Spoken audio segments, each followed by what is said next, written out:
speaker.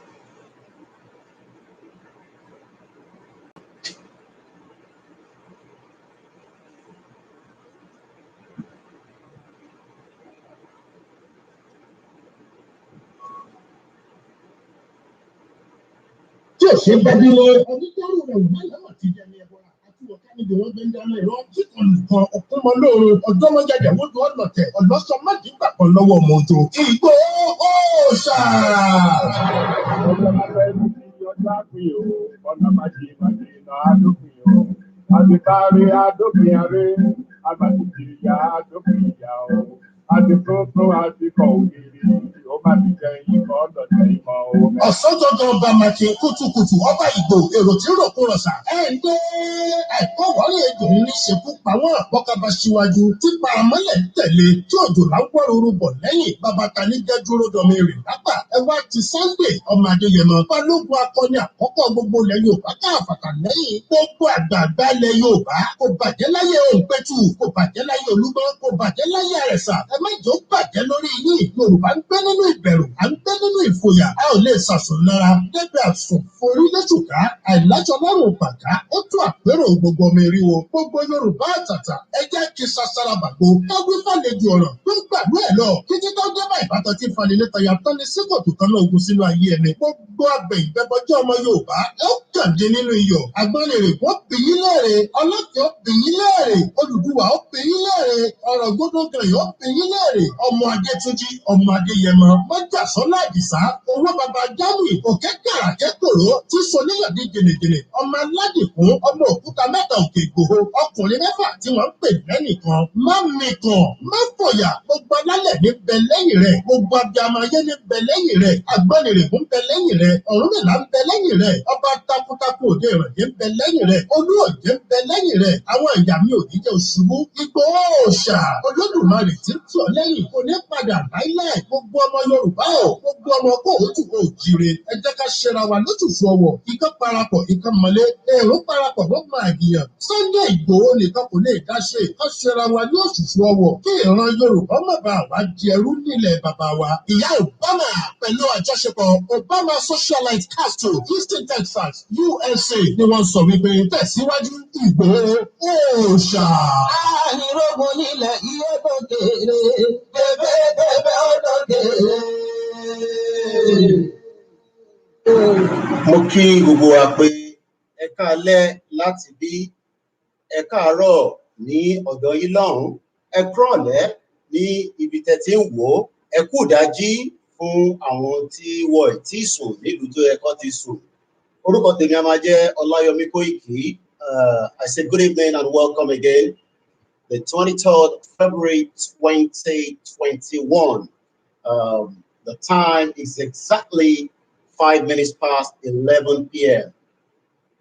Quite a lot of you have already joined, and I welcome each and every one of you. We're going to play the anthem so that we can not waste as much time. We are live on all our platforms. My eyes is going to be moving from one end to the other because we're using 5 different devices. So, ẹ jẹ́ ká play anthem wa. Mo kí gbogbo wa lẹ́yọ kọ̀ọ̀kan, mo kí Kristẹni, mo kí Mùsùlùmí, mo kí àwọn oníṣẹ̀ṣe. Àpàyàn kankan rẹ́ nítorí pé àwa kọ́ ni à ń sọ̀rọ̀. Ẹni tó nílẹ̀ ló ní òun fẹ́ gba ilẹ̀ padà. Ilẹ̀ wo là ń sọ̀rọ̀ lé lórí gangan? Ilẹ̀ òmìnira tí à ń fẹ́ lọ. Ilẹ̀ òmìnira náà ká tó débẹ̀ a máa ṣe àwọn ìgbésẹ̀ kọ̀ọ̀kan. Àwọn ìgbésẹ̀ yẹn ni pé àjọ máa bára wa sọ̀rọ̀ báyìí. Àjọ máa bá wa polongo. A máa sọ fún gbogbo èèyàn pé àsìkò ti tó. Nigeria has never worked for anyone, not even the election. We got back the election in 1999, just about 21 years ago. The question we should be asking everyone is, what has been the benefit of the previous election in your own local government? Don't look at the whole state as a structure. I want us to reflect, Kwara State, what has been the advantage of these political election in the last 21 years? Let us look at Kogi State. Let us look at Ondo State, Ekiti, Osun, Oyo, Lagos, Ogun State. Let us look at all the other part of the country. Let us look at the northern part of the country. Let us look at the southeast, the south-south. what has been the benefit of this election? So that means we are saying again tonight, we will be discussing, we will be looking at what will be the benefit of a Yoruba nation and why we should not think at all of any election in this contraction we all call Nigeria. A country that has vast amount of resources, but those resources are under our own nose. Look, it's under our nose, but apparently they've taken away all the benefit for their own personal gain. So in that matter, and I welcome each and every one of you as you join the broadcast, share so that we can get as many people. And when I finish the broadcast, upload it, cut it to pieces. Do as much of awareness now, because the time we only have between now and next year to end this country. And I'm not joking. So if you're thinking, those of you that wants to be part of one Nigeria, start thinking that there will not be an election in 2023, regardless of whatever you're thinking. We will not allow an election. Don't ask me how. Àfìyẹn sí ọwọ́ Ọlọ́run, àfìyẹn sọ́wọ́ Elédùmarè. Èmi kọ́ ni máa ṣe tí ó máa ṣẹlẹ̀ nígbà yẹn, àwọn onílẹ̀ fúnra wọn ló máa ṣe. Let's play the anthem. By now, and I keep saying this and I'm not joking, tó bá ti lè kọ anthem yìí, then there's no point even talking about Yoruba nation. Kódà tó bá jẹ́ pé ẹ ti náwó náà ni, by now, ó jẹ́ ká ti mọrin yìí, kò tó 2 minutes. Kò tó 2 minutes, kò tó 3 minutes. Orin yẹn láti máa jẹ́ ń ta máa kọ, tá máa fi wá ní fọkànbalẹ̀. Some people say we are just Facebook warriors. We are not going to make anything happen. We cannot change this country, but we are telling them that this generation, including the previous generation, now realize that we will change this country. Because only the Tatiwa, we were a kingdom before the colonials came in and destroyed what belongs to us. They destroyed the value, they destroyed the culture, they destroyed everything. And now they want to take away the Yoruba from us. What belongs to us, our own heritage, is about to be wiped off on the surface of the earth by those that wants to marable, including the Hausas, the Fulani. Some of them are evil, and majority of them are Yoruba, backing a system that's never worked. A very good evening and welcome again.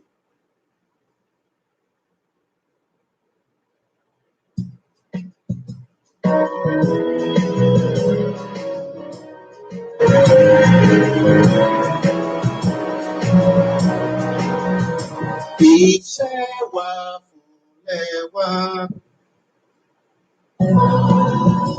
àwọn orílẹ̀-èdè wa, kàgbéga, kàgbéga, kàgbéga fàlẹ́bí. Ìgbàgbọ́ pé láti bẹ̀rù lágbọ̀ngàn. Ká ṣiṣẹ́, ká ṣiṣẹ́, ká ṣiṣẹ́, ká jọ̀wọ́. Ìṣọ̀kan ra ní ẹ jẹ́ ká máa lè bá.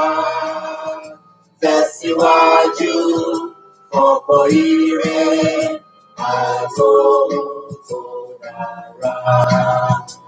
Ọmọ òdòdó bọ́ sípò ẹ̀tọ́ rẹ. Ìwọ ni ìmọ́lẹ̀ ògo adúláwọ̀. Ẹlòmíì ò tẹ̀ mọ̀ pé àwa gangan ni ìmọ́lẹ̀ ògo adúláwọ̀. It's because we have lived in a too long. I understand. Ìtorí wọ́n bí wa sínú Nàìjíríà. Mo kí gbogbo yín lẹ́ẹ̀kan sí ibẹ̀ ṣe ń darapọ̀ mọ́ wa. Don't let me allow you to mention all the names, but I can see every one of you, each and every one of you from all the platforms. And we always appreciate you all. I have said so many times, I am just an ordinary person. There's no difference between me and you. Yes, I am bold. I am not scared of anything. And I expect each and every one of us, we should not be scared of anything. Nítorí pé àwọn ọlọ́ dá wa sáyé. So those that are wò pé àwọn alágbára, talalágbára níwájú Elédùmarè, talalágbára níwájú Kristẹni, talalágbára níwájú Mùsùlùmí. And keep sure, those of you, okay, this individual might not know I am live. So let me just let them know because the call keeps coming back. I am literally live at the moment. And they won't stop broadcast. Motu are live, Lori platform back. Thank you very much. All right. Please do not call yet. Yes, I could be bold, but there's so many Yoruba people that are bold, intelligent, and we have them across the world, even right here in Nigeria. You don't know. Especially.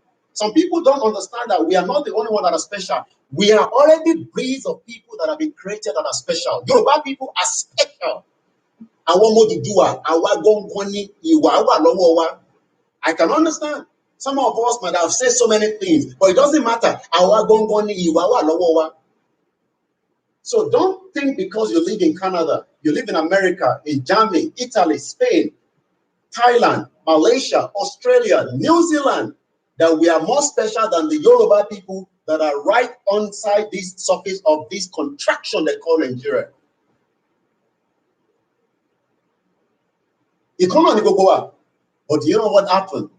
This shithole country never made it happen for our people. And when I mean our people, our own Oduduwa people. And it's as simple as that. But do you know that the moment one of them have opportunity to run away, oh, you will now realize that we are the most intelligent. Kilo yato. Oh, one no blood brain one.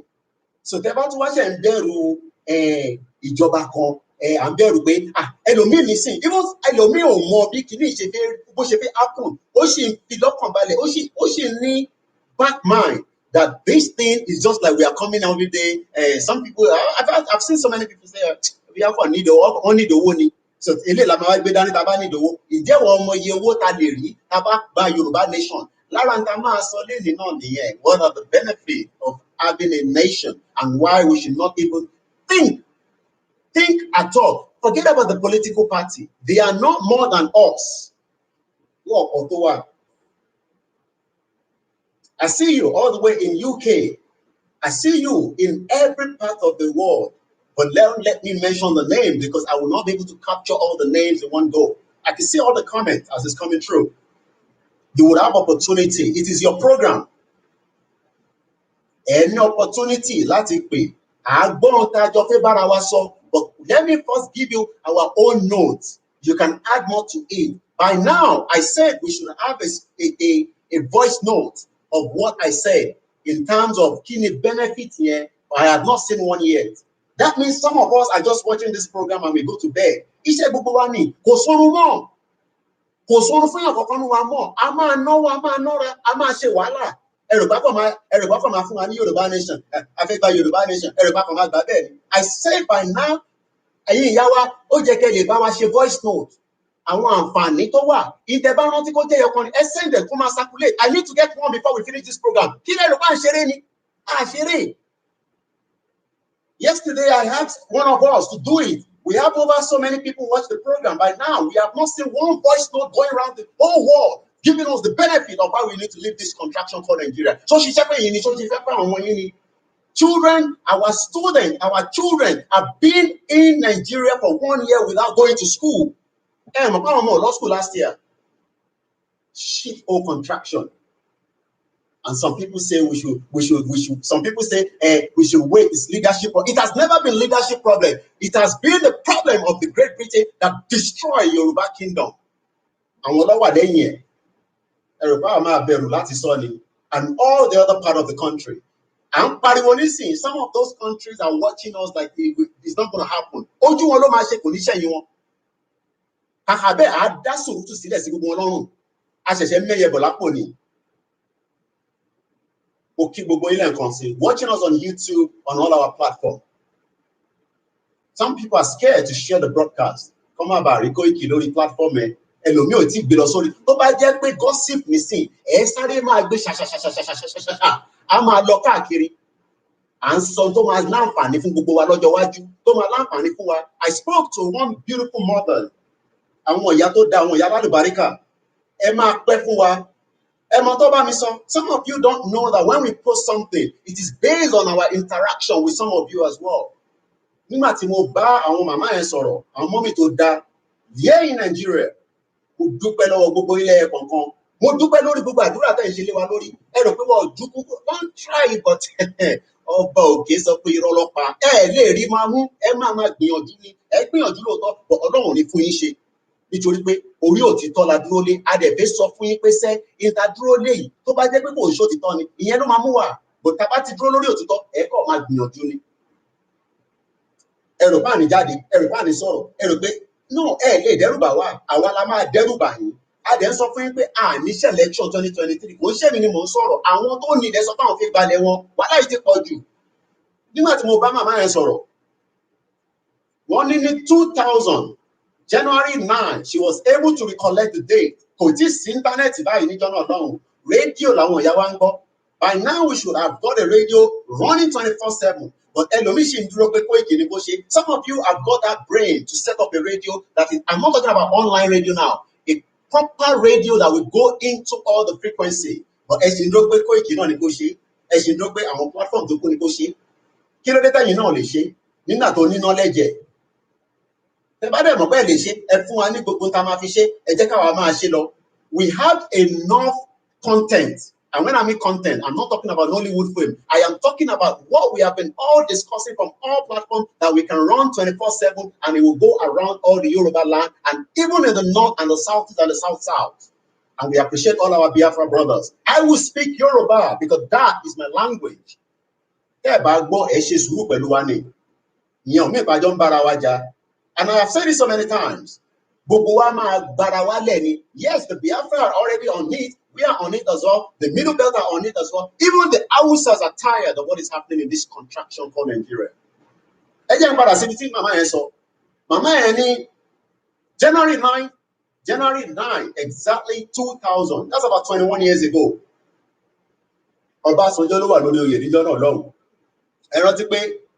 I'm not giving you more reason why you should never put your mind in that contract. Look, if they like, let them spend all their money. Election is not going to hold in 2023. It becomes a muscle.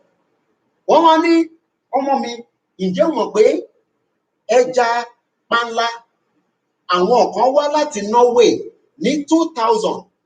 Wọ́n wá dárúkọ community yẹn, mo rántí mọ̀ bọ́ mo béèrè pé state wo ni? Wọ́n ní Ondo state. Wọ́n ní wọ́n fẹ́ wá máa ṣe ẹja panla. Ẹ mọ̀ bá láìkí panla gan, àwa Yorùbá. Àwọn Ìgbò náà máa ń bá wa jẹ́ lẹ́ǹkankan. Àwọn tí mo bá dẹ̀ ń sọ̀rọ̀ yìí, àwọn tó ní ọpọlọ tó ní ìmọ̀, wọ́n ti ń understand ibi tí mò ń lọ gangan. Ẹja panla. Kódà lẹ́yìn táwọn pè, àwọn mọ́mí alálùbáríkà kan náà tún pè mí. Wọ́n ní ó ti di 21,500. Ẹ̀yin màmá wa tẹ́wà lọ́jà, testify sí nǹkan tí mo sọ. 21,500 naira for one catfish. It's called catfish. For benefit of those that do not understand what I mean by panla. Well, now you know what I'm talking about. Even the the Biafra or the Igbo, we call them the Igbo, IGBO. They even know what it is. Stockfish. Oh yes, thank you very much. Stockfish. One minute long. I have to appreciate all our media presenters. I could see my brother there, Ayokudimu, a very hard-working brother. And we will collect this Yoruba nation, whether they like it or not. It is not our own power. It is the power of the Creator. Whether it's the Christian, the Muslim, our own tradition. Amagba, inshallah, in Jesus' name, let me continue what I'm saying.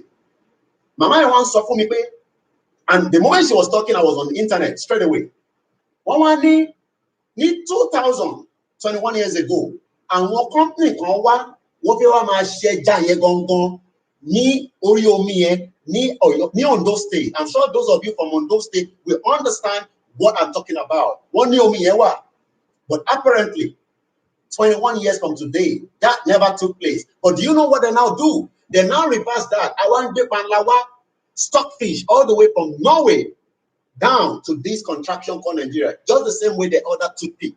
So now the question I'm asking is, who now say that we should hold on and kill ourselves inside this shit hole? I can see my brother that just lost his mother. Oh no, I'm not going to mention his name, but he's right there watching me. I can spot him now. Lose the parents whether because this country refused to give us good health care, whether because of security, whether because of any reason that this country has killed one of our family. Ẹ̀rù báwo la máa bá wọn jà ni? Òkú ọ̀run máa bá wọn jà rẹpẹtẹ. A lot of people have died that they shouldn't have died. Mama Yeni, 21 years ago, she had it on the radio on her way to church. Panla yẹn wá di 21,000. Ọlọ́run máa fọ̀run kẹ́ gbogbo àwọn tó ti kú. Ẹ máa ṣe sàárà wọn nísìnyí. Ẹ máa fi sàárà kẹ́ máa fi bẹ̀ wọ́n. Pé gbogbo ìjà tá à ń jà tá a fẹ́ fi gbalẹ̀ yìí. Àwa kọ́ la máa gbà, àwọn ló máa gbà. Because some people have died the death that they shouldn't have died. Ẹ lọ sílùú òyìnbó, àwọn èèyàn wà tó jẹ́ 98 years old tó ń tọ́jú. Ààrẹ ọmọ tó bí lánàá ó ti kú. Ààrẹ ẹni tí ìyàwó ẹ̀ wà lọ́sítítù nísìnyí tó fẹ́ bímọ tí kò rọ́mọ yẹn bí because wọ́n ọ̀rẹ́ kíndìn gbèsè mímú. Ṣé mò ń parọ́ ni? And some people say we should keep Nigeria because it's leadership problem. It was never a leadership problem. It was a problem created on us by the Great Britain. And now that we understand that we will break this country on their head. This is their last empire. Ama Tuka. We will go back to where we are. Can we create a country for them? Can we create a country for them? And some of you that are skeptical,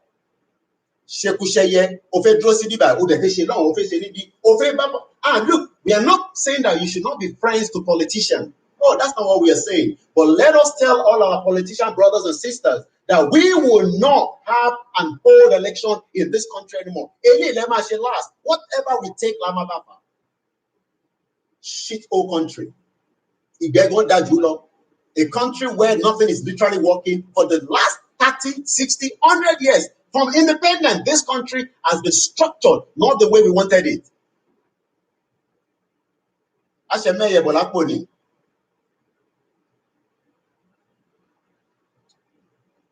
Àwọn suffer, one jí lójoojúmọ́, and no hope. Everybody wants to run away. Ṣé gbogbo wa náà la máa sá lọ lóyìnbó? Gbogbo wa la máa sá lọ lóyìnbó. Èmi bí wá ni o, mo kí màmá tó bí mi, mo kí gbogbo family mi tó dúró tì mí, àtàwọn tó ti dúró tì wá. Mo kí gbogbo àwọn ọ̀rẹ́ mi, ẹlòmíì ti sá lọ fún Koiki pé ó dà pé bàbá ẹ̀ ti dín kan mi, mo ò dín kankan. Kó bá a dá fúnlẹ̀ Yorùbá náà là ń sáré ẹ̀. Yes, hashtag Oduduwa Republic now. I saw somebody putting out down there, what kí ni yàtọ̀ Yorùbá nation àdó. Àní Adékúrò, kí ni kàn yín pẹ̀lú pé kí ni yàtọ̀? Ṣé kò bẹ́tà ká gba Oduduwa ká gba Yorùbá nation than this shit contraction you call Nigeria? Good evening to those that are watching on Instagram. I can see every one of you. Yoruba nation, no going back, whether they like it or not. A máa tátọ́ sí bíbá yìí. Mo kí bàbá wa olóyè Sunday Ìgbòho Òòṣà. Òun nìkan kọ́, a kí gbogbo àwọn alágbára ilẹ̀ yìí. A kí gbogbo àwọn alágbára, tí bá náà àwọn alágbára, àwọn prophet wà nínú ẹ̀ tó jẹ́ alágbára, Mùsùlùmí wà níbẹ̀ tó jẹ́ alágbára, Kristẹni wà níbẹ̀ tó jẹ́ alágbára, àwọn àfáà wà níbẹ̀ tó jẹ́ alágbára. Ìjà tá fẹ́ jà tí mọ̀rú ìjà tá fẹ́ jà. Àwọn èèyàn rò pé ìjà conventional ká yìnbọn fúnra wa. No! Ẹlòmíì máa wà nínú yàrá ẹ̀, á máa fi kúnkúṣì ránṣẹ́ síta. Wọ́n máa dìde. But ẹ jẹ́ a máa lọ ṣe sàárà. Let and give back to those that have died. Let us call their name and tell them to come back and fight this fight for us. Because this country has killed millions of not just the Yoruba, it has killed millions of Igbo. It has killed millions of those that are even the Hausas and the Middle Belt. What is in Nigeria? When you see politicians thinking they are more bigger than us. Look at politicians in Europe.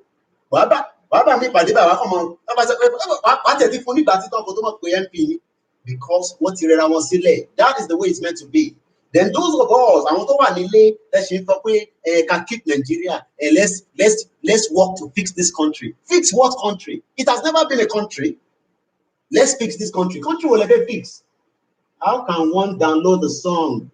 The song is already the one thing we'll play on Facebook. Because some of you are not even going on our page to see what is happening. And we appreciate those that stay on it. Some people will say, I can sorry, already. Wallahi. Inshallah. In Jesus' name. But what we are just doing is just, bringing us together and remain focused. I keep using that word. Focus. And we are not backing down. I keep Professor Banji Akintoye. Bàbá tó dáa, wọ́n pọ̀ bẹ́ẹ̀, àwọn bàbá yẹn. Àtàwọn bàbá tó ń sọ, àtàwọn Afẹ́nifẹ́re, gbogbo wọn là ń kí. A kí Ìbà Gani Adams.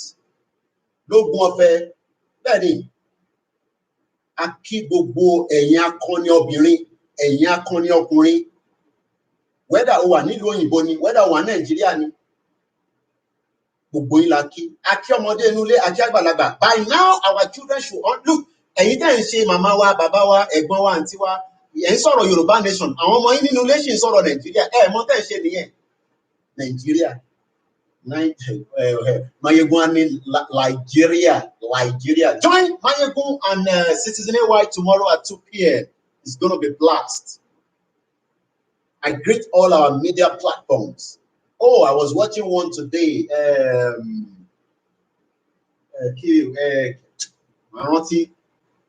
I think it used to be a former actor, Ogedembe. Ó show video but on sọ̀rọ̀ lórí agbègbè bí tó ń gbé. Join Mayegun and Citizen AY tomorrow 2 p.m. I'll be watching it live myself. Ọlọ́run kò jí wa sáyé lọ́la. Òun ṣàwà là ń sọ̀rọ̀, ẹlòmíì ló pa wà là ń sọ̀rọ̀. Wọ́n kàn ń gbẹnu òṣàtọ́lá, wọ́n ń gbẹnu tí wàá sọ̀rọ̀ rí o. Ẹ̀ǹtà bá dẹ̀ ti bá sọ̀rọ̀ kó mú tiẹ̀ lò níbẹ̀. Bó ṣe rí nìyẹn. A kí gbogbo àwọn bàbá tó wà lẹ́yìn Afẹ́nifẹ́re, bọ̀ à ń sọ fún wọn pé kó dúró tì wá lẹ́yìn torí pé a fẹ́ jáde. A kí gbogbo àwọn èèyàn, kí àwọn èèyàn gbangba. Ẹlòmíì ò kàn fi jáde kọ́ rí wọn ni, bọ̀ wọ́n ń ṣe lábẹ́, but ẹ máa fi abẹ́ yẹn, ẹ jẹ́ kó tètè máa jáde sókè. Torí pé ilẹ̀ tá à ń lọ, à ní láti wà scared. Tá là ń bẹ̀rù. A kí gbogbo àwọn olówó Yorùbá, ó pọ̀ káàkiri àgbáyé. Ẹlòmíì wo nísìnyí, ṣe ká fún wọn lówó ni. Ẹ lọ máa dáwó sí ní Yorùbá Rescue Fund. A ní Yorùbá Rescue Fund by now, a fowó sí. Kódà, ẹ̀rọ báwo la fẹ́ náwó yẹn ni?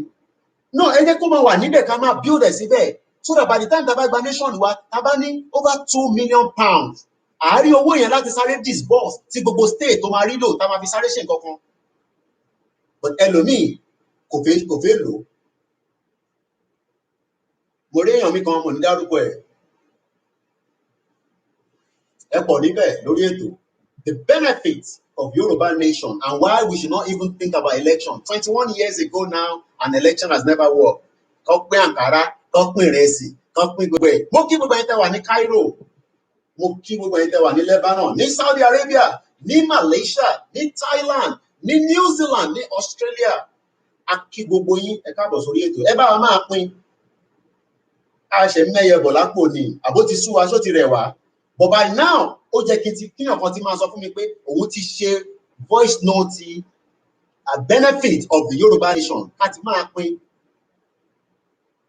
Wọ́n ní kò ní ṣeé ṣe lẹ́nu wọn. Wọ́n ní kò ní ṣeé ṣe lẹ́nu wọn. Eléyìí ó ti ṣeé ṣe torí pé a back down. A dẹ̀ máa gbà á, a dẹ̀ ti gbà á. Láti Ṣẹ̀dùmàrè ni mo sọ. Ẹ káàbọ̀ sórí ètò lẹ́ẹ̀kan sí. I'm going to go straight now into the benefits of Yoruba nation. What are the benefits? Let's check how many people is already listening to. Oh, I haven't started the mix LR. Wow. Àwọn back end team mi kàn rán mi létí. A dẹ̀ ti ṣe how many? Wá bá wa lẹ́nu ẹ̀. I've just started the mix LR. For those that cannot watch so much, it's cheaper for them. I want to bring back the benefit of Yoruba nation. Kí láǹfààní tó wà níbẹ̀, and why we should not think about election in 2023. Kò kúkú ṣiṣẹ́ fún wa. Election ṣiṣẹ́ 21 years from now. If election was working in this contraction, ó jẹ́ ká ti máa rí the dividends of the dividends of democracy. Democracy where bàbá ẹ̀gbọ́n yẹn Ògèdèngbé yẹn sọ̀rọ̀. Ó ní ọlọ́pàá tó gba bribe ní Nàìjíríà. Ó jẹ́ ọlọ́pàá ò rówó lé san. Ọlọ́pàá Nàìjíríà kò rówó lé san. Ṣé kí láǹfààní? Ọlọ́pàá tó lè po nínú mọ́tò. Ọlọ́pàá tó lè po nínú mọ́tò tó bá pe police station ní sẹ́ pé there's a crime ní Owódé o. There's a crime in Owódé o. There's a crime in Èkìtì o. In Ọ̀ṣun o. Ṣé àwọn ará Èkìtì wọ́n ní mò kí ń dárúkọ Èkìtì tí bá ń ṣe program mọ̀ wáyé. There's a crime in Kogi o, in Kwara. Ọlọ́pàá ò lè jáde because it has never worked. And independent, get your pen and paper. But when you call, that is what you're going to be telling me. Kí ni benefit, kí láǹfààní. And you can speak in Yoruba when you call. You can speak in Yoruba anytime you want to talk to me.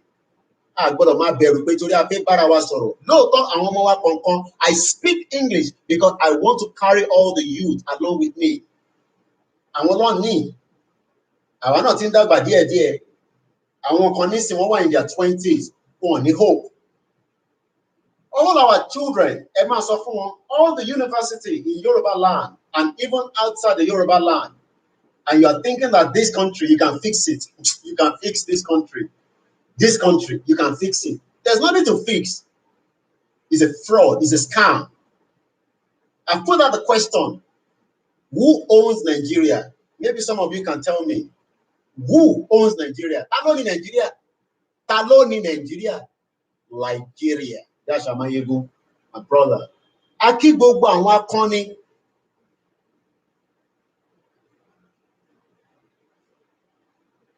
Thank you very much, every one of you. Some people say, why do you always ask for money? Media ò need the one. Blogger. I am not a blogger. And thank God we have been asking for money even before we started Yoruba Nation. But I have always told you, it's a registered organization. Even here in this contraction, we registered it. Not to even talk about registered it in UK. Media needs fund. You think we don't need money? Apart from talking about Yoruba Nation, ìtorí pé owó tẹ̀ ń fún mi, òun lèmi náà fi ń ṣe àǹfààní fún gbogbo àwọn tó wà nísàlẹ̀. And let me say this clear, kò ṣe pé gbogbo àwọn tá à ń tọ́jú tẹ́ à ń náwó sí péyàn kan fún wa lówó kankan. No, owó tẹ̀yìn fún mi pé Koiki in tó ń ṣe yẹn iṣẹ́ ribiribi ni, ó yá gba 50,000 naira. Èmi náà wá wò lákàyè mi pé nínú 50,000 naira yẹn, ẹ já yọ 20 jáde nínú ẹ̀, ká fi hàn àwọn tó káàkiri lọ́wọ́. And we don't have to mention anybody's name and where we're putting the money. Torí pé àwọn èèyàn ṣiṣẹ́ lójoojúmọ́, wọ́n travel across the Yoruba land. They are taking the risk. We appreciate every one of you. Yes, money was raised towards the boss among all the media, and the boss has been purchased. We were only able to buy one. But some of you have opportunity to even buy it without even giving us stress. Ṣé rò pé mi ni mo fẹ́ lò ní kí mo fẹ́ fi ṣe? Òbí mo fẹ́ máa fi ná. Ẹlòmíì lè rò pé bí a fẹ́ fi máa ná Abẹ́òkúta sí Lagos lórí Lagos Expressway tó bá dùn yẹn. Àwọn èèyàn wọ́n need ọ̀kadà tó fi máa move around. All these things are things that we should have available for our warriors. So tá a bá náwó fún wọn, inú owó tẹ̀yìn pè mí, èmi ná fún wọn. I can decide not to spend that money. Kò lè sí àkọ́kọ́ tó máa bí ní. Èbí mi lẹ́kún lówó. But èmi náà wá wò pé àwọn ọmọ tó ń káàkiri, wọ́n ní ìdòwò, wọ́n máa rẹ̀pà, ó yẹ yín, ẹ̀mọ́ bí ẹ̀pà bá ń jẹ. Ó ti yá àwọn ọmọ nígbà tí bá ní ẹ̀pà nísìn. Ẹlòmíì á tún bẹ̀rẹ̀ pé kí ni ẹ̀pà? Ó jẹ́ kó yé yín. But before I go into further, yes, I am a media organization, and you will support, you will spend your money on media because you are even paying BBC license. And kí láǹfààní BBC? Ẹlòmíì ò tẹ̀ wo BBC láti jọ́ ká ti bẹ̀rẹ̀ program yìí. Tó bá ti jókòó lórí Citizen AY, Oòduà TV, a lọ sórí Ìgbẹ̀du, a lọ sórí Heritage, a lọ sórí Almoruf, a lọ sórí Lady K, Tẹ́ni Ọmọlógo, Bàbá Èkìtì, Ọmọlúkà, Ahmed Ọlálékan, a wá káàkiri bẹ́ẹ̀, ní tí gbogbo yín wò ní sí nìyẹn, but a ṣe sanwó TV license. So why are you not paying for Koiki Media? You must support us, no matter how small. Every little helps. That's why we are media, so that we can use that money to also fight towards the Yoruba Nation cause. And we are doing our best. Give us torchlight. Gbogbo àwọn pátá ní ìta ń bèrè yẹn, ẹ fún wa. Ẹ ra walkie-talkie, kẹ́kọ̀ọ́ wá dé kẹ́kọ̀ọ́ lé wa lọ́wọ́. Ẹ ra torchlight, ẹ ra whistle. Ẹni tó bá ní ajá, ẹ kó àwọn ajá yẹn jáde, ká fún àwọn èèyàn níṣẹ́ tó máa ṣe, kò níṣẹ́ tó máa fi bọ̀gbọ́n nìkan. But people think this is a job of me alone. Ẹ ní láti consult wa, ẹ print leaflet, ẹ pè wá, ẹ ṣe fúnra yín, ẹ tẹ̀ fúnra yín, ẹ pín káàkiri. Stickers. By now we should be telling the whole Yoruba land that we are going by land. But some of us are keeping our money. I can see my beautiful mother, Mama Toda, Mama Lalubarika. Owó nìkan ló mọ wàhálà tó ṣe kó tó bí mi. Thank you very much, my sweet mother. Àwọn ìyá tó dá, gbogbo yín ni àwọn ìyá tó dá àti bàbá tó dá. Ìlú yìí ló sọ gbogbo wa di ihun tí kò jẹ́ ká di. Benefit of Yoruba Nation. That's what we are discussing tonight. Let's go straight into it.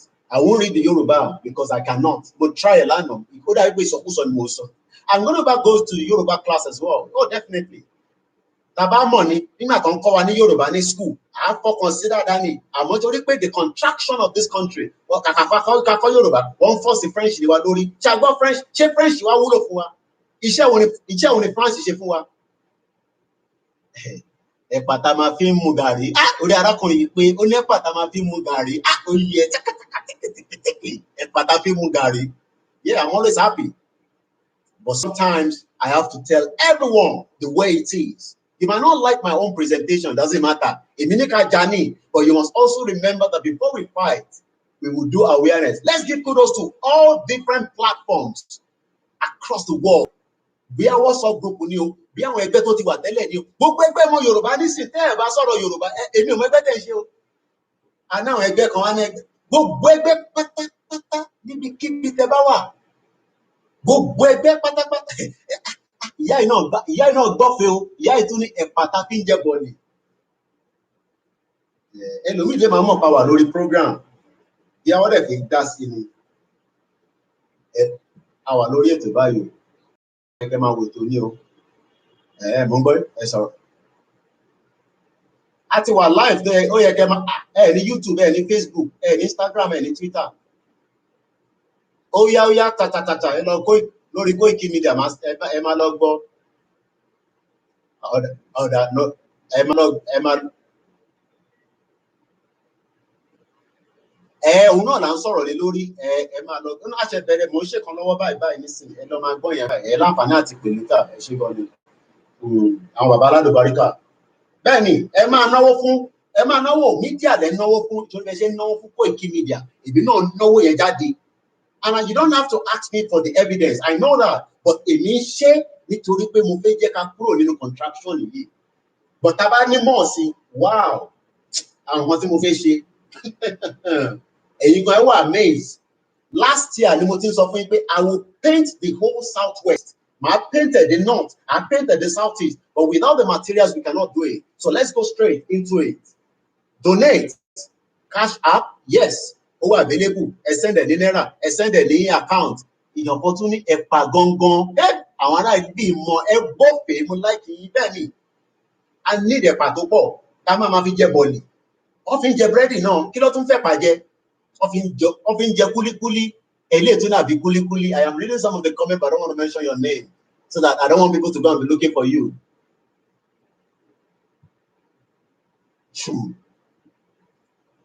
I'm trying to pick some of the comments. Ẹ̀pà ni kò wá ń ṣẹ̀pà nìkan a máa ṣe leaflet a máa ṣe sticker ẹ máa ṣe mo like irú bàbá tí bàbá Èkìtì máa ń wọ̀ yẹn bàbá adéfìlà ẹ báyìí. Let us all do something. It doesn't matter how small. Bó jẹ́ inú mọ́ọ̀gì ni ẹ jẹ́ ká lò ó. Anything we can do now. Kódà tá a pàtí nísìn, mo tún máa ìdí àkànwá fún yín. Ṣe rí i pé wálẹ̀ ni. Gbogbo àwọn tá a bá fẹ́ ní, I understand the COVID is not allowing us to do so many things. But ẹ bá ti ń ṣe Zoom conference party, Zoom, màmá mi wà nínú Zoom wedding kan ní over the weekend. Everybody is doing Zoom now. So when you are doing that Zoom, as Yoruba people, let everybody knows there that we are going into a Yoruba nation. You don't have to be scared, even if they are not going to be happy. Ẹ jẹ́ kán mọ̀, because inú bí tẹ́tí sí sọ yẹn èrò pọ̀ níbẹ̀. Àbí kò yẹ yín nísìn. Inú bí tẹ́tí fẹ́ sọ yẹn èrò pọ̀ níbẹ̀. So we must come out and let everybody know that we are coming out of Nigeria peacefully, like our father, Professor Banji Akintoye, always say. So let's go straight into it now. I'm going to read it out. I will post it, then we open the phone line and you call. But tẹ́ bá ti ń pè, ẹ máa mute device tẹ́ fi ń bọ nínú ilé. I know some of you have got this ẹlòmíì ní selfie whiskey ló gbé sẹ́gbẹ̀ẹ́ pé Ọlápọ̀yìn tún dé. Mo gbọ́ lára àwọn broadcaster wa kan. Ó ní tó o bá ń wo Koiki báyìí, ó lóun mọ̀ pé Odùduwà ti dé. Odùduwà dẹ̀ ti dé lóòótọ́. A máa lọ. Koiki Media, yes, bringing the world closer to your doorstep. Let's go straight into it now. Let's come back to reality. An independent Yoruba nation has the resources to control our industrialization policy and development. Very, very important. Ẹgbọ́rọ̀ yẹn, policy.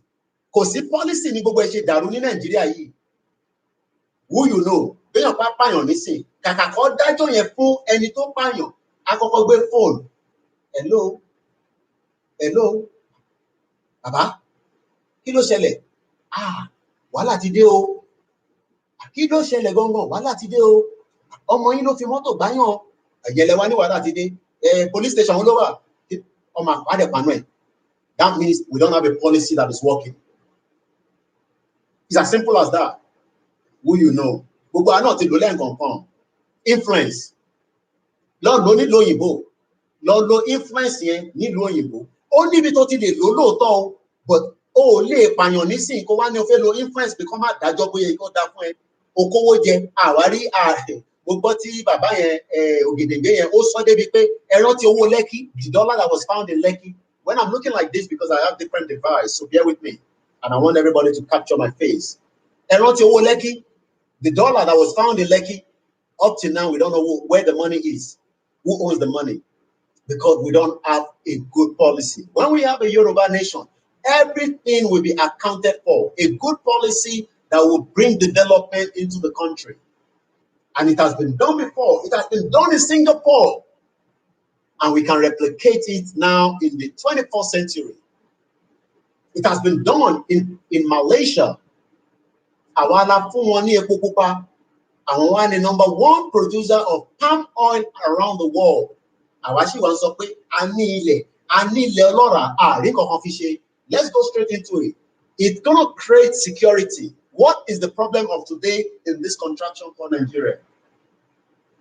Security. One of the biggest threats around the world.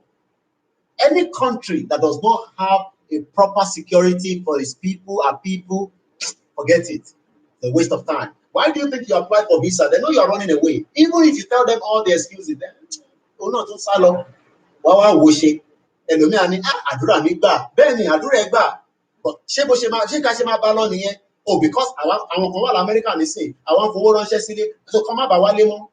Ẹlòmíì ti wà lọ́hùn nísìn, ó fẹ́ wálé, ó ti gbìyànjú lọ́hùn, ó ti gbìyànjú lókè òkun, ó fẹ́ wálé kò rí lé wá. Ẹlòmíì wà ní Saudi Arabia nísìn, ó fẹ́ wálé kò lè wálé. Ẹlòmíì wà ní Dubai nísìn, ó fẹ́ wálé kò lè wálé. Because we don't have the security. Number 1. Create security. A Yoruba nation will create that standard security. Tó ń gbádùn nílùú òyìnbó, tó lè travel láti inú Cairo lọ sí ìlú mi. Àwọn kan rìnrìn àjò yẹn tó lè travel láti America ló tẹ̀ dojú. Àwọn ìlú yẹn wọ́n ìlú mi bí 6 hours, síra wọn 9 hours tó bá drive, 10 hours, 12 hours tó bá gbéra láti London tó ń lọ sí Scotland tó mọ tí yó tẹ pé méjì nínú mọ́tò ẹ débẹ̀ láyọ̀ àtàlàfíà because the security is okay for you. Ǹjẹ́ wọ́n lè drive láti Èkó tó ń lọ sí Kaduna tó ń lọ sí Kano tí Fúlàní terrorist ò ní pa ẹ́ lọ́nà táwọn jagunjagun tó ń wà lójú ọ̀nà wà ní pa ẹ́? So create security. Let's tackle poverty. Nigeria, I told you yesterday, it was in the paper yesterday. I showed you yesterday, I will show you again. Nigeria now under this government. I showed you yesterday. Let me expand it. Can you see it? I'm going to move it closer for each of the, the broadcast so you can all see it, right? Nigeria now, as at yesterday, Buhari, dead or alive, Baba Gosime, with the shotman devil next to him. Oh yes, you say, shut up your mouth, don't call him shotman devil. I have told him to resign. If he is a man of his moral, Ojeko Shibajo to resign. But only resign.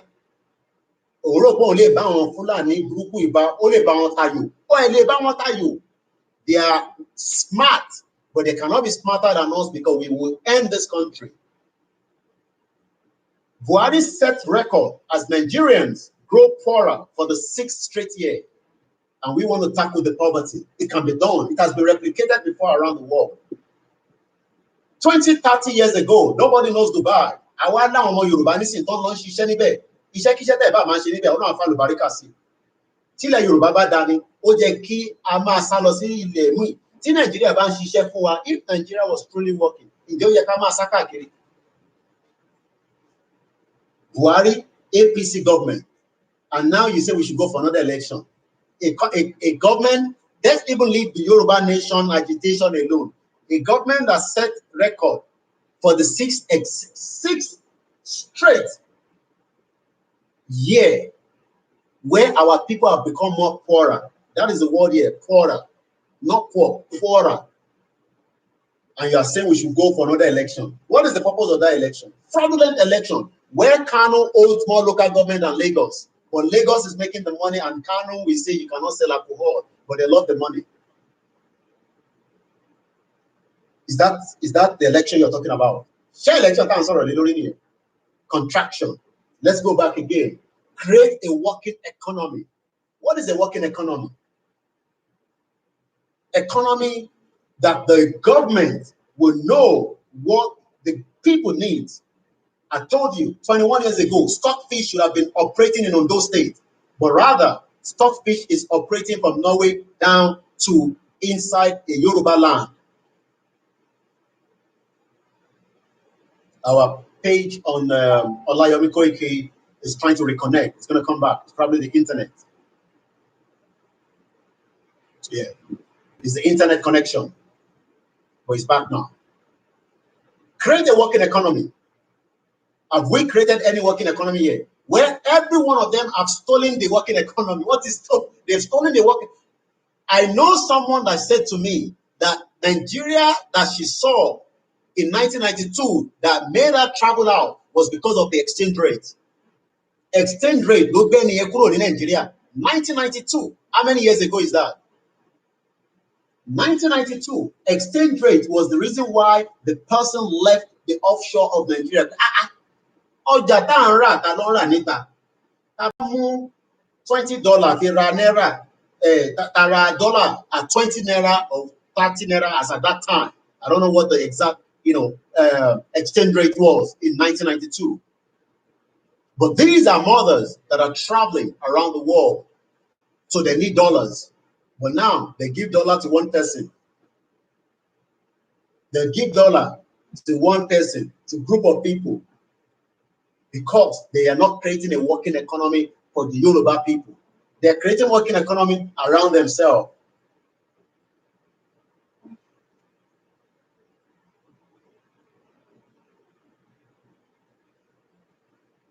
We're creating a working economy. Now, let us look back, 1992, and bring it back to 2021. What is the exchange rate? Anybody can tell me? Who can tell us what was the exchange rate in 1992? And bring it now to what is the exchange rate in 2021? Create a working economy in a Yoruba land. Create food security. We see all our mothers, fathers in a hard working labor, not mechanized farming, but yet they are struggling to work because the terrorists are already operating on our land. Food security. Food security.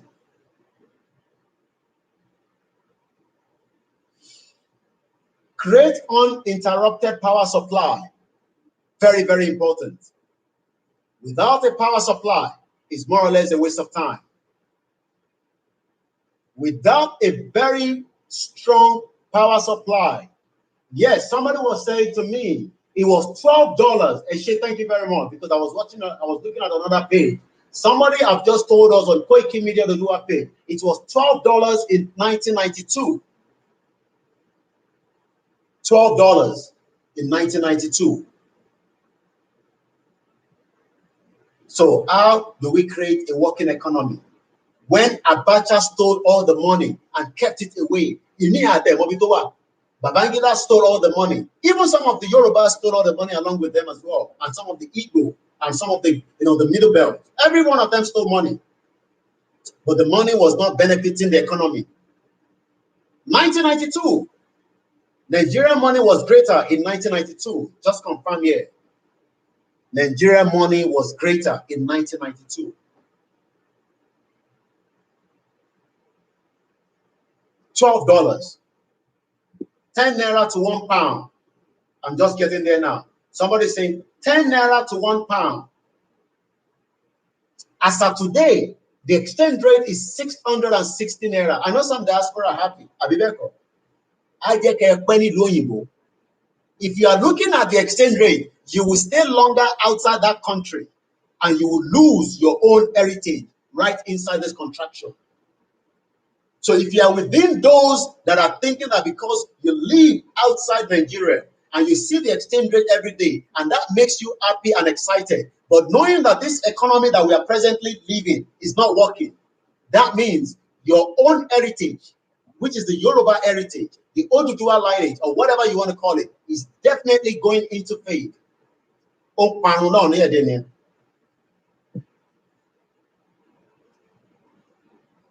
$12 to $14, 1992. How much is it now? Let's bring it back to 2021. What is the exchange rate as of today in dollar? Naira to pound is 665. But some people are happy.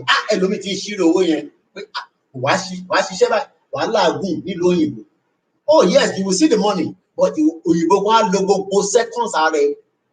But ṣé kò dá ká wá gbogbo yẹn ká fìyẹ́ sílẹ̀ ká focus pé ká bá gba Yorùbá nation káwa náà ní strong economy, working economy tó ń ṣiṣẹ́ fún gbogbo wa, tó ń ṣiṣẹ́ fún olówó nìkan, tó ń ṣiṣẹ́ fún àwọn pásítọ̀ kankan, tó ń ṣiṣẹ́ fún àwọn mùsùlùmí kankan àtàwọn oníṣẹ̀ṣe kankan, tó ń ṣiṣẹ́ fún àwọn few,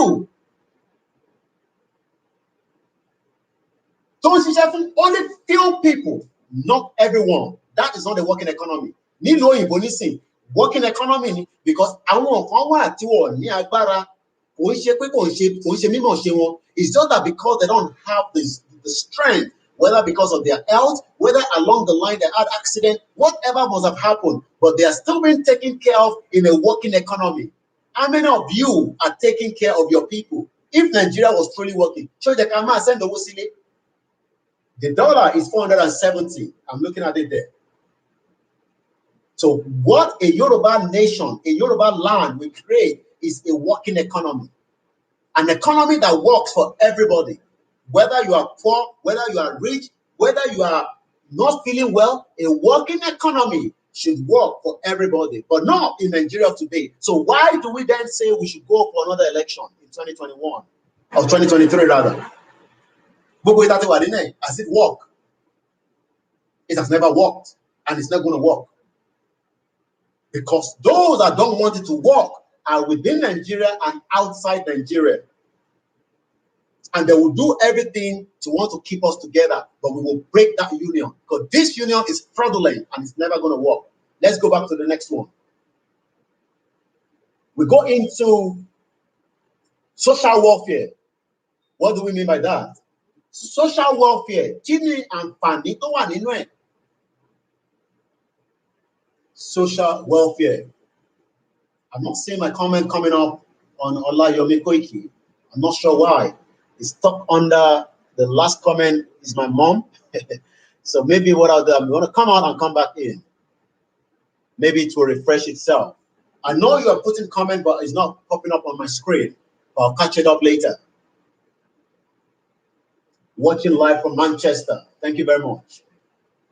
At some point, our parents and some of you were traveling to UK with a strong naira. But people like Babangida came in conjunction with some Yoruba that break everything up.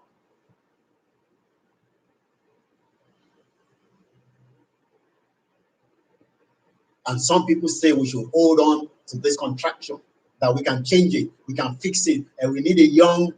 I love when I read all those Twitter, people say we need a young leader. And I say, hey, Monkokon, ele takosi ati work down. Africa ya yora wa kúrò nínú ẹ̀. Ká separate ara wa, ká dá dúró, ká mọ̀ mélòó ni wá.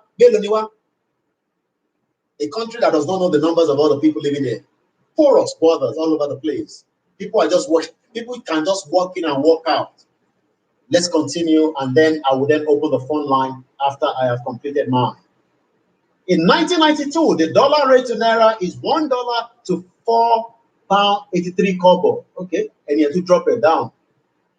That means maybe that's the bank rate, because when it's $12, maybe that is the black market. Shit whole country. Ruin all the economy of our people. Until date, our people have become more poorer. Let's go back again. Social welfare.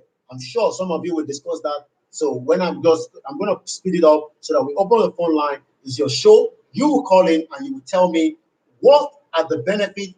2 questions today. Why the benefit of Yoruba nation and why we must not think about the election in 2023. But what we must also do should start now. Provide a national education service. Provide a national healthcare service. Build infrastructures. I just told you, Stockfish should have been working in Ondo State 21 years ago, but they refused to. Somebody's watching me all the way from Woolwich. Thank you very much. Do we just have people watching from UK alone on the platform? I'm sure we have people watching from around the world. But it seems those watching are telling us the location they're watching from. Canada, yes.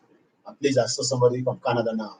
I know there's somebody, I don't want to mention his name, one of my very good brother, always looking for his coffee when I used to do my morning show. UK, quite a lot of UK on the platform. Is it because I live in UK? I don't think so. We have people watching from Cairo. We have people watching from New Zealand. Maybe you want to tell us where you're watching from. Provide a national healthcare service. Build infrastructure. Create effective judicial system. Not party judicial system. Baltimore, Maryland, Camberwell, UAE, Netherlands on Instagram. UK is coming up quite a lot. California, Manchester. Thank you very much, every one of you. Germany, London. Everybody loves London. But let us make a Yoruba nation the next generation London. So now I'm going to read it quickly. Corruption. Implement environmental policy and green revolution, and we're going to create jobs. Holland. Yes, thank you very much. Okentro. Muslim Association of Nigeria. We're going to change it to Muslim Association of Yoruba. Oh, yes. All those things is going to change. When we move away from Nigeria, everything will change. Gbogbo àwọn mọ́ṣáláṣí tó jẹ́ pé Yorùbá ló ń kírun níbẹ̀ kí là ń pera wa ní Nàìjíríà fún? Kí ni Nàìjíríà ṣe fún wa? Gbogbo ẹ̀yin church tó ń pera yín ní Nàìjíríà, Celestial Church of Kinikan, Nigeria. No, Celestial Church of the Yoruba land. We locked every religion that will be inside the Yoruba land. Babalawo of Kinikan in Yoruba land. Yes, a máa promote gbogbo ẹ̀. Gbogbo mọ́ṣáláṣí kọ̀ọ̀kan á máa jẹ́ orúkọ Yoruba land. No election in 2023, definitely. From Texas, from Germany. Every churches must understand that Nigeria will break. It doesn't matter what vision you are seeing. That vision is not going to work. I'm going to follow watching from Lagos, Nigeria. I give kudos to those of you in Nigeria. Quite expensive internet. Yes, media. Media. 1984, okay, sorry, 1984, $1 was 6 naira. 1984, how many years ago was that? Oxbridge, okay, I know, okay, okay, Wale Walata, my cousin. All right, let's open the phone line so you can also add your voice, but please, and please, and mute the background. If any noise at the background after 10 seconds, I'm going to take it out and take the next call. It's exactly 12 o'clock. I'm going to drop my voice down. I still respect my neighbors. I respect people within the environment. And that means I should not be shouting at exactly 12. Because I will do the same thing in London. If not, they will call the council. Rome, Italy. Thank you very much. Some of you knows the number. So should we start taking the calls? But the comment is not coming. I don't know why. Okay, let me do something. Let me put a comment out there on Olayomi Koiki and say why I am not seeing all the comments. Maybe it's going to pop up again. Eba pin Google numbers wasita. What in our pin? I'll read the number out. Some of our parents that watch us on Koiki what fasted you. Baba, the number by now, I guess a lot of you should know my number. Plus 4475 9405097. But before I play, I start taking calls. Let's watch this. I'm sure we've seen it before. Okay, calls are coming in already, so we'll do that later. Let's take those calls. You will not have more than 2 minutes. After 2 minutes, I'm going to take you out. I'm going to take you out.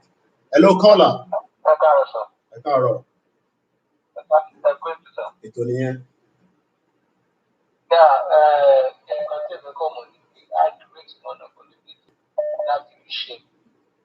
because within a year or 2 years, Baba Daduro, the Obago is for that create more states, why create more local government? Okay. And then even if I say 10 local government, not create each. It is create where 100 per local government. It is the target 1 share. They are gone not. So I just jobless graduates and jobless intelligent people who are níta tó ń ṣiṣẹ́ tí ò dá tó ń kó bá ọrọ̀ ajé Yorùbá á gbà wọn ti ṣe àjẹkọ̀ wọn wà wẹ́ẹ̀ta àwọn náà àjẹkọ̀ wọn wà wẹ́ẹ̀ta àwọn náà. Yeah, sorry about that. I was also quickly on YouTube. All right, thank you very much, our first caller. We appreciate you. I know the caller is calling all the way from Israel. Chenguru family. Yes, sir. All right, that's the first caller. I don't know what has happened to the Instagram. I can't see my face. I can't see their face. So I'm going to end it and start again. The line is still open. Bear with me. My Instagram is always 40 minutes. And I'm not sure why my face was not coming up. Okay, it's back now. Yeah. +4475 94050 Donate to the Yoruba Rescue Fund. Very, very important. The force majeure that is coming up very soon. Sign the petition for that. The main petition as well is not out yet, but it's going to be coming out very soon. We have another caller, and I'll let the caller go straight. Ekale.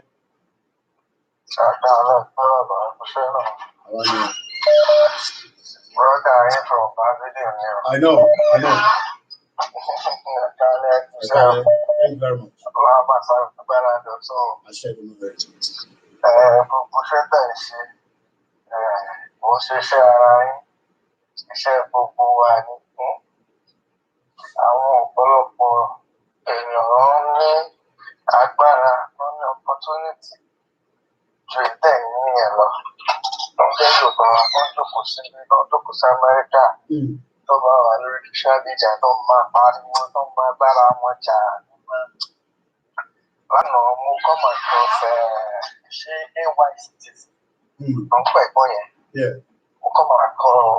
come across program so I won't come okay, I think take away from the conversation. I think take away focus during the benefit. So that Cherry and Aniwa program focus on the conversation that you are in Bongo. Then, sir.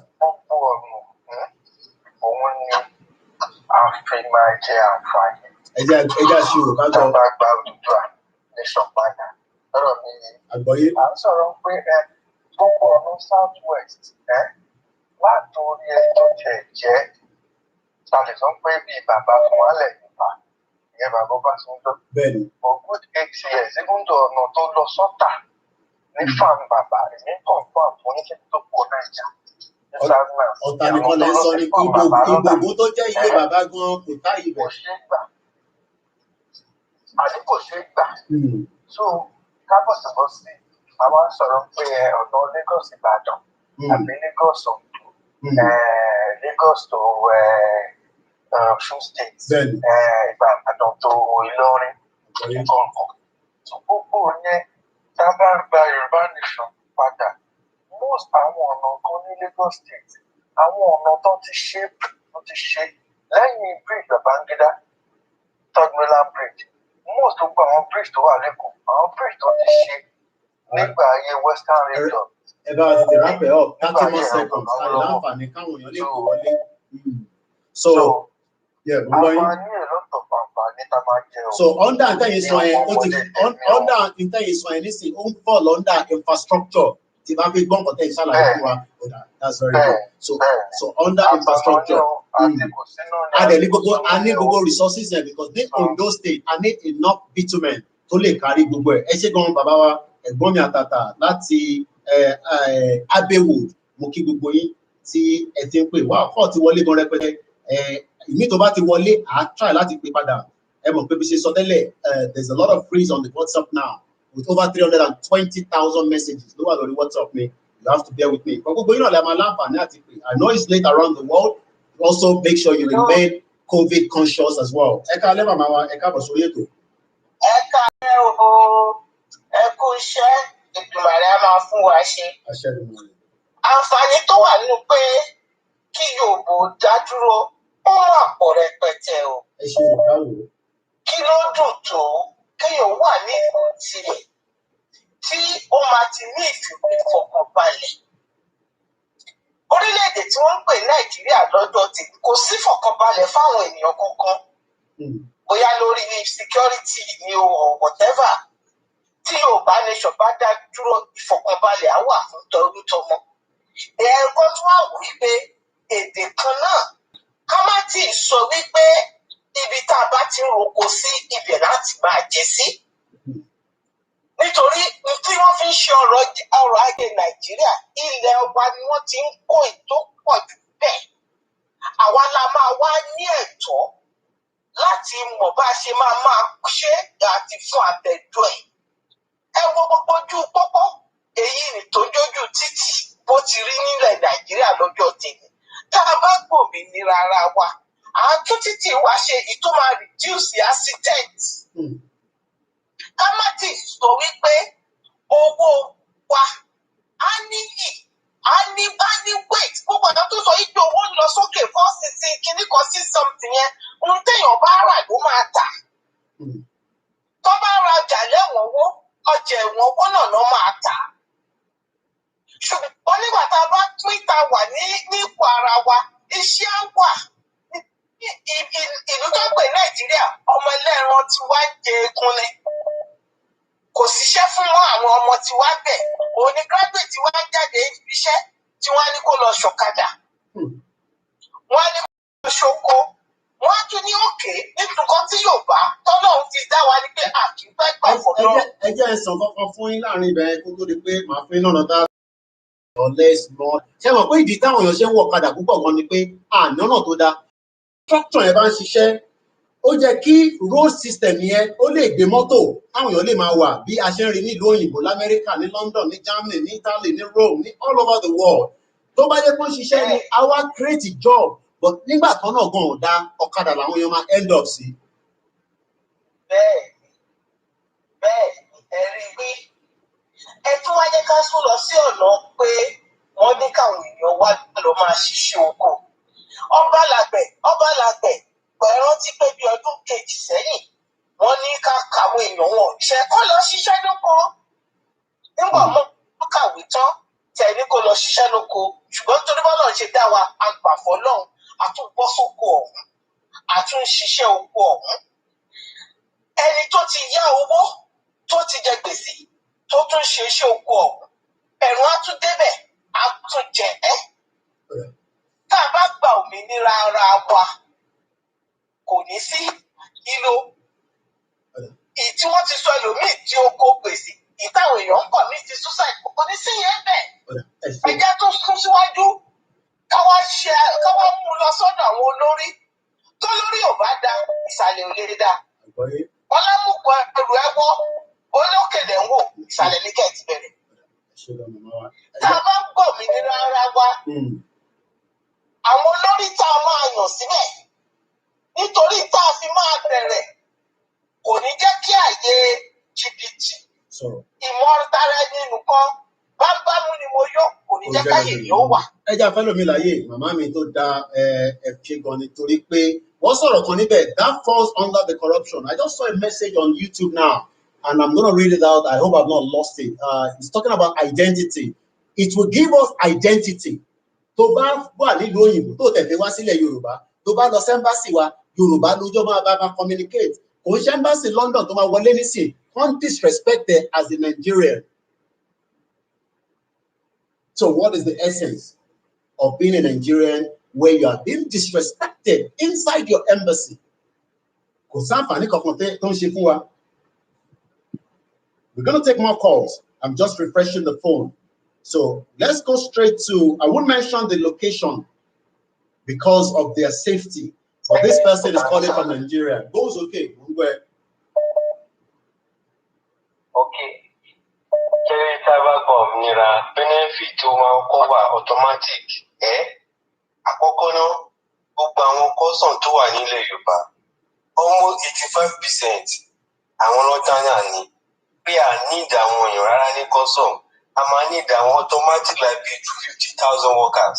Àwọn custom at least ọlọ́pàá kò wá enough ní Nàìjíríà nítorí ẹ̀ ní most of crisis fi wà. Tá a bá gba Odùduwà nation no matter against me bí àti ẹ̀rí wọ́kà ní ẹni tó máa ṣọlọ́pàá rárá a máa ní like 700,000. Káwọn sọ àwọn sójà ṣe pé America kí ló tán fi jẹ́ one of the great nations. Àwọn sójà wọn lọ jagun lásán, wọ́n produce ammunition, wọ́n produce different kind of thing. Kì í ṣe pé kọ́kọ́ wà embarrass lásán bíi tiwa jẹ́ pé ọtí náà máa mú káàkiri, different kind of rubbish náà ṣe káàkiri. Àwọn tó ẹ̀ ń ṣe tó dé pé ó máa wà productive nípa máa generate a lot of money láti bẹ̀yẹn. So different kind of thing, marine system wa, dry dog Nigeria tó wà ní Nigeria dry dog bẹ̀yẹn. Ti grand, nothing not go work. Nǹkan ẹni máa wà in place that back of na the Odùduwà nation. So ọ̀rọ̀ tẹ́ ibi tẹ́yìn mọ́rọ̀ lọ nísìn tó bá yé mi dáadáa job creation lẹ́ ń sọ̀rọ̀ lé lórí nísìn. Yes. Okay. So káwọn èèyàn wa máa wù mí kọ̀ọ̀kan máa fòyà rárá tọ́. Pé a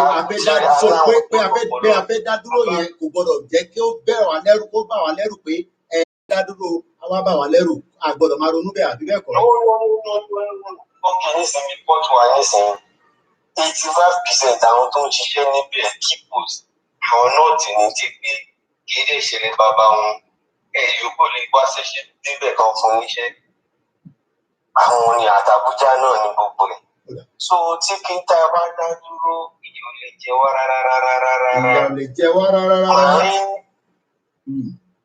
Nigerian Marine operation ṣe tó ti bàjẹ́ internationally a máa jí padà. Gbogbo àwọn marine scuba tó ti padà ló ti pé kó ti kú ẹgbẹ́ la máa jí gidi padà.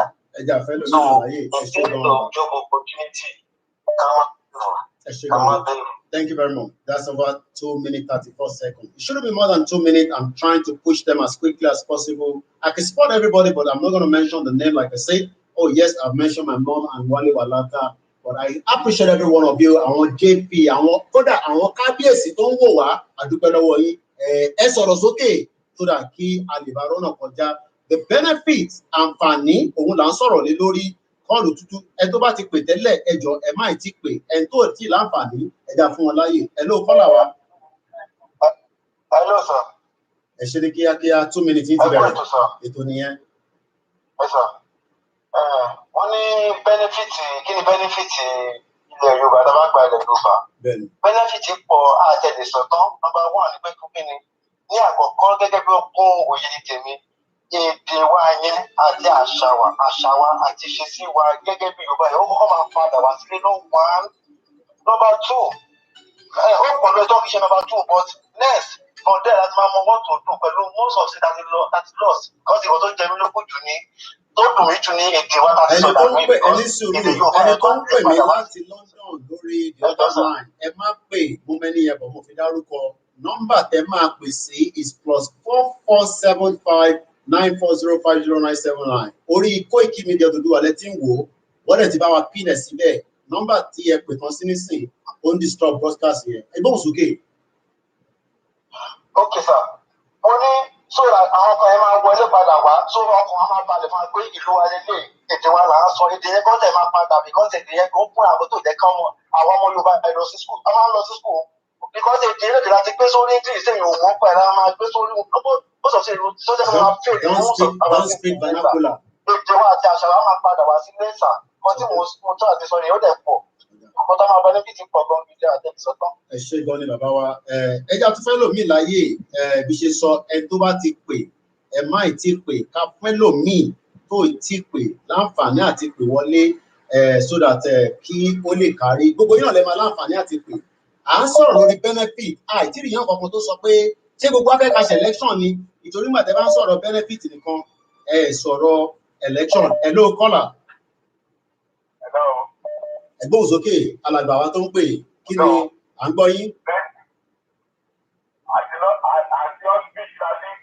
Ẹgbẹ́ òsókè.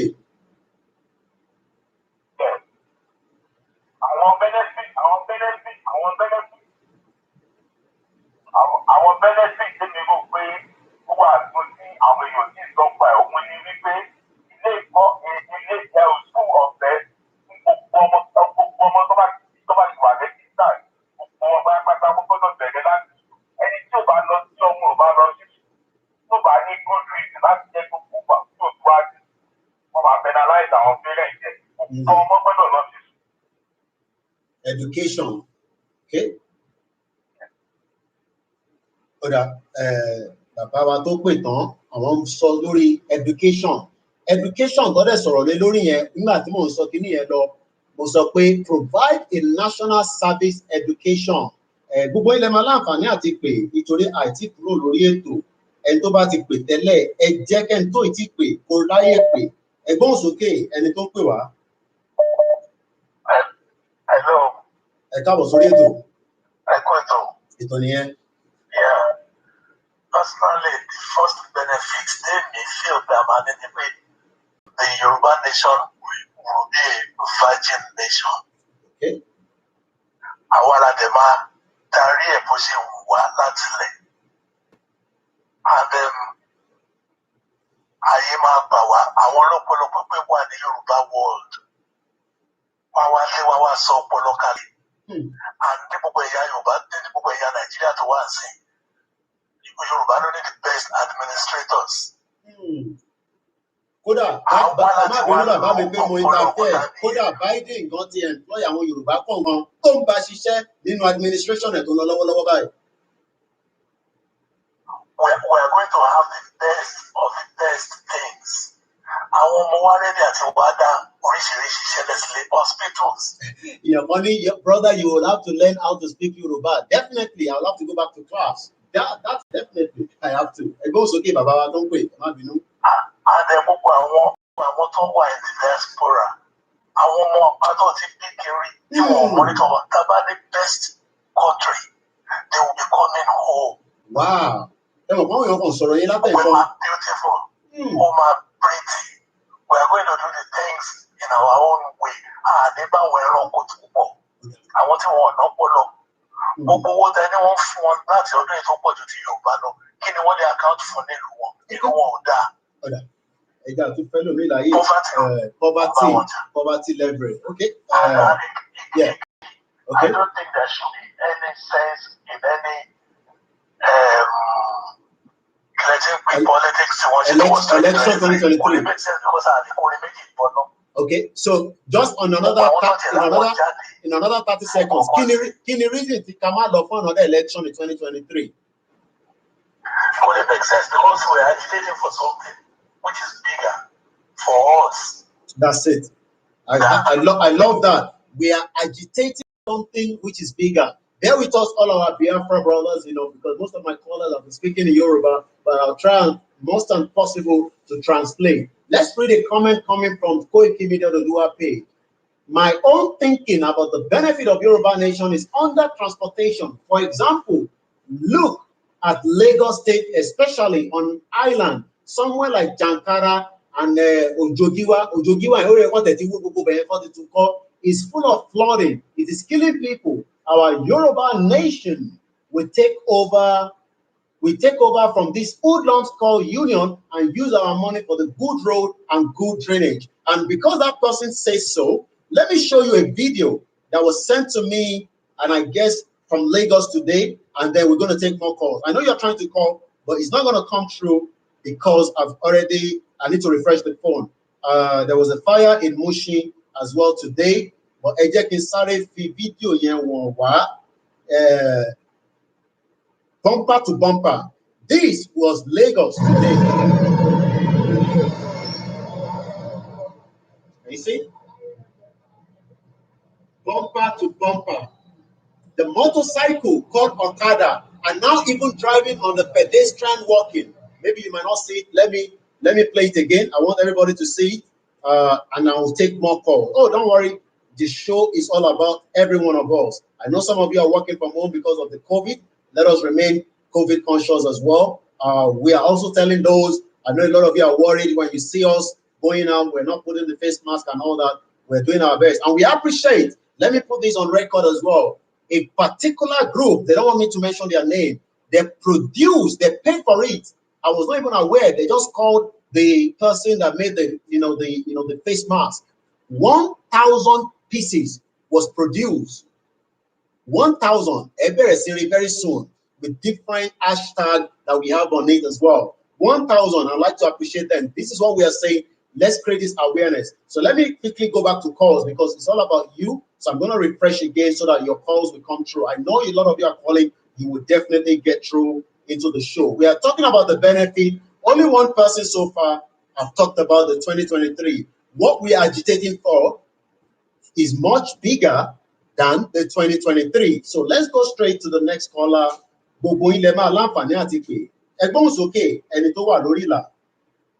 I want to put it on speaker. Go ahead, caller. Ohun yẹn lọ́lẹ̀ díẹ̀, ẹ jẹ́ kó ohun yẹn lọ sókè. Amẹ́ríkà lẹ ti ń pè ìgbìlẹ̀ tí ìṣòro lọ́dọ̀ yín àbẹ́wò amíṣẹ́ ni. Hello. Okay. Bẹ́ẹ̀ni sà. Tẹ́mi ò bá gbọ́ yín dáadáa, àwọn tajọ́ ń gbọ́ ètò yóò lè gbọ́ yín, and it's important that ká gbọ́ ọ̀tẹ̀ ń sọ.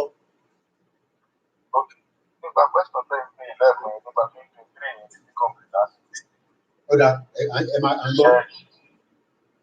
Àwa ò ṣe ọ̀tá náà gbogbo àbá àwọn ìdílé wa lórí àwọn ìdílé àti gbogbo. Ṣùgbọ́n ẹ jẹ́ ká máa sọ benefit tó wà lórí mẹ́ta because bí wọ́n bá ti jọ ṣiṣẹ́ mi tí ò ní tu orúkọ tó ń tẹ̀lé láti padà bàjẹ́ gbà tó bá ṣe president. Ṣé ẹ̀kọ́ bẹ́ẹ̀? Mo ń gbọ́ but mo ń struggle but ẹ máa sọ̀rọ̀ lọ máa translate ẹ̀ fáwọn tàjọ́ ń gbọ́ program mo fi interrupt yín ni. Àti ọ̀kì náà báyìí bá ṣe àwọn kan sọ pé wọ́n fẹ́ gbà mí lò bá president àwọn lókè gómìnà náà fẹ́ ṣe. Ọ̀dẹ̀ máa wù pé tẹ́lẹ̀ ẹ bá padà ṣe láti padà bàjẹ́ gé. Okay, so ọ̀rọ̀ yín ti yé mi nísìn. Tá a bá fún ọ láǹfààní gan fọ́gbà 2023 táwọn bá tún wá kúrò táwọn míì bá dé wá tún bá jẹ́ mọ́ wa lọ́wọ́. Orúkọ náà ti bàjẹ́ àwọn náà láti nígbà tó bá ṣiṣẹ́ ní ìgbà ẹ̀ tí àwọn bíi 1,000 bá wá láti lọ́dún tó ń ṣiṣẹ́ ní ìtúbẹ̀ àti bá wá láti lọ́dún tó ń ṣiṣẹ́ ní ìtúbẹ̀ tó dáwọn tó ń dìbẹ̀ fún rẹ̀ kí ni pẹ́sidẹ́ntì yẹn fẹ́ ṣe ó fún àwọn abẹ náà fún ọmọ ọmọ ẹgbẹ́ kan wà mọ̀ bó ṣe ń lọ ẹgbẹ́ ìkọ́ àkùnso orúkọ ẹni tá à ń tẹ̀lé ìtàn ìta wa kan á padà bàjẹ́ tó bá tún dọ́ọ̀lù. The caller that called, let me quickly explain what the caller was explaining to us. That if we go into that election, and because some people believe that we need that election and all that, and that those of us agitating are trying to destroy the opportunity of the Yoruba. That's what some people are saying, and I'm sure some of you have seen their videos and all of that. I don't have to mention their name.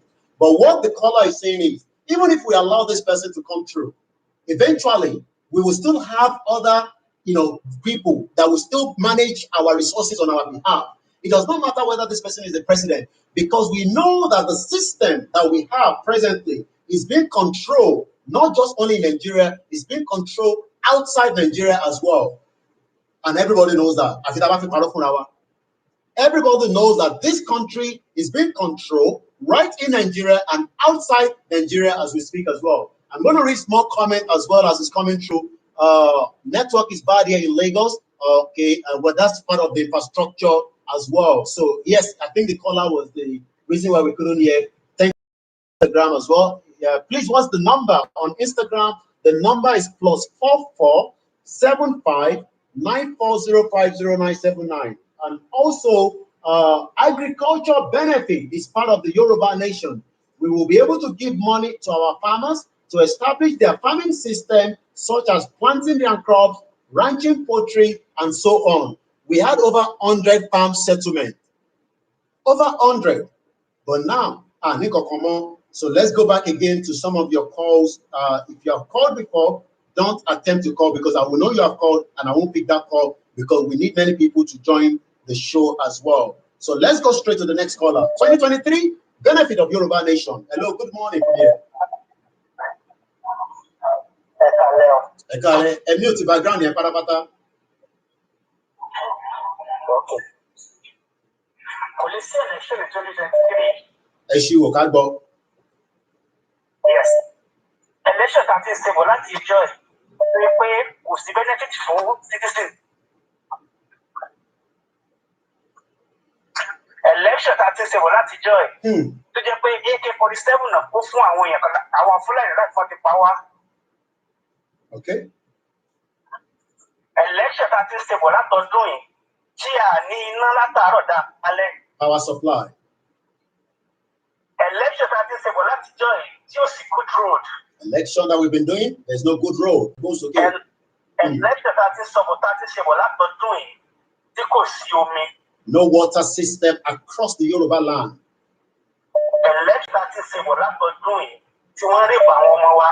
Election that has been happening, they're still raping our mothers and our daughters.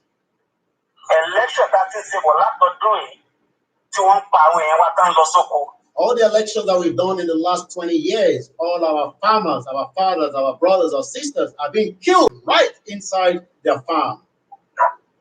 So that's the reason why there's no election for 2023. Thank you. Wow, what a very key point. Election that is when for those that don't understand Yoruba, each time the person say election that is the election that we've been doing, who has it benefit? Do you know that this country has internal display people? Maybe some of you do not know. Okay, I won't allow the country to come through because we need more people that have not called to also add their voice. And mute the background. And mute the background. And mute the background. Lè máa gbọ́ra wa pẹ̀lú ìkọ̀tẹ́ ìgbọ́ lẹ́yìn. Ẹ bá wa mute background mo lẹ́ ti pè. À ń gbọ́ sínú ilé ìnáwó. Mo lè gbọ́ yín because ariwo wà nínú ilé yín. Ẹ mute yẹn. Fóònù nìkan ni kẹ́ máa fi bá mi sọ̀rọ̀ alàgbà tó ń pè. Fóònù yín nìkan ni kẹ́ máa fi sọ̀rọ̀. Ẹ mute the device to see. And I don't want to call it from Nigeria. Ìdí tó ṣe ń dún bẹ́ẹ̀ nínú ilé yìí ni pé ẹ̀ ń gbọ́ra yín nínú broadcast nínú ilé ẹ̀dẹ̀ tó fẹ́ bá mi sọ̀rọ̀ lórí fóònù kò lè work.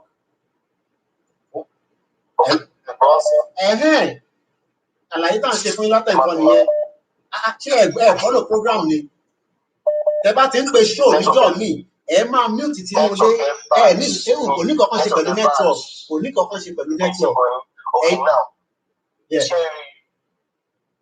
Achievement I need fully say about new program, benefits program. Okay. Because I notice the pay Kaba or working for pay last year for saying that 10 years ago. Kaba travel on neighboring country, Congo. Also our local places from Lagos State is a country on its own. Lagos State over in Nigeria. Wow. The brother working Lagos State development here. Over the country, you're in another country, go further than this. You're seeing, Lord, Thomas, so power you back, then be a man, darling. Or even you to coffee the body benefit, what power you balance, you will not swatch you, at you will not saying, some of whatever, to back one look at the swatch you. So, continue any development that benefit. America telling him about to develop America, not develop both negative and positive. Okay, about the NC lover, preparation for negative side of it.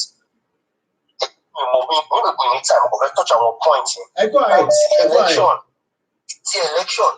I would like to last of one worry. We've seen what is going on earlier before now.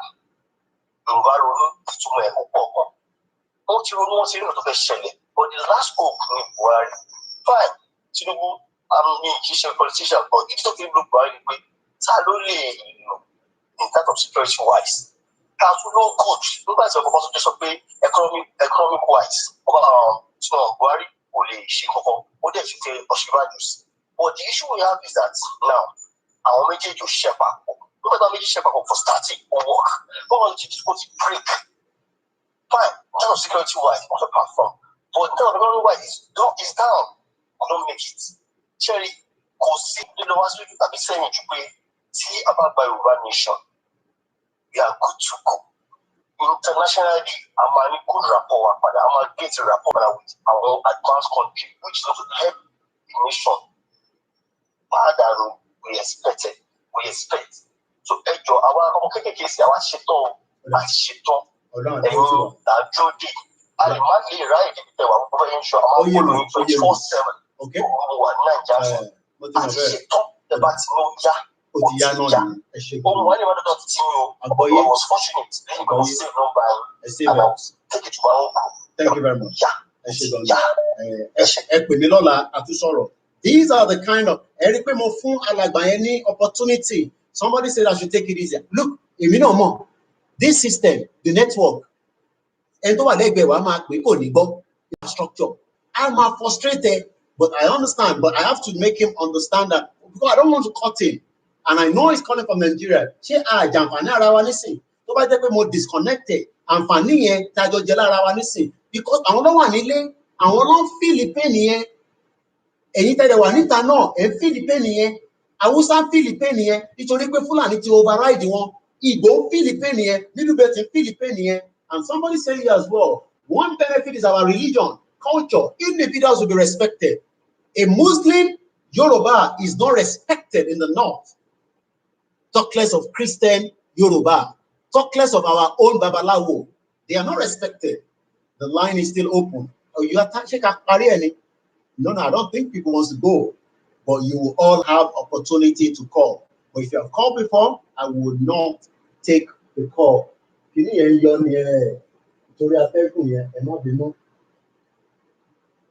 will have to do something much better tomorrow.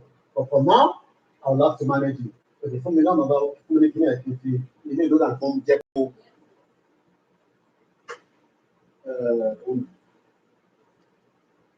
Okay, let's take this caller and then I will. Hello, caller. I'm mute the background. That's US. It's wọlé ẹ̀gbọ́n sókè. Mo ti ń gbọ́ yín bàbá. Okay. Now, election 2023 yẹn ti lè bò yẹn ti mú torí ṣẹ́rí láàrin àwọn tó ń fa corruption ó ní àwọn wọ̀nyí tó jẹ́ pé tó bá ti fẹ́ ṣe ọgbẹ́ ìdìbò kan wọ́n máa oríṣiríṣi owó rẹpẹtẹ tó máa lọ yá báyìí dáhùn ṣe máa dẹ̀ wọlé tán owó yẹn lọ́wọ́ máa san gbogbo kí ni wọ́n tẹ̀lé ẹ̀fà kí ìlú ti dára mo dẹ̀ mọ̀ pé tí Yorùbá tó bá wà ní àyè ara wọn gbogbo nǹkan bẹ́ẹ̀ yẹn ìṣèfò sì máa lọ yá gbogbo tó ti gbé fẹ́ ju gbogbo kan. Then àwọn akáwà wà ní fàṣíìsì gbogbo wa àná pọ̀tún nítorí ìlú ìdílé májìjọ́ kò síbi tá a máa dé ní Canada yìí kò síbi tá a máa dé pé ọmọ ìgbé láti wá àgbàjì ìlú dà gbogbo ẹ̀ non respect gbogbo yẹn. Then owó àwọn ọmọ wọn lè lọ ní ìwé ọ̀fẹ́ gbogbo kí ni ẹ wo nǹkan tó ṣẹlẹ̀ ní. Bàbá mi ẹ má bínú pé kí dá yín dúró díẹ̀. Àwa ti rí àwọn ọba kọ̀ọ̀kan náà tó tún sọ̀rọ̀ sókè lórí election 2023 kí lẹ máa rí sọ sí yẹn. Election yẹn kò sí bó ṣe lè kò jẹ́ ìyẹn bà ṣe kò ní yorí ìyẹn ti mọ́. Kò sí bó ti fẹ́ ṣe lórí àwọn ewèlé wọlé ewèlé gbà ní oyin ò lè ṣẹlẹ̀ tó Yorùbá kò sí ní lágbára lẹ́nu ọ̀rẹ́ pé a máa lọ bí tó ra fẹ́ lọ gbogbo àwọn nǹkan tó dẹ̀ gbogbo àwọn nǹkan tó yẹ ká ṣe gbogbo ẹ̀ la máa ṣe láyé ló tó dẹ̀ ní ti a máa fi nǹkan nira wa lára nígbà tí èèyàn bá fẹ́ dùkú bóyá ó fẹ́ lọ fún bóyá house tó fẹ́ lọ sí bí ìṣe pé wọ́n ṣe máa ní kó lọ san millions ìgbà tó bá débẹ̀ tán owó bó ṣe máa dáwó padà tó máa wá. So àǹfààní ò ní wá sí fáráàlú á wà fúnra wọn nìkan pàdípàdí gọọmenti.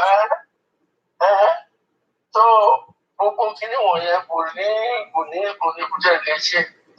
So that àwọn èèyàn wa àwọn lè lọ opportunity ló ẹ̀wọ̀ títì ẹ̀wọ̀ gbogbo kíní ẹ̀wọ̀ tí ò bá jẹ́ pé ọlọ́run tó jẹ ẹ̀wọ̀ omi kò sí náà kò sómi tí ò bá jẹ́ pé ọlọ́run tó jẹ́ pé atẹ́gùn tó jẹ́ pé kò sí bó ṣe lè dá atẹ́gùn dúró otherwise àwọn ohun tẹ̀ ní jẹ́ ká ní atẹ́gùn lò so opportunity wà fún wa ọlọ́run lè mú wa ṣe. Ẹ ṣé o. Ẹ jẹ́ ká sọ̀rọ̀ lórí Yoruba Rescue Fund. We are not doing a lot on it. I understand there's a lot of pressure on every one of us. Even if it's $1, £1, 5, 10, 20. Ẹ jẹ́ ká máa lọ fi sínú ẹ̀. Ẹ jẹ́ kó wà níbẹ̀ permanent. That one is a long term. But yes, the immediate money is definitely going to be used for different things as we go along. But the Yoruba Rescue Fund is for every one of us. It's not for Koiki Media. It's not for any media. It's not for anybody. Ẹ jẹ́ ká lọ máa fi síbẹ̀. Gbogbo àwọn náà bá sọ pé àwọn Israelite wọ́n ń dáwó síbi kan. At least aṣáàtì níbi tó ń dáwó sí nísìn. Kò dẹ̀ sí àwọn kan tó lè mú owó yẹn. So ẹ jẹ́ ká máa lọ fi síbẹ̀. Ẹ jẹ́ ká create awareness. Kò ń ṣe Sunday Igboho ló máa jàjà. Gbogbo wa ni Sunday Igboho. Kò ń ṣe Professor Banji Akintoye. Kò ń ṣe gbogbo wọn. Every single one of us has a role to play to make the dream of the Yoruba nation a reality. We have another caller. Let's go straight to the caller. Hello, good morning. Hello, Ekaro. First and foremost, nǹkan tí mo kọ́kọ́ ní láti sọ, mo fẹ́ sọ̀rọ̀ lórí election 2023. Ẹ bá wa gbé yẹ̀wò. Gbogbo wa tá a jọmọ Yorùbá, tá a bá tún sọ pé a fẹ́ lọ sínú election lẹ́jọ́ kí ni òfò wa gangan, kí ni a rí, kí ni nǹkan tá a fẹ́ lọ ṣe nínú election náà. Nǹkan tí wọ́n ti ń ṣe for how many years tí ó lójú tí ò ní anything. When Buhari came in, I think the first thing to kọ́kọ́ ṣe ta rògbò máa fi tackle security. Even àwa èèyàn tó jẹ́ pé a ní nǹkan tá a fi ń defend ara wa nílé ìbọn, ṣe ló kọ́kọ́ gba gbogbo ìkàlẹ̀ lọ́wọ́ wa náà. So that èyí tó máa kó fún àwọn Fúlàní wọ̀nyí tó máa fi wọlé tí ò ní sí anything tí anybody máa fi defend ara rẹ̀. Ṣebí nǹkan tó kọ́kọ́ ṣe nìyẹn. And that is why you see these herdsmen going into the farms, killing people anyhow. Kò sí anything tí anybody ní láti fi defend ara rẹ̀. Ṣé bọ́ tó fi gbà lọ́wọ́ wa nìyẹn. So going into another election, kí ni nǹkan tá a fẹ́ lọ achieve níbẹ̀ when we already have a way out? So there's no benefit going into another election. There is no benefit. Kò sí nǹkan tá a fẹ́ lọ ṣe. And more also, sorry, when you look at Dubai, somebody was commenting that Dubai is just about 4 million. Fine. 4 million, 2 million, whatever million to money, they have made their country. Oduduwa nation, Dubai, I believe one thing strongly. No matter the millions that are there, we'll still be able to make things meet. I lived for 60 years, and they arrive. This unity is not working. Unity is not working. It's not working. The union is not working. And a lot of people don't understand. Even let's look at it as it is now. The fraudulent constitution, which has been used since 1999, does not allow Lagos to make security for those of you living in Lagos State. That's your thing. You made mention of the issue of stockfish the other time. Oh yes. That's where I'm calling from. Wow. It happened year 2000. And what is the name of that particular area? Because it happened in Eseodo. I think it's in Ondo State. Yes. Eseodo. Yes. We have 4 places where we get those things. Ẹ bá wa ṣàlàyé nítorí pé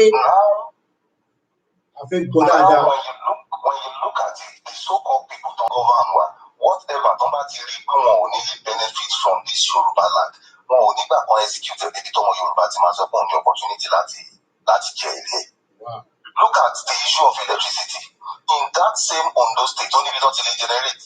But at the end of the day, some of these politicians and most of these Yoruba people tó jẹ́ pé nígbà tí a bá máa fi gba nation yìí kò ní ṣe ojú wọn because wọn ní jẹ àǹfààní ẹ̀ láwọn betrayers tó jẹ́ ọmọ Yorùbá.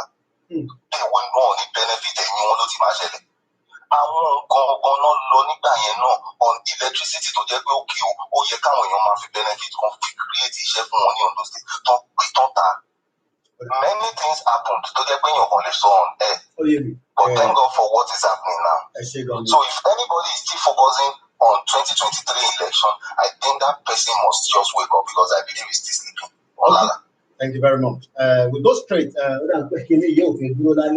So we probably, and I wanted to show behind, but it's giving a bit of a problem. But I will see what I can do now. Let's take more calls. There is a particular person that and you're still trying to call. It will be unfair for those that have not called before. Let's allow those that have not called before to call. The line is very busy, extremely busy, but we are doing all our best to take as many of you that are trying to get into the program. But we are pushing you as well. We have another caller.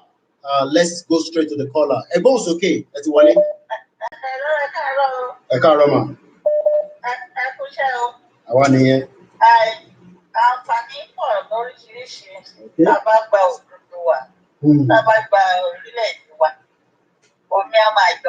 Okay. Okay. Okay. Okay.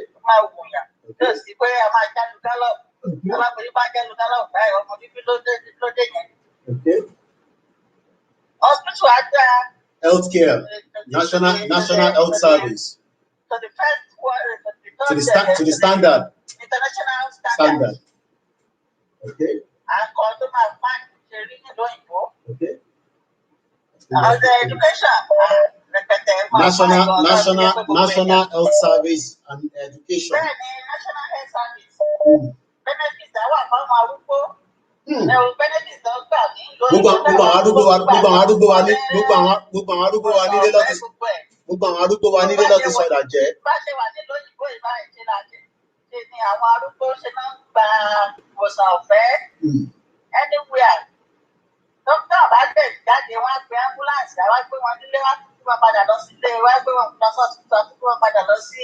what then be one of the shopping lọ́dọ̀ tiwa náà tó bá ti book ẹ.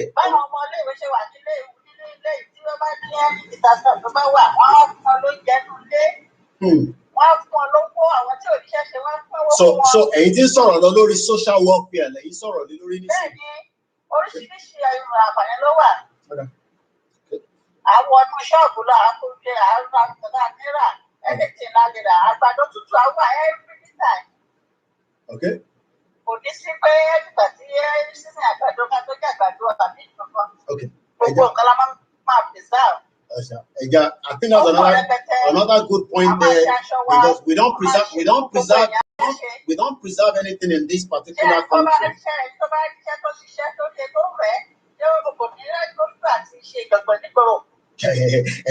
Ọ̀rọ̀ tó dáni màmá mi sọ yẹn ẹ jẹ́ àgbésílẹ̀ bẹ́ẹ̀ ká tún láǹfààní káwọn òdòmínà tún pè. Few more calls are still coming.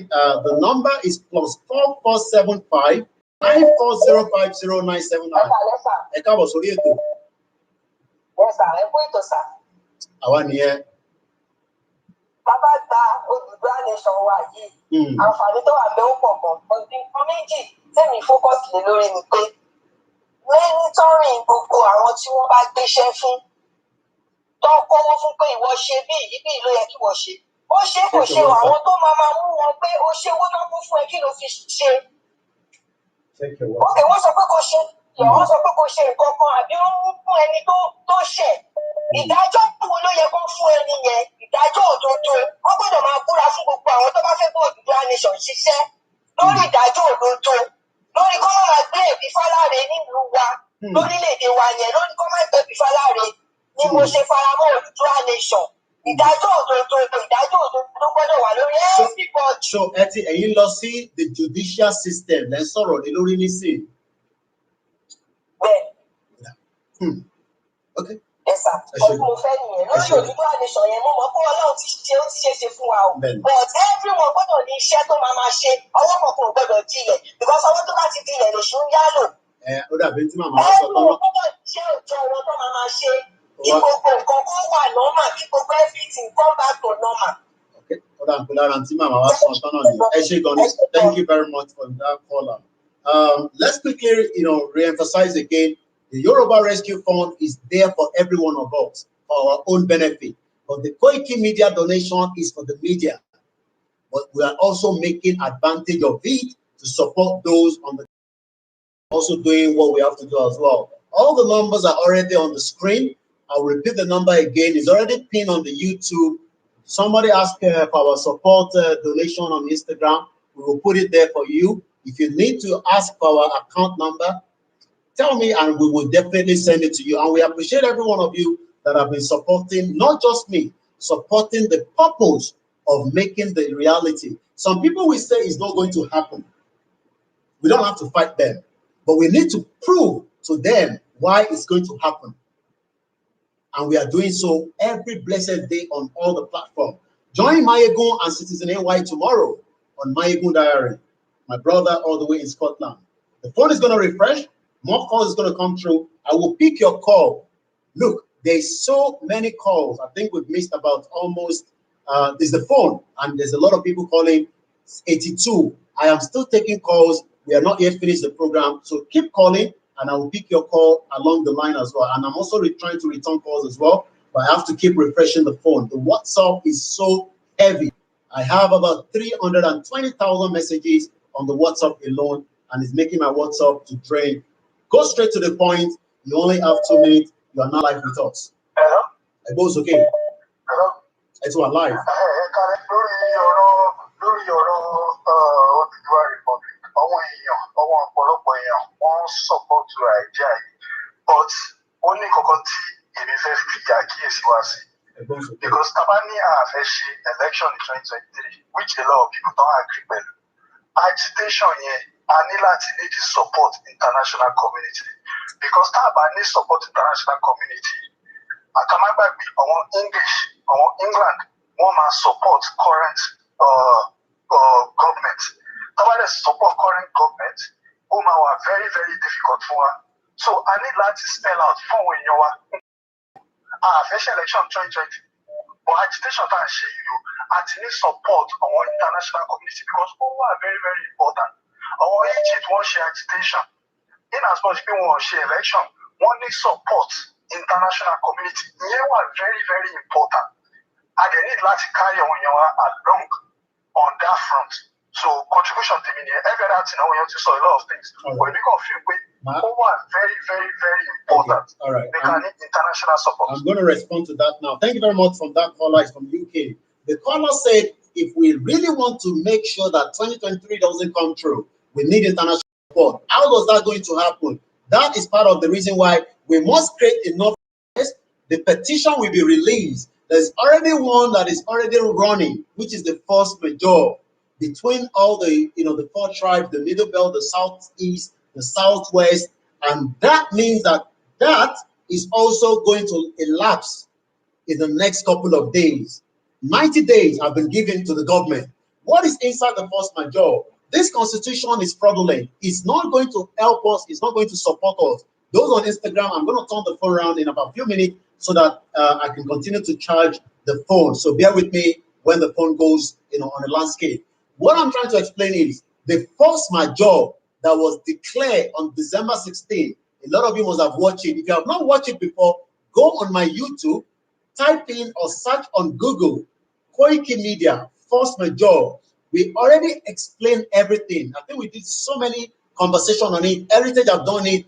Oduduwa TV have done it. Ijile Marcos have done it. Every one of us have talked about it. But what does that mean? The current present 1999 constitution is not working for us. So if we really need to continue with one Nigeria, that constitution must be scrapped completely. And that constitution must go back to what we were having as at 1960, when we become Nigeria that is fraudulent and scam. Because we were a kingdom. So, but is that going to happen? Oh, a couple of days more. We see whether the government responds to that or not. So the point that was raised is very, very important. By the time we are creating awareness, that means we will shoot up the current petition that we are going to use for the Yoruba nation that is being worked by so many powerful people behind the scene. And that means a lot. And I hope, that get a bit of clarification. The phone is going to be refreshed again, like I always say, and then more calls is going to come in, and we are still taking calls as well. This call is coming from Ibadan, but when Idaru can talk, I go okay. That's Ibadan. I go okay. Hello. Emma sọ̀rọ̀ lọ sẹ́. Mo fẹ́ sọ fún yín ni pé mo fẹ́ sọ̀kan fún bàbá Sunday sir ní pé like army ni mo ṣe ní Amẹ́ríkà bí. Ẹ̀rọra ní sùúrù bẹ́ẹ̀ yẹn. Okay. Tó bá jẹ́ tó wà sensitive lẹ́fẹ̀ẹ́ sọ. Ẹni sùúrù bàbá mi, ẹni sùúrù. All right, I'm going to take that out because when people want to go sensitive, interface so tó bá jẹ́ wà sensitive, mo ti yọ ikú lórí speaker. Ẹ ní láti pè mí lẹ́yìn. Tẹ́ bá pe live show, lè máa sọ gbogbo tó wà security conscious lórí ẹ̀. Because gbogbo tẹ́ ẹ̀ sọ is going round. Ẹ láti remember that ẹ pè mí lẹ́yìn ètò. Mo lè pè é padà sórí speaker tó bá yẹ pé fẹ́ ní nǹkan mi tẹ́ fi sọ.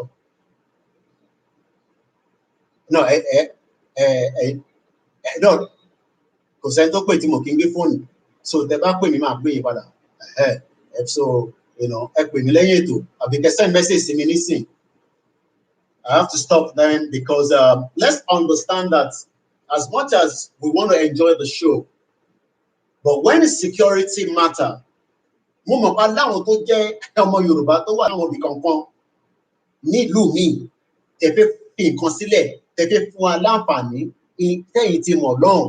Ẹ má pè sórí show kẹ wá gbogbo kìíní yẹn jáde. That's why I have to stop it. Let's go straight to the next caller. Ẹni tí ẹ ti pè tẹ́lẹ̀, ẹ tó bá ti pè tẹ́lẹ̀, mo ní allow it, máa disconnect lẹ́sẹ̀kẹsẹ̀. I know every call that is coming through already. Ẹ tẹ́ bá ti pè tẹ́lẹ̀, I will disconnect it and allow new caller to get through. Hello, caller. Hello, madam. Ẹ káàárọ̀. Ṣé bí nǹkan èrè wà gan, benefit ó wà gidi gan lórí Yorùbá nation. Benefit wà gan. Kò ní ká máa sọ pé education, justice system kò ní ìdókò yẹn.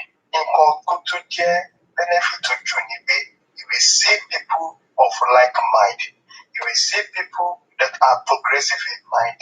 You will see people that are educated. You will see people that have aim, objective to go forward positively. And once you have people like that, everything will come into places. Ìdí ẹ̀ ní àwọn ẹ̀yẹ tó máa sọ pé a fẹ́ answers táà kò máa pé no, we want answers. Ní àwọn tó máa pé no, a fẹ́ justice like this, táà kò máa pé no, opposite àwọn fẹ́. So kò ní sí yẹn. Gbogbo nǹkan tá a rí under the First Republic during the time of our rule, the people we debate, they will judge. And when they come out of that debate, they will put things into action into it, and then results will be coming out. Wow. How many years in First Republic? How many things positive has come, Larry, from them? Western Nigeria, they are the outcome of First Republic, and they will just be 2 years. Okay. So I feel that in good everything. Icing on the cake, bro. 2 minutes. Thank you very much, my brother. Very good point there. I picked up a comment coming straight from YouTube. We need a conference on Nigeria's divorce. China, Russia, US, Yorubas, and Igbos will be invited to the conference. Fantastic. Oh, yes. We will tell the world that we want to go. We will prove to them that we can stand on our own. Our fellow might decide for, but we need to get them involved. It is very, very important. To involve them is part of this awareness and campaign that has to be done not on the social media, but real engagement with all the stakeholders around the world. But we must be prepared for the eventuality, because things will go into it will go into something that everybody's already looking at the picture. It is not moving. Part of what is happening now, we are already dealing with terrorists inside the country. And everybody must understand that. But yes, we will engage the international community. I'm still taking calls. Once again, a very good morning from this side of the globe. Let's go again to US, where this call is coming from. Hello, good morning.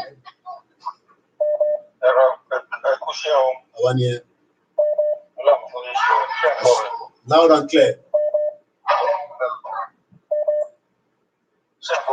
Loud and clear. Loud and clear. I'm going. Okay. Yeah. I would like to US sharing benefits Yoruba nation map. Sharing àwọn tí tó wà mí and then so many countries táwọn Yorùbá wà. Àwọn tó wà mí kì í ṣe pé wọ́n lé sí. Tẹ́ bá gbọ́ àwọn kéékèèké tó jọ ọmọ èèyàn ọmọ ọ̀rẹ́ ń gbà mí. Tẹ́ bá pa àwọn ẹ pé do you want to follow me to Nigeria? The next thing I'm asking is they are killing people in Nigeria. Because that's what Nigeria is a bad country. But that's what they say on the news all the time. So you can't blame them. Yeah. Even though my kid also. And let me tell you something. Again, which is they are also Yoruba. Like last year or last 2 years, we plan to do something like farming. Somebody is talking about 500 acres large around Nigeria. And I'm on interest like farming. Sharia and Nigeria means farming, which is done in Loli. What they have here, if they can be able to establish those things to Odua nation. Sharia Boko Kota will want that to put our own Fulani. It's like they are walk on Bam when you be like Jenny. But that was what but that was exactly what Dr. Fatai Aborede wanted to do in Ibarapa. Mechanized farming, but he was killed. Yeah. He was not allowed to allow that vision to be successful. Okay, what happened to that man is something that made my interest. Oroja stop. Okay, Oroja stop being conceived. Is we agree. That my friend wish to go back to Nigeria totally over Parasili. Èmi ló sọ pé ilé ò ṣe padà sí báyìí, but ó ní pé nǹkan tó ń fẹ́ ṣe ilé. Èmi ní pé mo ní interest. But nígbà tá a gbọ́ wọ́n ṣe ọmọ yẹn náà, àkọ́kọ́ wọ́n kidnap one guy tó yẹ pé òun àti boyfriend ẹ̀ tó ní òkú. Oh yes, mo rántí. Something like that. That was in Ibadan as well. That was in Ibadan. Nǹkan tó stop àwa mẹ́ta yẹn láti ṣe kìíní yẹn nìyẹn, which is true, which is number one. So many things in the sharing ní Odua nation tó máa lè ní. The borderline ẹja kọ́kọ́ secure border wa, which is one. Two, import, bó ṣe import nǹkan sí àwọn èèyàn tó ń send nǹkan sí, which is most of them they are Yoruba and Igbo. Okay, because of time factor, that's more than 2 minutes.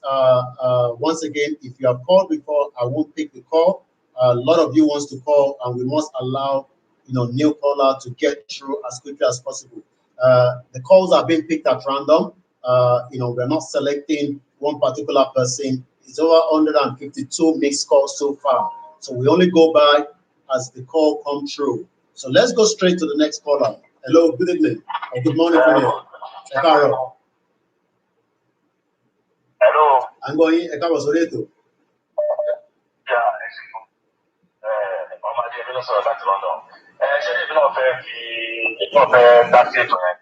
Ó ti jẹ́ pé àwọn èèyàn ti sọ pé àǹfààní tó wà nígbà bàbá dá wà.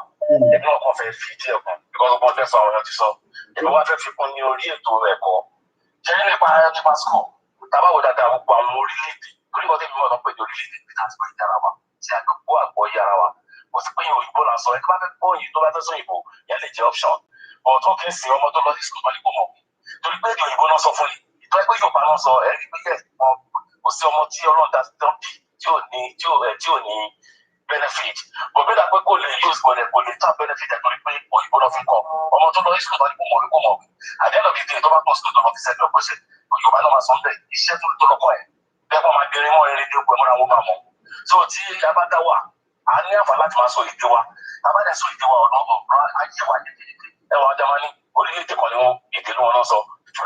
France, èdè wọn náà sọ. So fún ọ ní àǹfààní láti lè ṣe gbogbo wọn tó bá fẹ́ ní ikú rẹ̀ láti lè yanjú dáadáa. Ọ̀tọ̀ọ̀tọ̀ tí wá àfi òyìnbó. So lórí èdè lásán a máa rí àyè láti gbé ètò alárùbẹ̀ ó dẹ̀ máa fún ajá àǹfààní láti lè tako àwọn opportunity tàbí then yàtọ̀ sí yẹn then ó máa fún wa ní iṣẹ́ mọ̀ a máa mú fún wa ní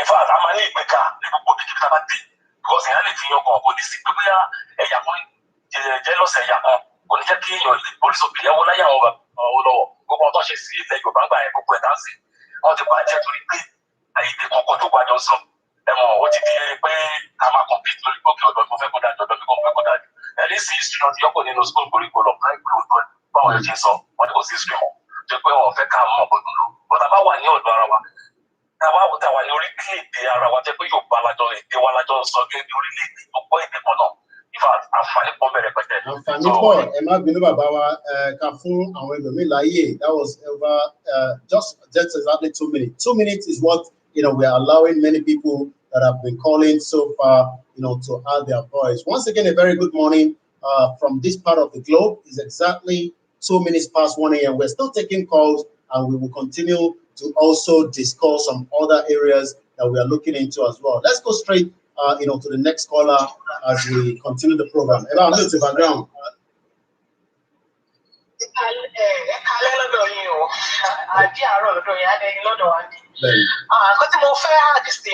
There will be rule of law because mo rí pé ṣọ́ọ̀ṣì pọ̀ gan ní Nàìjíríà sìn and mosque náà dẹ̀ pọ̀. Mo believe pé àwa Yorùbá believe nínú àlùjọ náà a dẹ̀ believe ní ọ̀rọ̀ àbáàdì. So tí a bá gba Yorùbá nation tí rule of law bá wà a máa ní choice láti sọ pé okay a fẹ́ lọ sí ọ̀rọ̀ àbáàdì àbí a fẹ́ lọ sí àlùjọ náà because the situation ní Nàìjíríà nígbà tí kò sí rule of law ẹ̀ṣẹ̀ pọ̀ rẹpẹtẹ gbogbo alámọ̀ tá a bá béèrè lọ́wọ́ àwọn èèyàn pé wáyé tẹ ṣe ń ṣe irú nǹkan báyẹn ní àwọn ò lè ṣe ọjọ́ kan ní Nàìjíríà kó má dẹ̀ ṣe nǹkan tí mo fẹ́ hard discipline nìyẹn ṣe gan ni. All right, let's go straight to UK for the next caller. Hello, good morning. Emil to background. Okay, yes, I have. Thank you for picking up my call, sir. You're welcome. I have an information coming off sorry, Joe. I have input, but it was sensitive. Oh, yeah. It was sensitive. Also, when it was sorrow, okay, I've taken it off the speaker. The Bible, but the face already briefed me. Yeah.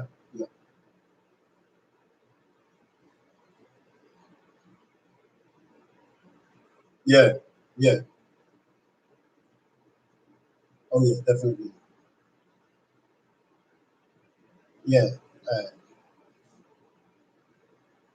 Okay. I'll respond, Mark. Yeah. Check this casserole later. I'll definitely. No problem. I will. Yeah. I should on it. I love when people tell us straight that it's a sensitive conversation and we take it off straight away from the speaker. It's not everything we want, to allow to go straight into. Look, they have been paid to sit down every day and analyze all our videos, not just me, all the medias. And sometimes they will pick information as well. And we know. And that's why we stop anyone that wants to go into sensitive area. Because they think that we will give them everything. We're not going to give them everything. Ama yosi won e mo bo se npe kini kan e mo pe ma sọ pé à ń fẹ́ bí táyà mọ́tò ni kò tí débi tó yẹ kó dé but ó ti hàn díẹ̀. I was reading the paper today where the government says that social media is a danger to Nigeria. Ó ti rí nǹkan kan a ṣẹ̀ṣẹ̀ mẹ́yẹ bọ̀ lápò a ṣẹ̀ṣẹ̀ ṣe kíni a ṣẹ̀ṣẹ̀ mú ẹyẹ bọ̀ lápò. They say social media is a danger, but the Boko Haram is not danger to them. Boko Haram is not danger to them. +4475 94050 The line is still open. We're still taking calls. And when you call, go straight. Is it 2023 election? And what is the benefit? Etik pele nkan abi. Ṣebeti pe tẹ́lẹ̀. No. It goes okay. Yeah. Nǹkan tí mo kàn fẹ́ sọ sport activities. Sport So activities. Yoruba nation so I'm in Yoruba Premier League football and other so many sport activities. So I am partake in it. But to create employment a lot of and jobs. opportunity. Okay, wow. Okay, wow. Nobody talked on that. Premier League is $1 billion business. Premier League, is $1 billion because it's well managed. I live very close to Tottenham Stadium in London. And I know the transformation of that stadium. Mo pray pé gbogbo èyí tí ẹ ti láǹfààní àti tó lé òyìnbó ẹ débẹ̀ àbí Amẹ́ríkà àbí Canada àti Germany ẹ wá mọ reason táwa diaspora la ṣe sọ pé Yorùbá nation can be best because we are moving from a new structure. So gbogbo brain tá ti rí bó ṣe ń ṣe ní healthcare, bó ṣe ń ṣe ní insecurity, bó ṣe ń ṣe ní education, welfare, all those things will be added to the brains of the Yoruba on ground. Ní àwa adájọ́ yìí tẹ̀ wá ń lé lọ. We are all one blood running together. But a lot of people don't understand that. Look at the area that any is on this. Manchester Stadium. But only from Manchester one pa màlúù tí ẹ ń jẹ, ẹ jẹ́ máa stop láti jẹ màlúù tẹ́ ń jẹ. Some of us that are still eating it, we better stop and think about another kind of meat that they might get. Ẹlòmíì ò dé ìlú òyìnbó rí, but gbogbo tó ń ṣe ní Manchester United látijọ́ tó ti ń gbá Premier League ló mọ̀, ó dẹ̀ mọ̀ off air. Ẹ̀gbọ́n sókè. Mo kí gbogbo ọmọ Yorùbá. Nǹkan tẹ́mi fẹ́ sọ nǹkan méjì pé mo fẹ́ sọ. Àkọ́kọ́ náà ẹ̀ ò ní iná. Ìlú tí ò bá síná ní gbogbo ilé ayé, ìdẹ̀mọ̀ pé tá a bá gba Yorùbá nation, iná máa wà. Ìlú tí ò bá síná ní gbogbo ìlú tó develop kò sí bó ṣe fẹ́ develop. Ìyẹn àkọ́kọ́. Ilé ẹ̀kejì ni security. Ṣé ẹ gbọ́ mi? Àgbọ́yé. Security lẹ́lẹ́kejì. Ìlú tí ò bá sí security, London tá a wà bíbá ẹ̀. Kò sí nǹkan tó fi sílẹ̀, ó wà secure. Àwọn èèyàn wá dálé iṣẹ́ lẹ̀ kí security bá wà. Àwọn èèyàn wá oríṣiríṣi èèyàn wá látàkùn láti wá dálé iṣẹ́ wọn.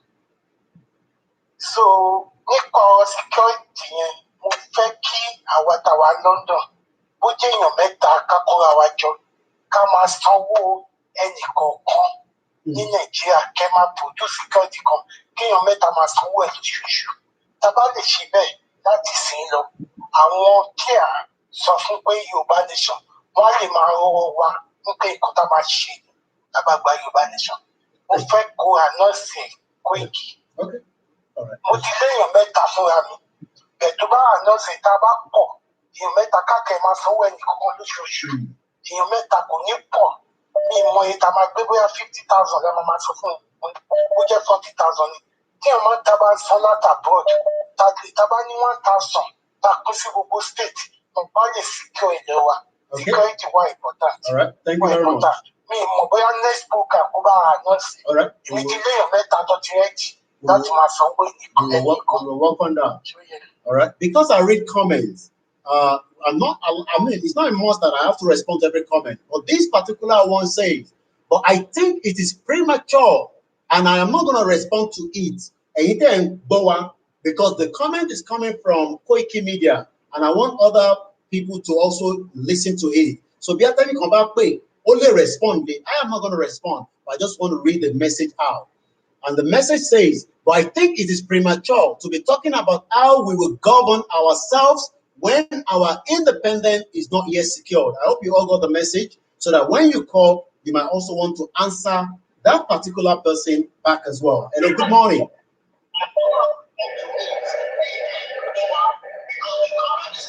About mute the background. Hello, caller. Hello? About mute the background, Padapata. Hello? It's Wally about mute the background, Padapata. Yeah, it's muted. Hello? tẹ́ ẹ bá gbọ́ yẹn wà delay kò tí wà mute tó bá wà muted. Okay, go ahead.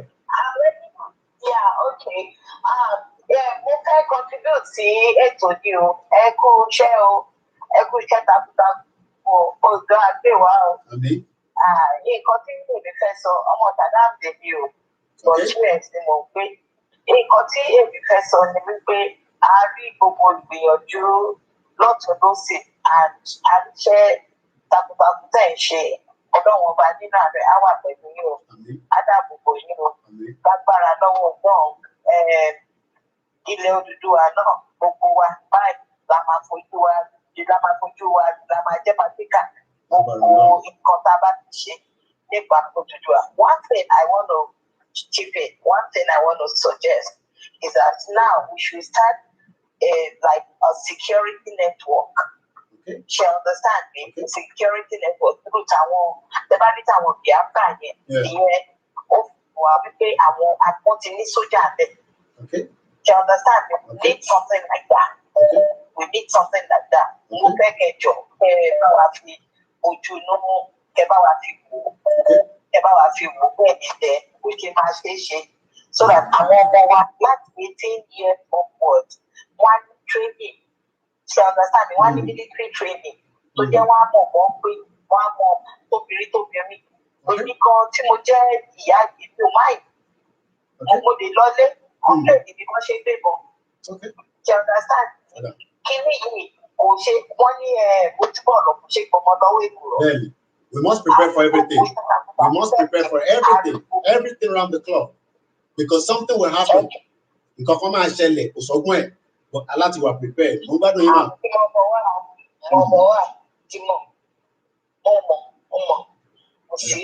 But we have to get prepared. Okay. We have to start getting prepared. I mean, whatever it takes is what it takes.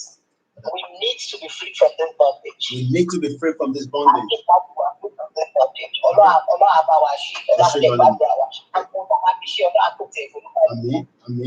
Amen. We're ready and we're ready. We want to go and we want to go. Right. Not going back. No going back. That is the right word. We're not going back regardless of whatever anybody might think. Some people will say it's not going to happen. Don't fight them. Don't argue with them. It will be stupid to argue with those that are looking at this contraction and thinking that it will not happen. It will eventually happen. Oh, Mashele, we have another caller. Good morning, caller. Both okay? Yes. And this person is a security expert, but I'm not going to mention the name. But go ahead.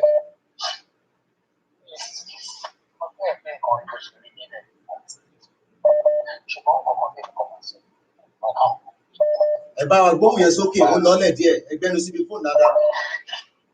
Wọ́n ní pé nǹkan tí wọ́n wá kí àwọn ará Yorùbá máa kọ́ pọ̀ wọ́n fi sọ fún ti bí àti tó kù.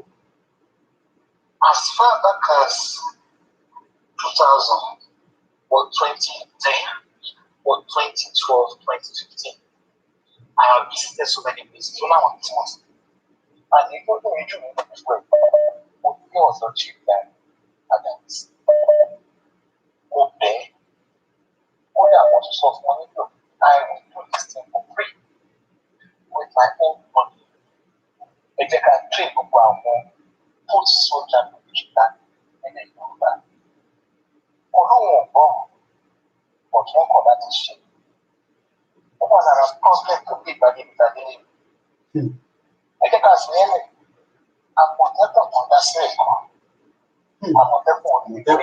Amotekun is no longer functioning. Why? And that's something that you should very well. Hello, film, hello, broadcast in 2019, November. In the program about 7.6. If we are just any if the necessary thing very much, it will become another failure, another project down the drain. One of us. A job is another one. A come on the project one to go. I'm on the contract around the SAS, so I don't go and go make over one. Tasha,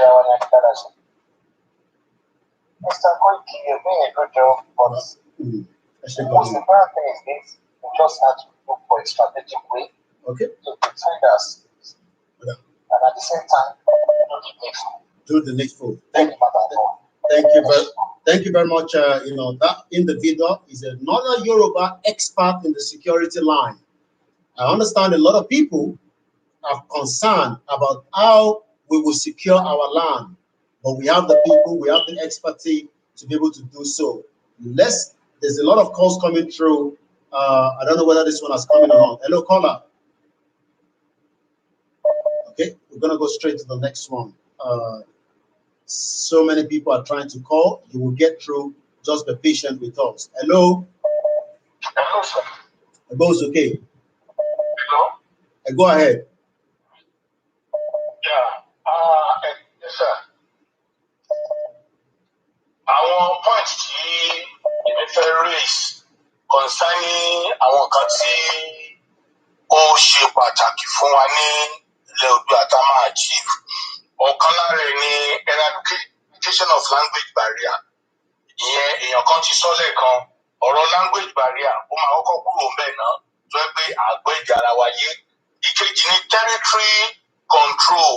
A máa lè control territory wa unlike Nigeria tó jẹ́ pé ó ti wà too porous wọ́n á ti border ní ilẹ̀ Yorùbá but border wà púpọ̀ ní ilẹ̀ Haúsá kò ní sí yẹn gbogbo border wa à lè control ẹ̀. Ìkẹta ni office cleansing. Mr. Koiki, nọ́mbà 3 yẹn ṣe pàtàkì gan-an mo fẹ́ kẹ́ ìdìmọ̀ ọwọ́ sí i torí ọ̀rọ̀ máa tó di ìtàn. Ṣé rí àwọn civil servants a gbọ́dọ̀ ní ìmúrasílẹ̀ dè wọ́n nígbà tá a bá dé Odùduwà nation torí àwọn ló ń da Nàìjíríà rú kò sẹ́ni tó máa ń dárúkọ wọn orúkọ àwọn olóṣèlú nìkan náà máa ń dá. Àwọn civil servants gan ni consistent devils tó wà ní Nàìjíríà torí olóṣèlú tó ọ́fíìsì kò mọ bí tí owó wà nínú ọ́fíìsì àwọn òṣìṣẹ́ ìjọba àwọn civil servants àwọn ló ń introduce ibi tó wà àwọn ló dẹ̀ máa ń pàṣẹ ti record. That is number 3. Mo fẹ́ kẹ́ jẹ́ ká dìyẹn mú dáadáa. Tá a bá fẹ́ kí Odùduwà kò ní àṣeyọrí, a gbọ́dọ̀ wo kí ni a máa ṣe pẹ̀lú àwọn civil servants, àwọn ní ìṣòro Nàìjíríà. Àwọn èèyàn dẹ̀rí náà rí wọn wò ó bẹ̀rẹ̀ rárá. Number 4, sir, òun ni exportation. Exportation of our farm produce. À lè ní àǹfààní láti máa ṣe ìkójáde àwọn ohun tí àwọn àgbẹ̀ wa bá ń ṣe. A lè máa kó jáde, a lè máa lò fún exportation. Ìkarùn-ún tó wà lọ́rọ̀ mi ni pé business registration and business regulation. A lè regulate pé àwọn wo ló fẹ́ ṣe business ní orílẹ̀-èdè wa. Wọ́n gbọ́dọ̀ wá máa register. Bí a lè máa fojú tó wọn kì í ṣe pé kí àlejò wa gba ìlú mọ́ ọmọ onílùú lọ́wọ́. Ìkẹfà sà ó ní a pè ní a lot of returnees àǹfààní kan tó nìyẹn ọ̀pọ̀lọpọ̀ àwọn ọmọ Nàìjíríà ọmọ Odùduwà tó ti làmìlaka nílùú òyìnbó tó ti wọn mú ọ̀pọ̀lọpọ̀ ló máa padà sílé láti wá tún lè ṣe. Number 7 ó ní retirement of our road map. Ṣé rí ọ̀pọ̀lọpọ̀ àwọn ọ̀nà wa la máa ṣe àtúnṣe gbogbo bó ṣe wà kì í ṣe bó ṣe kó wà ló wà lénìí. Gbogbo ènìyàn máa ṣe àtúnṣe ọ̀pọ̀lọpọ̀ kò nílò kí ọ̀nà gbà lọ tí wọ́n ti kọ́lé sí gbogbo ènìyàn máa ṣe àtúnṣe àǹfààní ẹ̀ wà. Ìkẹjọ òní wípé the two journey nípa ọ̀rọ̀ 2023 àti Oòduà nation challenges ní méjèèjì ṣùgbọ́n ìkan lérè jù kan lọ.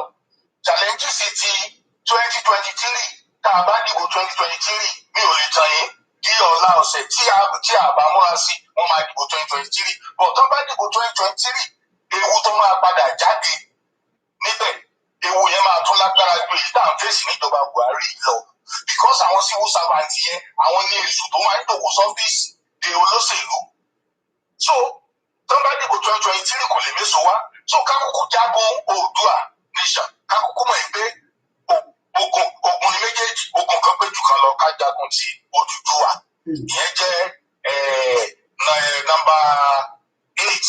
Number 9 ó ní pé job a máa lè rí iṣẹ́ á wà fún àwọn èèyàn ní àkọ́tún job then security wa ó máa wà more tightening ìyẹn jẹ́ àwọn kan tí mo fẹ́ sọ fún yín then lẹ́yìn ìgbà tí wọ́n parí láti pè é láǹfààní láti pè é Canada ni mo ti ń sọ̀rọ̀ so that a lè ní àwọn àjọsọ kan tí ìfẹ́ sọ lórí social media. Mo dẹ̀ máa need àwọn pọ́ìntì tí ẹ raise yẹn náà ẹ bá mi send it lórí WhatsApp. Wow, what an amazing individual, what an amazing call. Civil servant. The structure will change, but a lot of people are not sure how that structure will change. But the structure will definitely change. Let's go straight to one of my Biafra brother that is now joining us on the line. Go ahead, mute the background. Put the phone close to your mouth. We can't hear you at all. But put the phone closer to your mouth. Yes. Okay. Good evening. America. Thank you so much for the program. I enjoy you for this hour. Thank you so much. And there's one thing somebody called here. He asked a question. How can you be talking about all those things what we are going to do when we don't even have when we don't have a government yet. That is so I don't think it's better that if we are planning, we have to carry everything along. We carry everything along. We have to get full sight. Yeah. We need to get full sight. That's what we need for our people to understand. Yeah. Yes. This is what I want to say for this or what he has said now. Okay. It's not like that. So we have to carry everything along. Oh yes, everything. Yeah. Okay. Normally, just like now, for example, now you want to marry a wife. Like, for example, just for example, you want to marry a wife. You have to picture the kind of woman you want. When you picture it that you want, and that's exactly what you're going to have. It's what you picture. You understand? This time we have to step aside. You understand what we want to do? Okay, now, like you and me and others, many of us, we are very clear here in Western world. We see everything. We see how they do things. You understand? Yeah. You know I've stayed there for many years. And others, so many others, even more than 20 years, 30 years, the outside. More than 10 years. You understand me? So we have seen the way it's the wrong thing.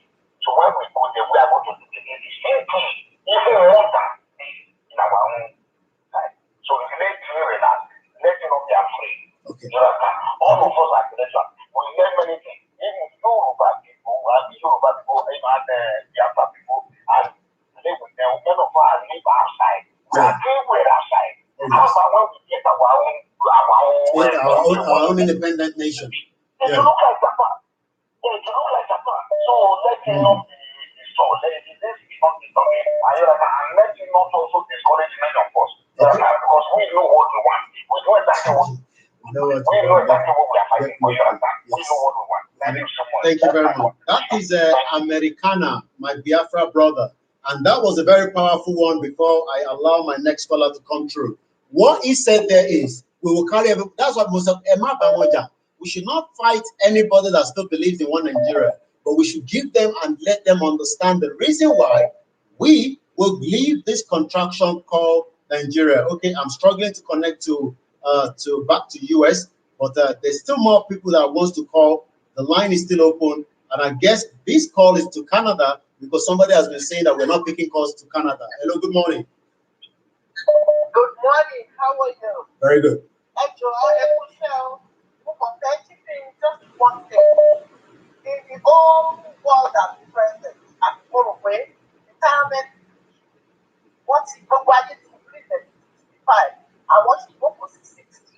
I want to get 60 in Nigeria. They are still strong and able to work.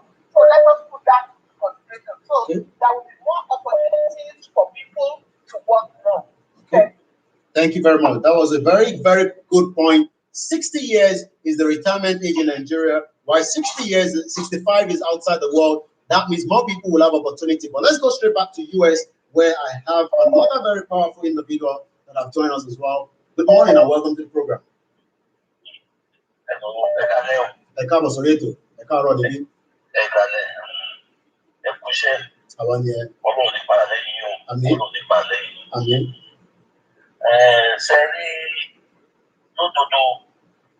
Nigeria system of Nigeria what you corrupt patapata. All over. What you corrupt patapata. Láti ọ̀rọ̀ pátápátá. Àfi ká build the institution tó jẹ́ pé kí èsì ẹ pé bóyá ẹnìkan tó jẹ́ pé system yẹn yóò jẹ́ pé wọ́n bá jalè báyìí system kan yóò mú wọn. Kì í sí individual yóò mú wọn. Sọ̀rọ̀ mi. Àgbọ̀yé.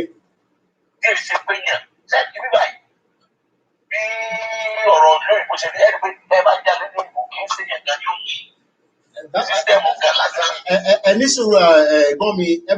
Yesterday I said the same thing.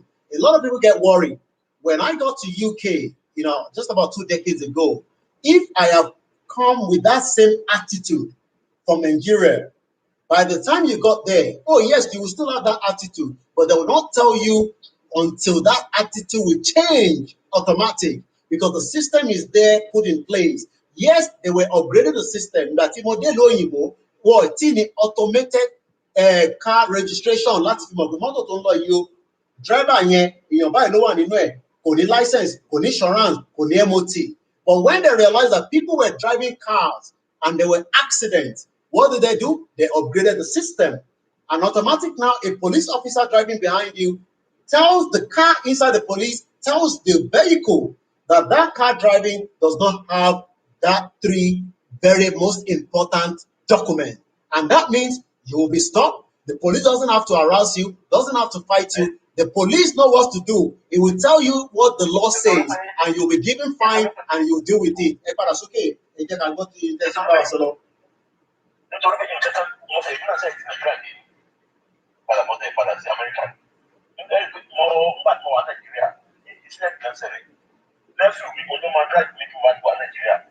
So àwọn àgbọ̀ nígbà táwọn àgbọ̀ àwa pàdé àwọn olóṣèlú bá ti pàdé àwọn olóṣèlú àtàwọn ọlọ́pàá sẹ́tìmọ̀ nẹ́fìn mi ọmọlẹ́yìn mi so wọ́n dá tó pé níbo láti ṣe wà kò dẹ̀ mú láti dá níjọ yẹn ó ní láti ṣe ń fi ẹ̀spáyà so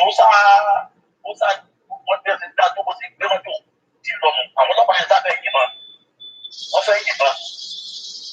Wọ́n sọ fún àwọn ọlọ́pàá pé mo ní ìdó pé ẹ̀yìn mọ̀ ebi nọ́mbà mọ́tò wà ẹ̀yẹ ẹ̀kọ́ nọ́mbà mọ́tò náà ẹ̀kọ́ nọ́mbà mọ́tò rẹ̀ kò ní ìdí pé kẹ́ dàbí àtẹ̀fẹ́ yìnbọn mọ́ wa ẹni kú di láti wà ìdẹ́jà wọ́n á ní táwọn ọmọ sísẹ́mù Nàìjíríà ní àwọn lè má ní mọ́tò yẹn fún ojú ìdíyẹ. Wow. Now that shows something there.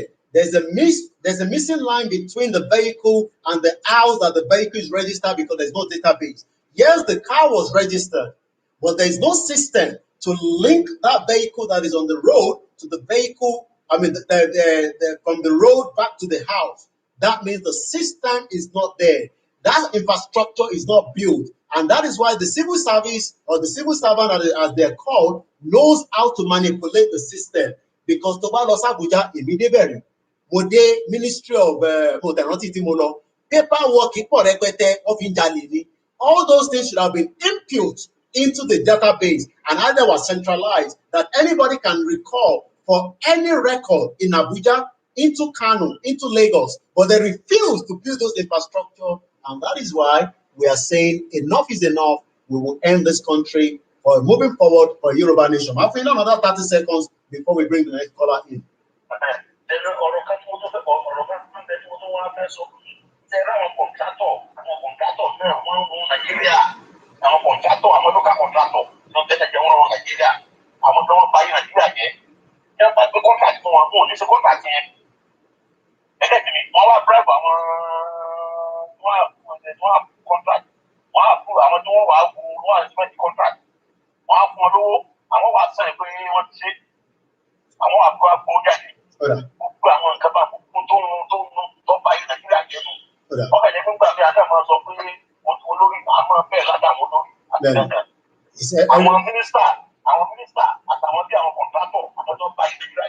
Okay, so that we can get more calls, so that people are not staying on the line trying to call and it's not coming through. The line is still open. It's +4475 94050979.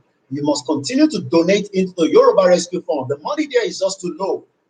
And likewise, the money that is being donated to support Chief Sunday at the will be released from our beautiful Sister Maureen of GeoTV that has set it up. Also, still contribute onto the money. You know, we eventually be recalled. You know, from the GoFundMe that has been set up. His Twitter account has been suspended for now, but we are working with Twitter to find out the reason why it was suspended. But they have not get back to us. So they can follow the Twitter tí Chief Sunday Adeniyi Adeyemo tí gbogbo yín mọ̀ sí Ìgbòho. Ìgbòho ni ó ń ta wọn lọ sí pé wọ́n ní Ìgbòho. Ó dẹ̀ ti ń jẹ́ Ìgbòho kò ń sọ̀rọ̀ 30 years ago. And it's not just going to be him alone. Every single one of us will make the realization, the actualization of this Yoruba nation that we are all agitating for. And nobody is perfect than each other. I believe this caller has called before, and I could be wrong. Hello, caller. Okay. Ó dà pé ti pè tẹ́lẹ̀ àbójú mi lórí bẹ́ẹ̀ pẹ̀lú screen mi. No. Ó ti kọ́ lórí bẹ́ẹ̀ o. Ọ̀dà tó rí another issue lẹ́yìn tí kò padà. Okay. Mo sọ pé why don't you discuss victory? Mo máa pẹ́ àti ẹ̀tí kò sí wọ́n. Mi ò fi pé màmá lè pè padà láti sọ̀rọ̀. Okay. Ẹ̀gbọ́n sókè. Ọ̀dọ́ ìyàwó mi lè pè padà láti kọ́ ní kọ́ọ̀tì. Yeah. No, ẹ̀gbọ́n sókè ẹ má sọ̀rọ̀ lọ. Okay. Now, in court and discourse is not like one discourse about victory. It's just like plan. Sorry about many people think of control shell. Who is a common social media to follow?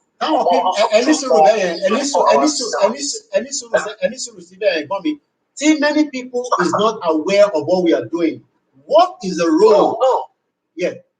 What I mean is that with they have been in Nigeria to which like plan internet software. No, we're going the same way. We're going the same way. Let me rephrase it again. Many people are not aware because they are not online. We cannot dispute that. Yes, they're not online. But the question I want to ask. There's a question I want to ask you there. If I can land the question here, I will respond. What is role are you playing from wherever you are? I don't have to know wherever you are. What role are you playing as an individual to make that awareness? Because that opportunity is for you, is for those on ground, and they must know about it. What role are you playing? God bless you. The roles is to meet them one by one, street by street, as much as I can do, which I've been doing, and let them understand. That's why I'm very, very interested in this program. Okay. I do, my friends are doing, because we all know that the only option we have is for everybody to go as a nation, so that we can have opportunity to create everybody. To create. So you are already playing a big role because you are based in Nigeria. What more can people? I don't want to put the diaspora because people always think it's a diaspora job. It's everybody's job. Those at home and those outside. Keeping people more to get that kind of support. It will help them in living. What do you think people need to give you to make this awareness get into every corners of this location 419 and most especially the Yoruba land? Is the caller still there? Hello, I'm here. Yeah. Oh yeah, it goes okay. The back question to me. The truth is that for now, because we'll see program it's not really news, local news, they're not showing it just to hide it from people. It's for the advantage of social media, like bandit and other things like that.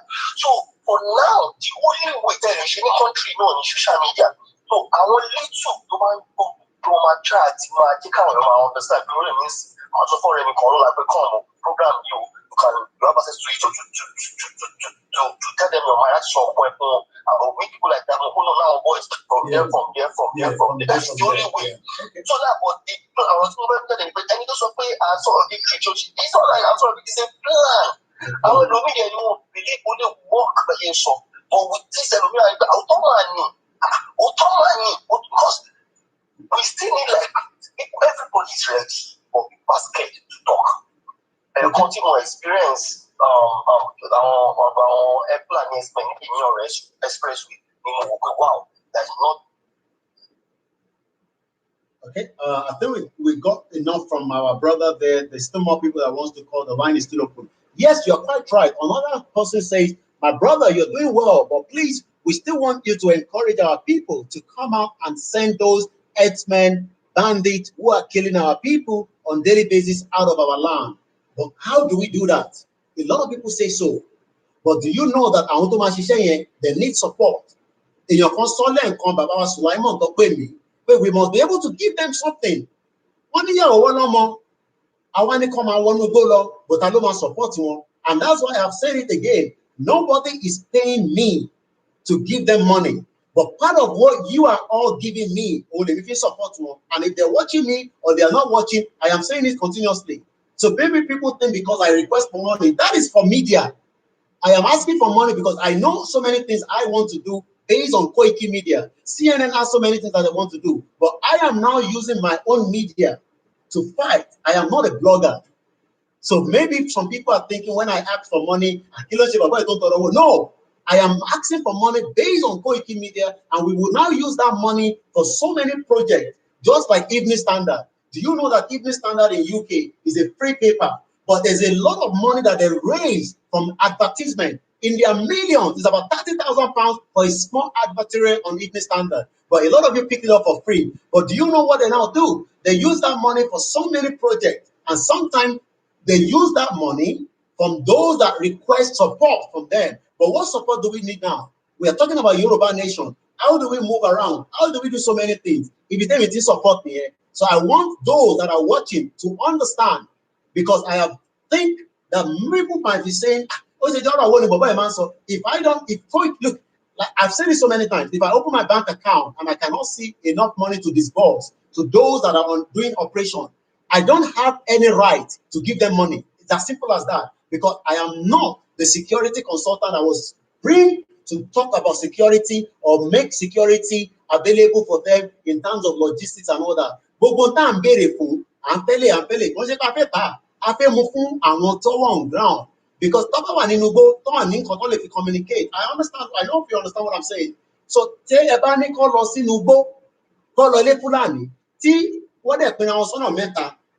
and they communicate because we see network infrastructure. That is where we need maybe another team that would have to come up and do those particular area on behalf of these guys. There are so many of them in different platforms, and I've seen different groups shouting, because the money is just not there. I am using my own personal Koiki Media money to fund it, and I can only do little I can do, and I've been doing this since last year. So I need this to put on record so that people are not thinking that money right láti fún wọn ní owó pé wọ́n fi lọ síbì kan, money right láti fún wọn lówó pé wọ́n ṣèṣe níbì kan. And to understand me saying, nígbà tá a need kí ló ń pè kí ni mo fún wọn lówó ẹ̀ lẹ́nìí 60,000 naira ni mo ní kó lọ ra kí ni medical kit. Ṣé bá ti sọ fún ìtẹ́wà lórí show up to now àìtí ìyẹn kankan tó fún wa ní medical kit. So kí ni mo fẹ́ ṣe sí? But nínú owó tẹ̀yìn wá fún mi, mo wá rí pé ó ní làákàyè kémi náà yọnu owó yẹn kí n ra medical kit fáwọn tó wà lójú ogun. Àwọn kan wà lójú ogun nísìnyí, àpò announce for anybody ní. Wọ́n dẹ̀ ń ṣèṣe lójú ogun yẹn. So the question is, who fund them? Nobody's talking about that. It's a very, very sensitive area that needs to be looked into. Ó yí sì ká jókòó sórí bíbá, ká comment, ká pè sórí show. Ẹ jẹ́ kó lọ máa wá Fúlàní. Yes, they are doing so. Wọ́n ní ọ̀kadà, wọ́n máa ra epo sínú ọ̀kadà yẹn. And it's not easy. Àwọn kan wà ìjọ mẹ́rin náà fi sùn sínú igbó. But who is funding them? Who is going to fund them? I'm not saying you should send the money to me for that. No, you don't have to do that. But somebody must set something up, structure, to be able to support them on that area. Because already. Media is working tirelessly. Our almost time in location 419 hour missing, right? It's almost 2 o'clock. And sometimes even if I'm not live, a lot of you are calling me for that. So if we don't have a structure for all those we are calling our warriors, whatever, I'm not talking about warriors, don't Mugari, don't program, don't warrior. I'm talking about those that are already working, and it's not just in one state, they're working around the whole state. But one this support, because if one day, but Koiki Media one I want to want your dear. Ìkànnì wọn kódà asat ìjẹta ó wà lábẹ́òkúta ó lọ sókun state nígbà tó tún máa pè mí lénìí ó ti wà ní Àkúrẹ́, látàkúrẹ́ ó tún káàkiri bẹ́ẹ̀. Àwọn people kò wọ́n níṣẹ́ lọ́wọ́. So we need to understand that we have to take this serious, but that is on the side. But yes, awareness is still needed as well. Let's take more calls, and then, like I said, I have to keep dropping my voice down because it's very, very late here as well. Hello, good morning. Hello? Good morning, go ahead. You are already live, go ahead, we can hear you. Yes, very true, very true. Sọ̀rọ̀ láti Àbújá. Láti Àbújá, capital city. À ń gbọ́ yín. Ẹ bá wa rọra gbé ẹnu yẹn síbi fóònù dáadáa ká lè gbọ́ yín. Ó dà ń pé fóònù yẹn ti wà lẹ́bi ẹnu yín dáadáa nísìnyí mo mọ̀ pé ilẹ̀ ti ṣú dáadáa ní Nàìjíríà. Ẹ jẹ́ ká lè láǹfààní àti gbọ́ra wa. Ṣé mo clear sí? Very, very clear. Go ahead, fire on. Ẹ jọ̀ọ́ láti create more awareness. Nǹkan tí mi rò ló yẹ ká ṣe kókó ni wípé ká bẹ̀rẹ̀ láti villages ká máa ṣe táwọn. Tẹ́ bá wo dáadáa village tí à ń sọ yìí náà láti ní àwọn àgàgàgbára Àgbẹ̀bọ̀yà, àwọn ọlọ́dẹ àti àwọn vigilante náà. Ọjọ́ tí àti ìgbà púpọ̀ wọn pàdé nìyẹn. Tí ó jẹ́ wípé irú bí agbára tí Sunday kan lò tó tún wà lọ́wọ́ wọn. Tó bá bẹ̀rẹ̀ sí ní ṣe táwọn méjì pẹ̀lú wọn bẹ̀rẹ̀ sí ní fún wọn ní enlightenment lájẹ́ kó ṣe wọn wípé ibi tá à ń gbà lọ ní gbogbo rádaràda ètí tó lórílẹ̀-èdè yìí o. Tí àwọn yẹn bá ti àwọn bàbá wa tó wà ní àwọn villages yẹn tó bá ti lè káàkiri ní tá à ń sọ yìí àwọn ni wọ́n tún máa sọ fáwọn ọmọ wọn ẹ gbáradì o ẹ má báyìí gba oṣù gbogbo ara fẹ́ kúrò lórílẹ̀-èdè amúnimúlẹ̀ yìí o orílẹ̀-èdè amúnisìn yìí o a fẹ́ kúrò ń bẹ̀ o. So from there naturally ló máa transmit sáwọn schools àwọn náà máa sọ ní school wọ́n máa sọ ní villages. Now the moment tó bá rí àwọn apànìyàn wọ̀nyí ní villages wọn kíá wọ́n máa mọ nǹkan tó máa ṣe. Then lórí ọ̀rọ̀ owó dídá yìí ọlọ́run á ràn wá lọ́wọ́ kí ọlọ́run kó gbé orí gbogbo wa sókè kí owó business dáa ṣe kó máa mú owó wọlé kí owó máa wọlé tí gbogbo wa tí owó bá ń wọlé fún wa àti máa fi owó sílẹ̀ kò ní nira. Ara problem tí èmi ń jẹ́ kó yé àwọn èèyàn nìyẹn àwọn pípò yìí àwọn northerners àwọn fẹ́ sọ gbogbo southern region the entire south they want to make them poor they ruin their businesses. Please quickly say this sir láti 1984 mo ti ń follow issue governors of central bank. 1984 lẹ ti ń follow CBN. Bẹ́ẹ̀ni sà.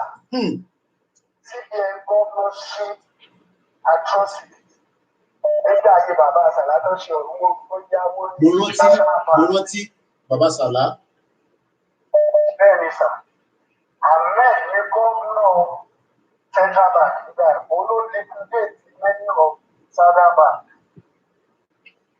Every time nígbà ẹ̀jẹ̀ kí n tètè padà sáyé ìṣòro many banks ló wà frustrated nígbà tí Soludo jẹ́ gómìnà.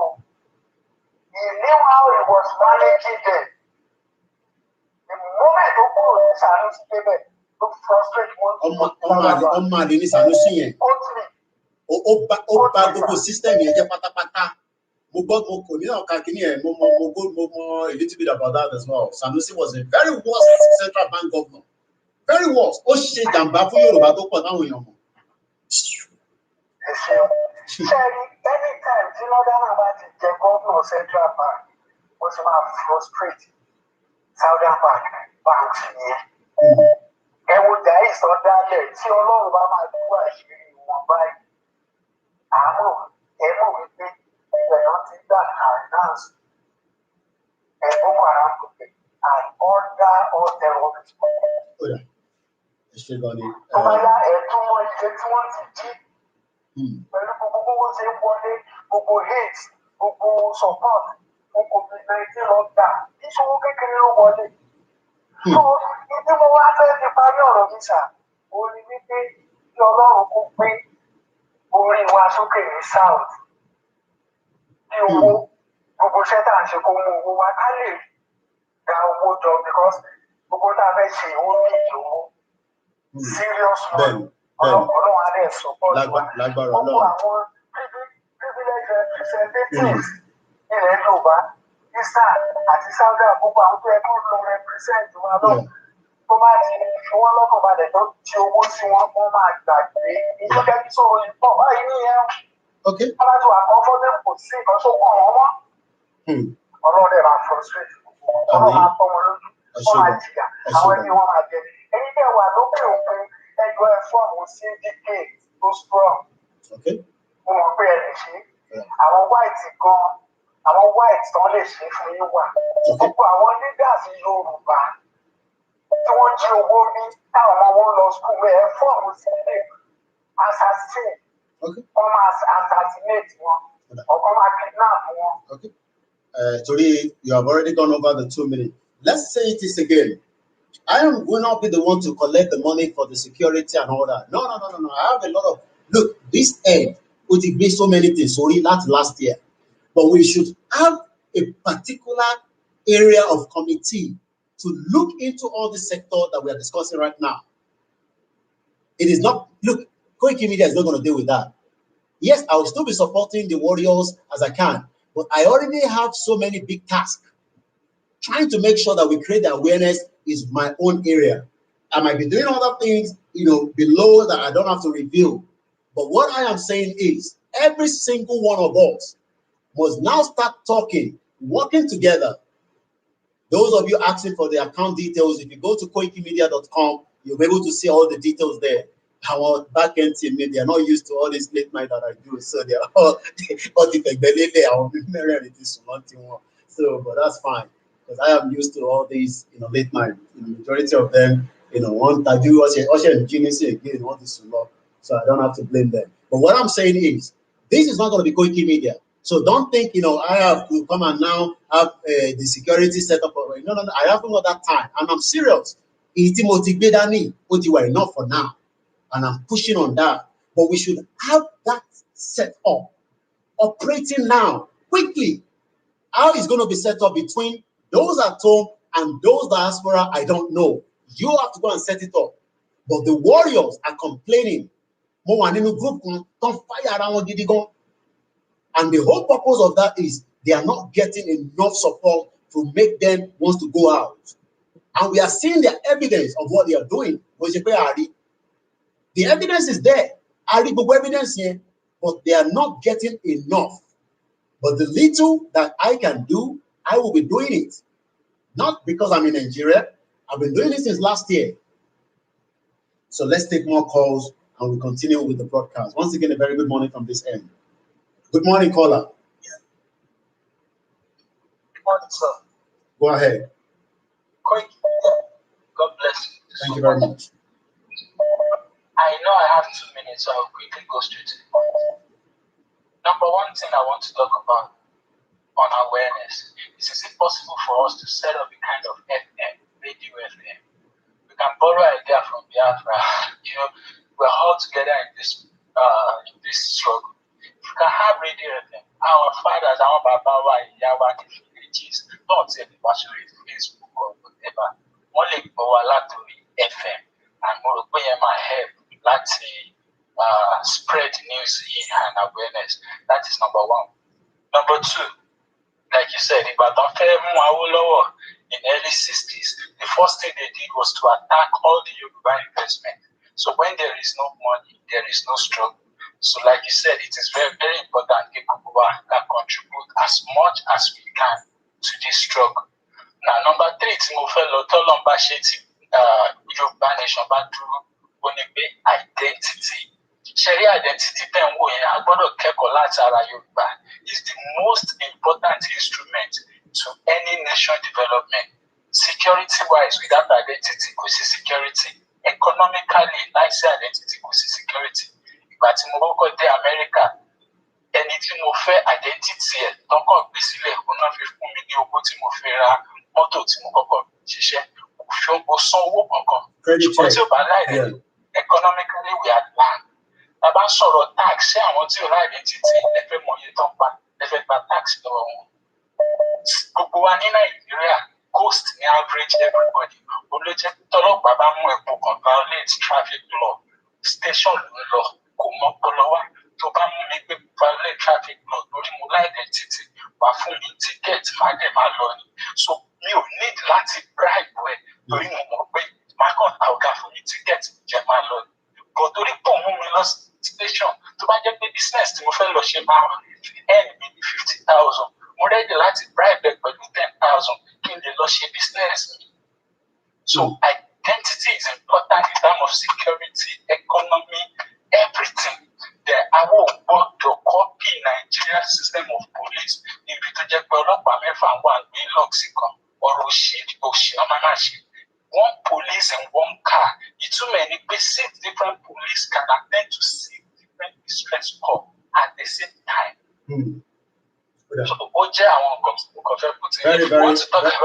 identity, very important key area. Identity has been mentioned so many times, during the course of that as well. Thank you very much, my brother. I'm sure we will engage again. We've spent 3 hours and 1 minute.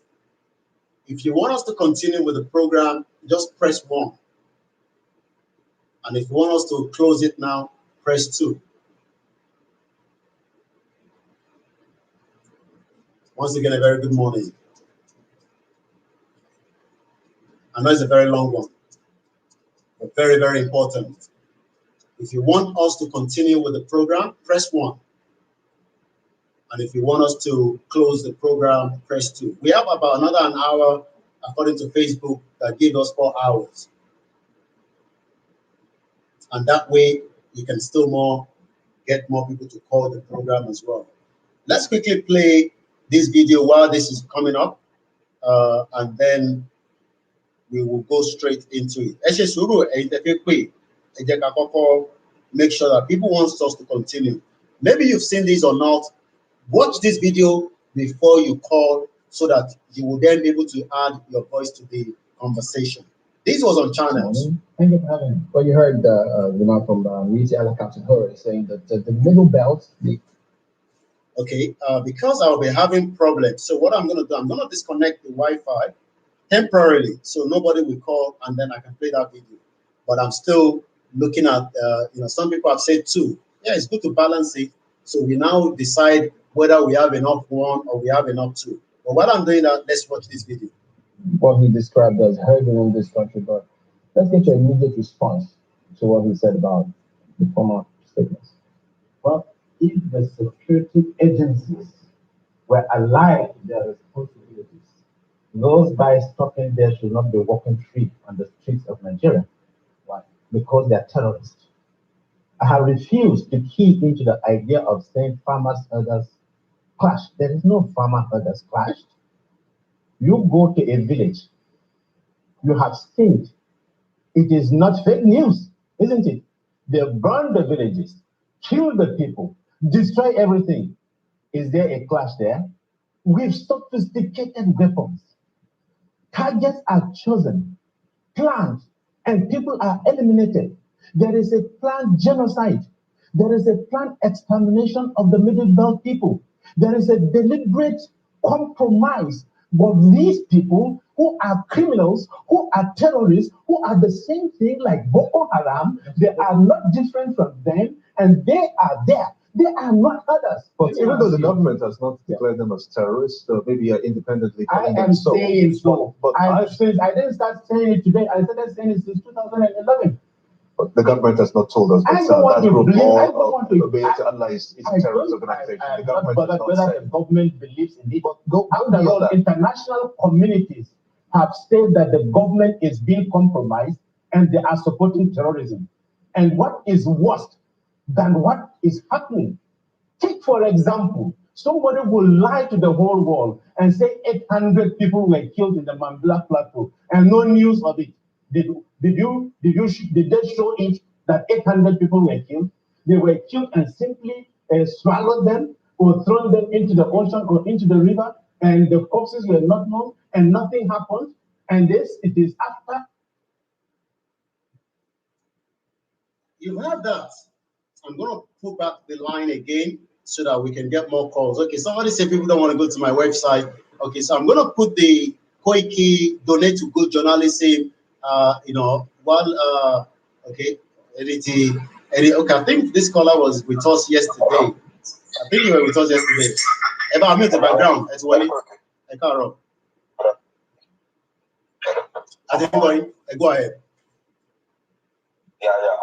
Just a quick information that okay. Okay. We want to bribe money from our balance 15 million. Our from 100 million. Eba me to so again. Our balance 15 million. From 15 million. Our about 100 million. From 100 million. So the warning now is that any of that over 1 year, our boys will have seen now.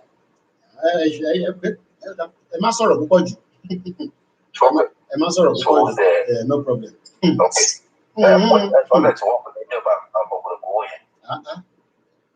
Okay. Ẹni máa kó pàdé ní máa pa ni. Inú ilé láti máa kọ́kọ́ bẹ̀rẹ̀ wàhálà. Just right now. Wá ti sẹ́ndẹ̀ sínú group ńlá pé mo wà lórí show ni. Ẹ ṣé gan ni bàbá mi, ẹ ṣé gan ni. That was a very important call. Bear with me. A lot of you have been asking for our account details. I'm just pasting that. Like I said, all my back end team are already sleeping in bed. So they are not used to all this, my late night. I am used to that from UK. And they're all working very hard. All my staff that are working tirelessly. I'm sure you see them all the time. Thank you to those of you that have donated towards the book. We hope to get more so that we can then have it distribute across. Nobody t-shirt, everybody must do something for the creation of the awareness. We're going to take more calls, but I'm just quickly putting the details out. Like I said, always, your donation is helping the platform to grow. Yes, we are growing, and we give thanks to the creator and grow. Okay, I'm going to show this brother. I spoke to him at about 4 a.m. yesterday. I've been up very early. Very, very early. Nimutiji. Baba confirmed. I'm sure a lot of you must have seen him or hear about him. He's always somebody that believe as a woli that Yoruba nation must go. It is prophetic declaration on all bad leaders nínú ìlú Nigeria. Ọlọ́run á fi ogun stroke gbé wọn dé inú òṣè. Yoruba nation la fẹ́. Baba confirm. This is him. Let's just hear a little bit of these 20 seconds that he has put out.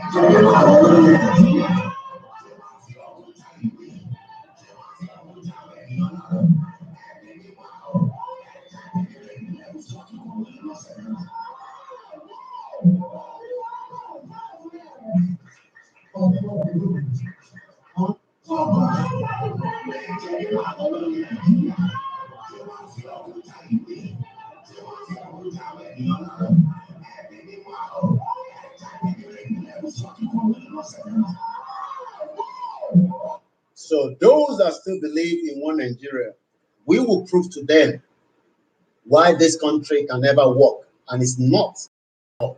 We are still taking calls. We still have another almost 50 minutes. Look, let's make use of it. Let's call, go straight to the point so that more people will have opportunity to add their voice as well. I'm also returning some of the calls that have come through already, and I'm going straight to the first one that I picked up at random. Once again, a very good morning from here. The time is exactly 2 o'clock.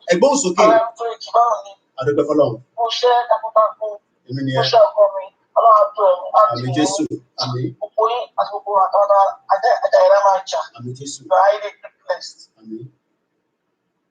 lákọ̀ọ́kọ́ ó sọ̀rọ̀ kan ó ní pé àwọn kan ní àplan àti gba Yorùbá nation àplan kò yé àwọn èèyàn kan pé wọ́n ní èèyàn ní exam lọ́la àbí next week ó kàwé ó dúró wọ́n gbé exam ó wọ́n kọ́lẹ̀ ó ti wọ́n kọ́lẹ̀ wọ́n fẹ́ lè mí wọ́n yẹ ṣe ìlú dà ká plan ahead wọ́n gbà Yorùbá nation tán kò ní kókó máa yẹ sí fún wa ní àwọn gómìnà tòbí àti ní kìnìún lọ́wọ́ sí ló pè àti ní àwọn kọ̀ọ̀kan tó ṣe é sí wọ́n ti pàdé wa ọ̀bẹ̀rẹ̀ everything ní alọ smoothly then secondly gbogbo àwọn tó kù nípa àwọn tó náà ti gbọ́ pé wọ́n ti gbọ́ ọtí àti ṣe ọtí gbọ́ wọn pa Yorùbá nation èmi tí àyè lo mò ń gbọ́ àwọn tí wọ́n lè pè mò ń gbọ́ àwọn tí wọ́n lè tẹ̀ gbogbo wa ọlọ́kùnrin àlọ́wọ́ òtítọ́ náà ni ọlọ́kùnrin àlọ́wọ́ lẹ́nu bá ọgbọ́dọ̀ ẹ̀kọ́ sọ̀rọ̀ kan ti pé kọ́ wá ṣe wọn sí nìkan àwọn tó fẹ́ ṣe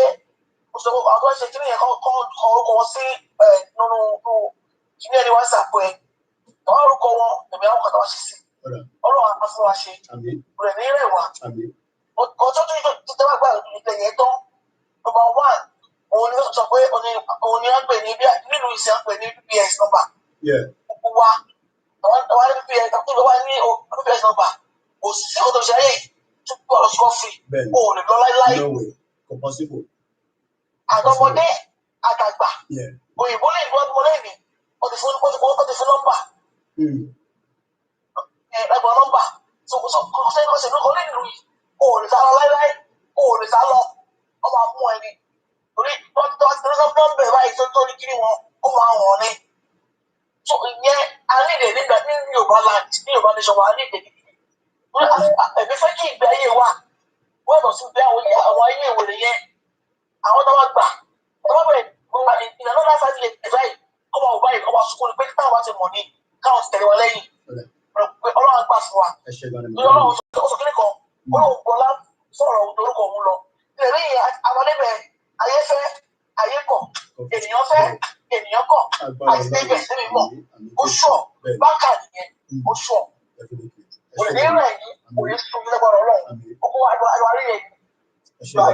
Thank you very much. Yes, Mama Milati Dublin. Yes, thank you very much. Are still with me. I know the number has dropped. That's fine. Maybe some people have to go to sleep. Quite understandable. But at this junction, we should be focused. We should be at alert. We should be also remember that every one of us, we play different roles. My role is what I'm doing. You know, media runs 24 hours. So if I'm still up now, it's part of the media job. You go to CNN, BBC, Sky News, ITV, they are all running 24 hours. We might not have all the platform that they have in that equipment, but we are doing our best as much as what we can do. And this also comment came in and said, also, we need an emergency number for Yoruba people to call. Definitely. I put that out yesterday during my, my posting. We said we must have an emergency number. By now, even if it's OPC, even if it's Agbekoya, even if it's our own new warriors that we are trying to create, we must be able to have a number in every Yoruba land where we can call. I'm not talking about the policeman. I'm not talking about the SARS. I am talking about the warriors or the OPC, the Agbekoya. That is why we need this structure. It detaches any structure. Those are very, very important. Let's go straight to another caller about music background. About it goes okay. Hello. Go ahead. Okay. Well, good morning first. Good morning. Yeah, so it's very interesting topic. So, what are the benefits of Yoruba nation? Yes. Well, I've listened to people, but the other people are just scratching the surface. I think it's better than the benefit of having Yoruba nation is better than just having infrastructure or whatever. Because greatness is engraved in our DNA. Greatness, let me get, I'm taking some of the notes. Greatness is what? Engraved in our DNA as Yoruba nation, as Yoruba people.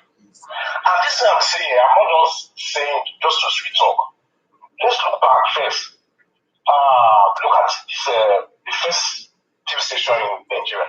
When the people like Chifawolo were planning TV station, most European countries were not dreaming of having TV station.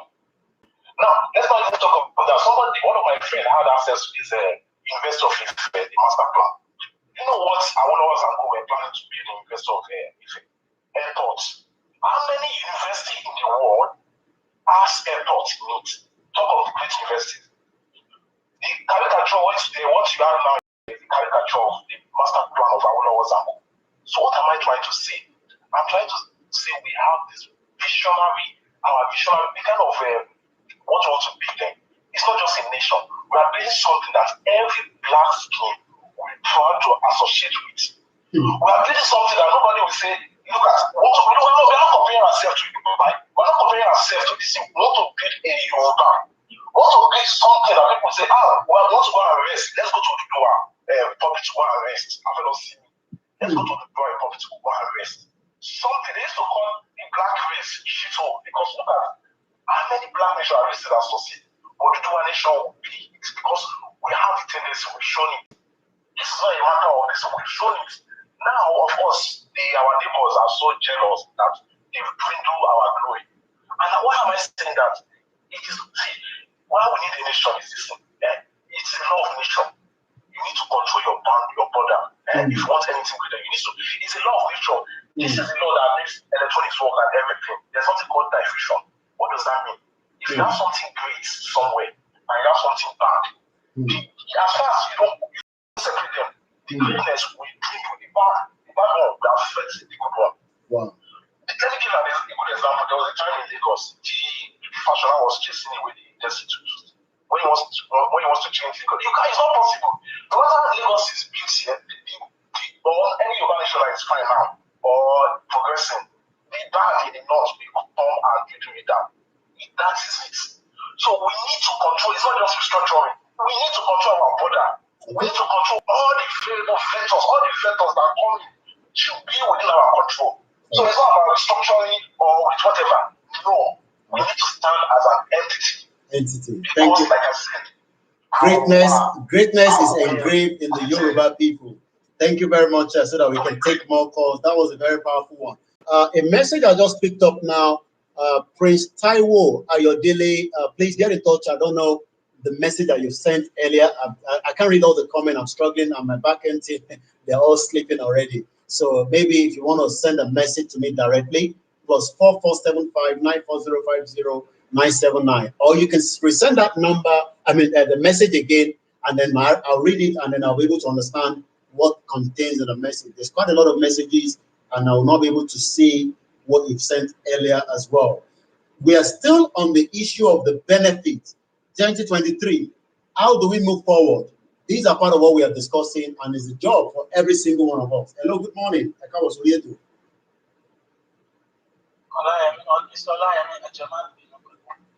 No, that's fine. No, that's fine. Go ahead. So quickly is this. See, the greatest thing that Yoruba will achieve in the nation is restoring our identities. It is so shameful that I cannot say the word as a Yoruba person that I have truly have. I am not in Nigeria, but a Yoruba person. Our Obas have been put under a local government chairman. In Yoruba, the answer now under a local government chairman. That is enough for a war. That is enough for a dissolution of the country. How can I be a Nigerian when I don't speak the same language with other people? When the greatness in me and my identity, I can't make it to the world. In your school, which means to ban show it to you, you can never be anything in life. God of boys, only show you to bad boys, or Jamo. Too many people, that is nothing. So getting a Yoruba nation, the most important thing is restoring the dignity of Yoruba. Restoring the dignity. And us to speak the word with our true identity. Our Oba can never be subjected under any politics, whatever. That one governor that came from nowhere will just wake up and say, I dethrone him. Our like what Jafua more buying. Our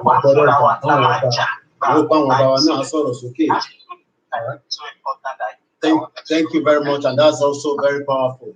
Also, I'm reading some of the comment coming from Koiki Media Udua page. Quality leadership is not free. independence is not free, liberty is not free. That's why I have said it so many times. That way, and we must be prepared for that. But before we fight, we must be ready to make the message clear. Somebody talked about the radio. I already said this so many times. Hello, my brother. Our lawyer to say that's it, Tony. Go okay. Go ahead. As well, lawyer too. Láti Houston, Texas, gbogbo àwọn ọmọ Yorùbá tá wà á bì náà, gbogbo àwọn ọmọ Yorùbá tá wà á bì náà, inú wa dùn pẹ̀lú program tẹ̀ gbé kalẹ̀. Ọlọ́run obìnrin tí wà rẹ̀ á lè ṣàánú wa. Yorùbá nation náà la fẹ́ bọ́ ṣe ń pa wá ò dá rárá. Kò dùn náà àwọn ọmọ Yorùbá. Ìjà ọ̀nà sì ṣe election kan tán. Wọn ò tí ì yọrí ẹ̀ síbì kan. Wọn ò fẹ́ gbọ́ nísinsìnyí kan tára ìlú ń go through. The next thing ni pé wọ́n fẹ́ bẹ̀rẹ̀ election mi. Irú election olórí burúkú wo nìyẹn? Táwọn Fúlàní ń pa wá bó ṣe wù wọ́n. Kí ló dé kí la ṣe?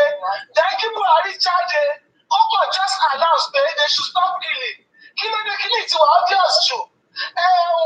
Solomon Anton tó ń sọ̀rọ̀ wípé ìyẹn gómìnà ti bóyá plẹ̀tù ọmọ rẹ̀ wà. Benue State. Tí wọ́n pàwọ́ ìjà ni. The next thing sí ọtẹ́ mi rí nígbà àwọn ọmọ Yorùbá ká ṣe ara lóṣooṣù ọwọ́ ká ṣe ara lóṣooṣù ọ̀rọ̀ ká parapọ̀ sójú kan ká dúró tira wa kò sọ̀rọ̀ lágbájá ló ṣe kíní kan sí kí inú yẹn lè dá kí Yorùbá wà lọ́tọ̀ everybody wọ́n lọ lọ́tọ̀ iná fún wa tá lè fi gbọ́ bùkátà ara wa Yorùbá without them kí Fúlàní máa lọ pípa etí tó wọ́n tún ìpààyàn kan lánàá tẹ̀lé wọn. Dojúmọ́ nìyẹn. Ṣáà ìdí pẹ́sidẹ̀ntì ìlú yẹn ṣá kò sọ̀rọ̀ election lọ́kọ̀ fún 2023 o. Kò sí láti di asọ̀rọ̀ láti sọ̀rọ̀ a lè pọ́ ní bíbá yìí. Ẹ ṣe gan ni màmá mi, ẹ bá mi kí gbogbo àwọn tó wà ní Houston, Texas. A dẹ̀ ṣe gan fún gbogbo iṣẹ́ tí gbogbo wa ń ṣe. Àtàwọn tó wà ní ilẹ̀ Nàìjíríà náà. Let me play, I'm gonna remove the Wi-Fi quickly so that I want us to also watch this video that I'm about to play right now. Revolution.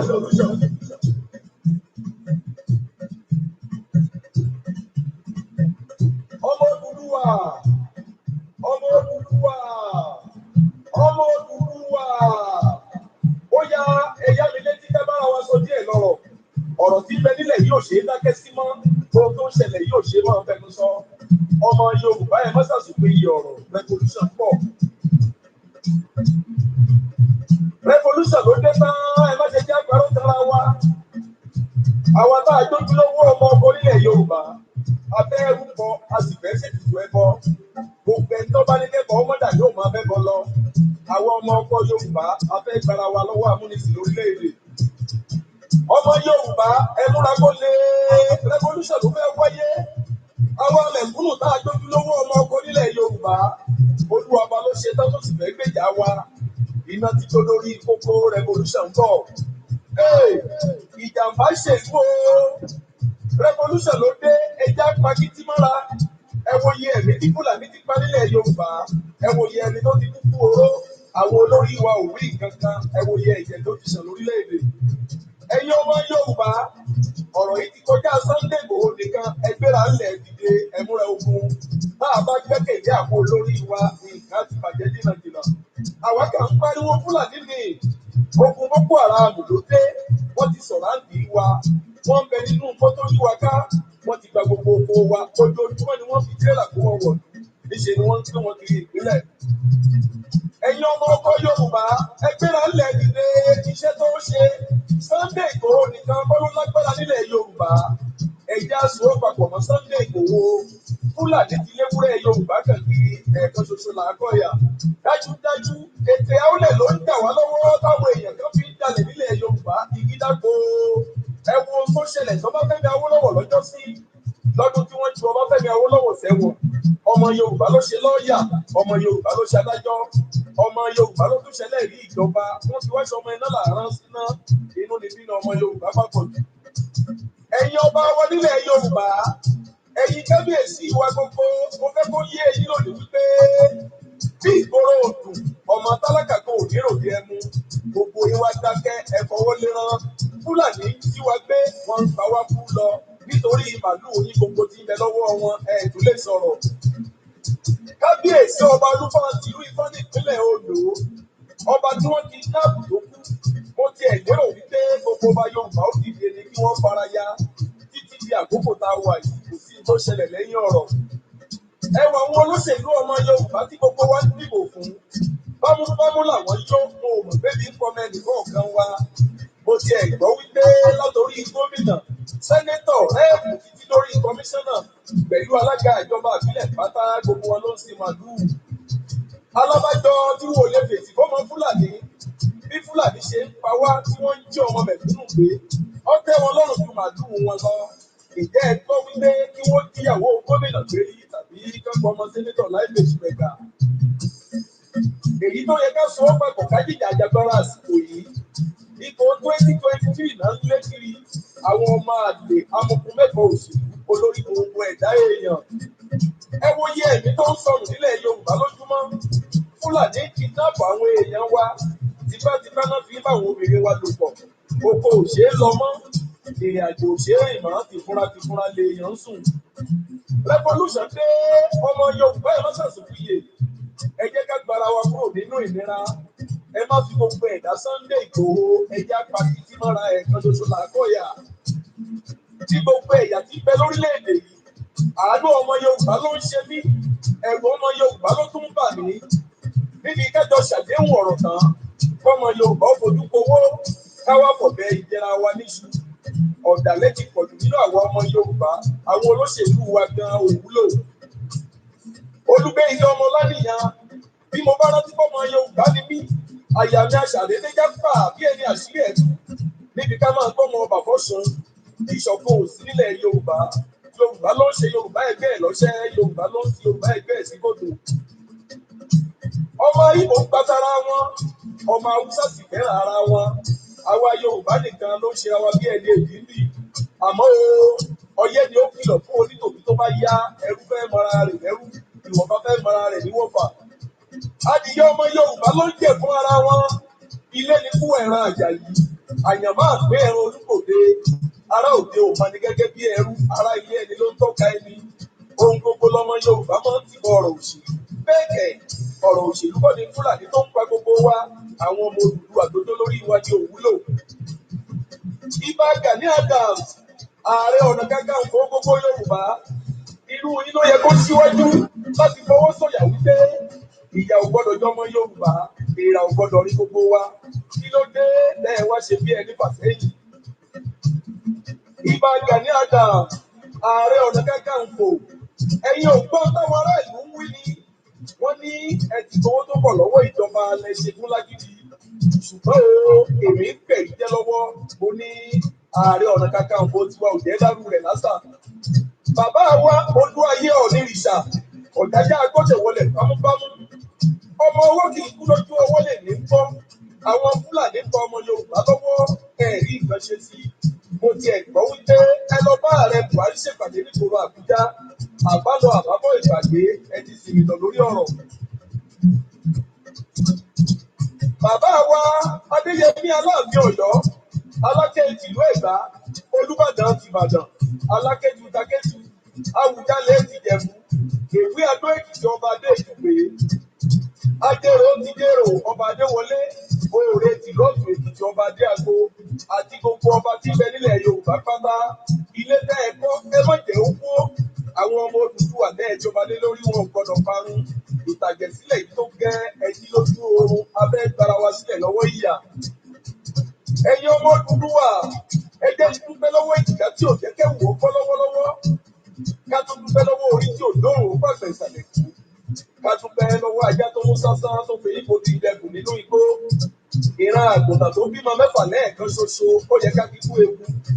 Sunday Adéyẹmọ Ìgbòho, 1 battalion, ó ti ṣe gbùgbùgbù méje, ó ti ṣe yàyà mẹ́fà fọ́mọ olù tó dá ìwà. Níbi tí Sunday Ìgbòho bá kìíní yìí dé, báwo olóṣèlú bá wá dalẹ̀ tó sì mú jẹ, ọmọ Adéyẹmọ ti ṣe tó lè ṣe.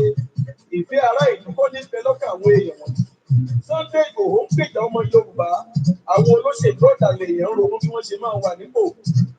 Sunday Adéyẹmọ Ìgbòho òòṣà ó ti jáwé olúborí ó di dandan kó o borí àwọn ọ̀tá. Ayé ò gbọ́dọ̀ yan èèrà ò gbọ́dọ̀ rú. Gbogbo ẹni tó bá ro ibi sí ọ kí wọ́n máa borí ara wọn gbé. Ó dọwọ́ Oòduà àtẹ̀wọ̀rọ̀kọ̀, ó dọwọ́ Ọlọ́fin, Ọbàtálá ọba takuntakun, ó dọwọ́ Ògúnláká Ayọ̀ṣìmọlẹ̀, Ṣàngó Olúkòso Àjàràná, ọba àlùfẹ̀ẹ̀gbẹ̀, ọ̀sán yìí ó sùn, òrìṣà ògbó lọ́tún. Bẹ́ẹ̀ nílé Adó, ó dọwọ́ Òtéèrè omi ìdí ọ̀pẹ, ó dọwọ́ sí omi ìláwẹ̀, ó dọwọ́ Òkè Araga ọlọ́kọ́ idẹ, ó dọwọ́ Òṣùmàrè, Awọ̀lú, Alàbíjá, ọjọ́ tá a bá gbé ṣòòṣà ló jáde. Ìgbòho òòṣà ẹni bá ro ibi sí ọ ìfá eérú ni mo dá fún irú wọn. Iyọ̀ ní tiẹ̀ lọ́jọ́ ògùn eérú tún kú gẹ̀rẹ́gẹ̀rẹ́ ló gbé iyọ̀ ń sẹ̀. Olúgbénga Ọmọlánìyàn àjẹgbẹ́gbẹ́ ni ti gbẹ́gbẹ́ ajẹ́rere ní ti èrè. Ọ̀rọ̀ mi wá ti bẹni lónìí, ìgbẹ́ni ló ń wáyé, ìgbẹ́ni náà ló rọ̀run. Ẹ̀ṣẹ̀ tí òbí bá ti ṣẹ̀ lálẹ́ odò ẹja ni wọ́n fi ń bí. Gbogbo ẹ̀ṣẹ̀ tí mo bá ṣe ayé lónìí ẹ̀ máa bí Boko Haram. Èmi ti wí yìí lẹ̀ka yọ gbọ́ kẹ́ ẹ mọ́ sọ pé ẹ̀gbọ́n mi ẹ máa retí apá kejì ọ̀rọ̀. Èmi ni tí ní tòótọ́ Olúgbénga Ọláníyàn àwòkọ́ olóhùn iyọ̀. And it might look like ó dàbí eré nígbà tá a kọ́kọ́ bẹ̀rẹ̀ kínní. Now we're seeing the reality. I'm just reading somebody saying, I'm having a goosebump right now. You don't even know those in Nigeria what they are feeling. Look, anything can happen anytime as we see it. You've seen the Niger Delta. I've released a video yesterday. Things are getting hot every day. Don't be deceived by the glorious pictures of the news that you are reading on all those other networks from the government or the private sector. The private sector wants to talk. I'm talking about the media, but they're scared of this government. But one thing we must understand is, just like that particular message that I just played now, Tony message tó jáde pé ọ̀nà fífún àwọn baálẹ̀ ní 50 million, àwọn ọba ní 100 million. Ṣé wọn ní náwó yẹn tán ni? Èmi ń bi wọ́n, tó bá fún ọ lówó yẹn sí wọn ní ná tán. Tó bá wá ná tán ṣé wọn ní kú? Kọ́nà kó fún gbogbo lẹ́mìí gúngùn. Àwa gan máa dúró tì wọ́n lọ́rùn. Bóhùn wọn kọ́ kówó fún wọn, bóhùn wọn kọ́ má gbà owó yẹn, bóhùn wọn kọ́ gbà. Àwọn kọ́ ló máa decide fún aráàlú mọ́. Aráàlú ló máa decide way forward, because we have listened to them for a very long time and they refuse to support us. So this time around, ní gbọ́ any message kankan látọ̀dọ̀ ọba kankan. Àwọn aráàlú la máa decide bá ṣe pé live whether in this country or àfi dá dúró. Enough of all these atrocities committed on all the Yoruba people. Ọba kan ọba àpolongo àwa gan máa dá padà fún pé nígbà. And that's the fact. Regardless of whoever they are. Wọ́n ní ká má sọ̀rọ̀ sí wọn, ẹ fi wọ́n sílẹ̀. Kọ́ gbowó. Ṣé tó bá wá gbowó, wọ́n wá pe ìkéde o, kéde o, kéde o. Ọba ní ká lọ dìbò, wà láìtàláì, ẹ ṣàjẹ́ gbé sínú. Torí tí bá sọ jáde nísìn, ẹjẹ́ tún dá padà sínú. Mẹ́wàá á ṣẹlẹ̀. Mẹ́wàá á ṣẹlẹ̀. Ọba Elédùmarè, ọba Kristẹni tí kò káàkiri pè jẹ́rìí rọ́. Mùsùlùmí tí àwọn ní Muhammad sallallahu alaihi wasallam. Àwa náà ọba kan wá ṣó máa ní kéde kálọ̀ṣ election. Àforí gbogbo wọn fágbọn. Ẹ wojú tèmi dáadáa, Ọláyọmí kò ìdílé mi jẹ́. Confirm ọmọ Ìjẹ̀bú-Òde, abáyín fa bàbá wàhálà. Ọba kan tún sọ pé ká lọ dìbò, ìbò wèrè wo. Ẹgbọ́n sókè, ẹ bá mute background, ẹ ti wọlé. Ẹ mute background dádì. Ẹgbọ́n sókè à ń gbọ́ Isa láti Dublin.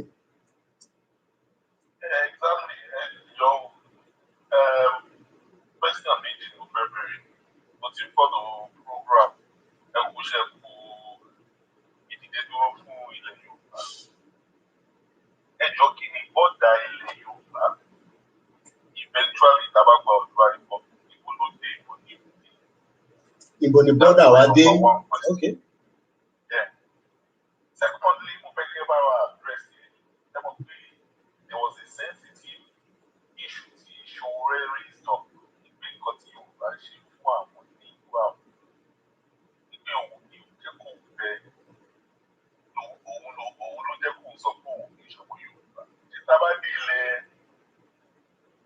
Yoruba nation. Discrimination and segregation of the one person is more Yoruba than the other because a lot of people have seen it fear. For instance, the Momo pilot Yoruba tí wọ́n pa ní. Tolúlọpọ̀ Arótilẹ̀. Tolúlọpọ̀ Arótilẹ̀, exactly. Her village is next to my village. Kogi State. My dad knows her. Yeah. Ìjẹ̀wọ̀n àbí kankan ló ti wá? No, Ife ló ti wá. Ife lórúkọ mi. Ife, okay. IFE. Ìwọ́n ṣe Ife. Mo mọ̀. Exactly. Yeah. Exactly. It's in Ìjùmú local government. Ìjẹ̀wọ̀n, sorry, Ìjẹ̀wọn ni mo fẹ́ sọ tí mo lè Yorùbá mi ti jẹ bọ́gà púpọ̀. Local government Ìjùmú, but Yeah. Ife. Okay. Exactly. There are a lot of towns around there. Now, this is my question. Eventually, one day, our Yoruba and it was painful to a lot of people, including my dad. I ran him in Nigeria. Now, this is a question. She's about the Yoruba nation. What is the segregation? That's my number 2 question. And you ever know the number 3? Yeah. Is it that each nation will be a county, like Ikiti County, Ondo County, Kaba County, Gomina County, such that everybody will be well represented and there wouldn't be superiority. One person is more Yoruba than the other. Now, my last question is this, which is the 4th question. I'm sorry I said 2 questions. No, that's fine. That's fine. Yes, my last question is this. I'm skeptical. Yeah, well, I'm very sorry. No. You don't have to be sorry. Go ahead. Exactly. I want part of the betrayal because we feel they betrayed us. I want part of the betrayal what she eventually about Yoruba nation. About Yoruba nation. I'm sorry, I'm calling it Yoruba nation.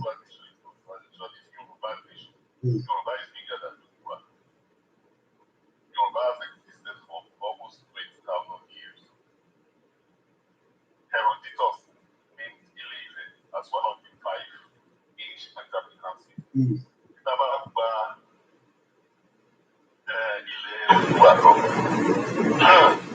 This same Awamba, Awolomaruba, but what kind of government are we going to establish?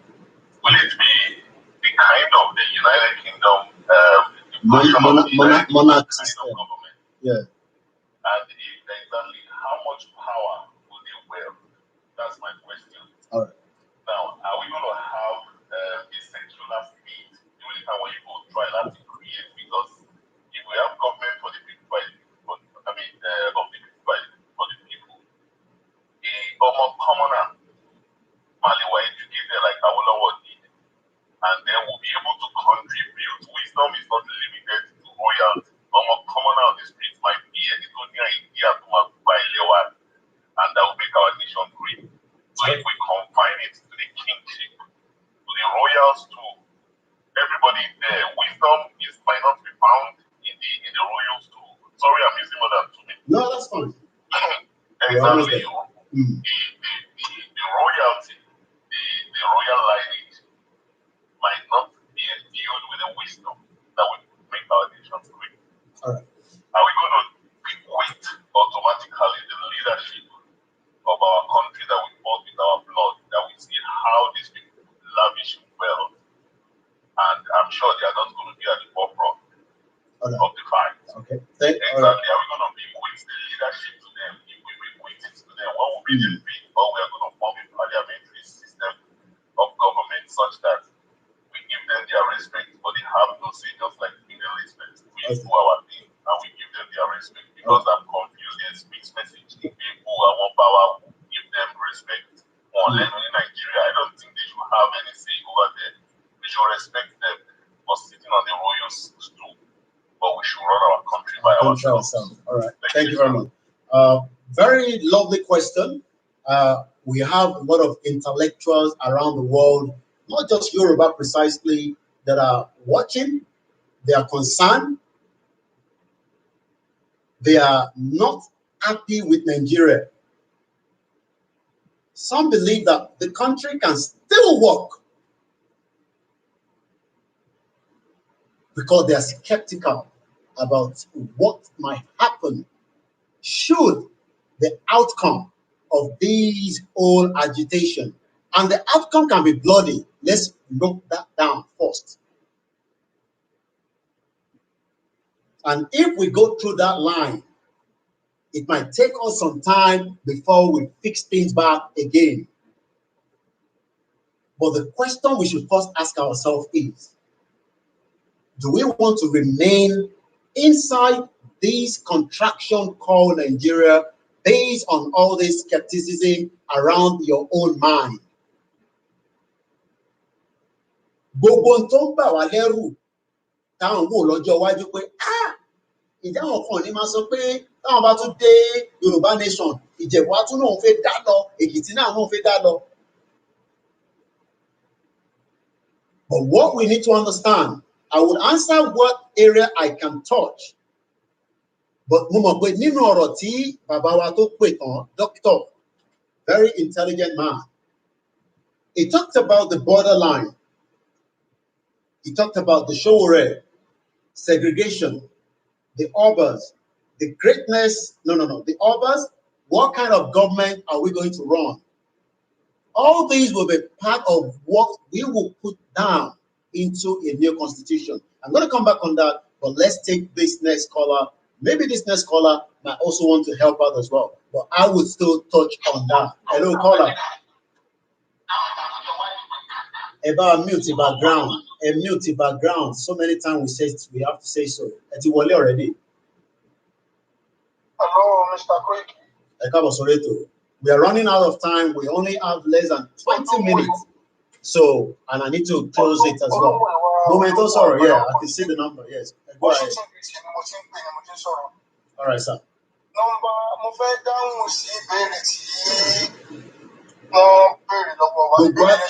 Gbogbo àjọ ètò ní ẹ bá wa dá sí ní kíákíá. Nǹkan àkọ́kọ́ tí ẹ̀gbọ́n mi yẹ kọ́kọ́ béèrè òun ni pé ibo ni àlà wa dé, ibo ni borderline wa dé. Gbogbo Yorùbá tó wà ní tí wọ́n ń pè ní Ògùn ní Kogi State ọmọ Yorùbá ni wọ́n. Gbogbo Yorùbá. Hello? À ń gbọ́ yín, mo fi sọ sọ́rọ̀ tẹ́ ń sọ ni mò ń gbọ́ yín. Gbogbo Yorùbá tó wà káàkiri ní ilẹ̀ Kwara. Ìlọrin, Kwara State ọmọ Yorùbá ni wọ́n. Gbogbo Yorùbá tó wà ní ilẹ̀ Ẹdó, Àkókò Ẹdó títí lọ dé ọmọ Yorùbá ni wọ́n.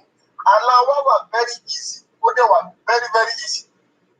Tí ẹ bá lọ jókòó, tí ẹ bá wo máàpù tí ṣì fún Báfẹ́mi Awólọ́wọ̀ ṣe, which is tí àwa ní oríṣiríṣi ẹ̀ka ẹ̀ lọ́wọ́ nítorí pé ẹ̀gbọ́n bàbá tàwa ní àǹfààní láti bá ṣèjọba kákọ́ gbé yẹn tì. Ìkejì tí mo tún máa sọ nìyí, eléyìí ṣe pàtàkì gan-an. Àwa kan ń ṣiṣẹ́ ní abẹ́lẹ̀ bí àwọn kan ṣe ń jà, bó ṣe ń sọ̀rọ̀ òmìnira yìí. Àwa kan ń ṣiṣẹ́ ní abẹ́lẹ̀ fún irú ìjọba tí ó máa ṣe, tí ó máa bá wa mú. Ṣe ìjọba àgbo àwòkọ́ṣe lọ́. Nígbà ìṣèjọba Britain ọ̀hún, àwọn ṣèjọba.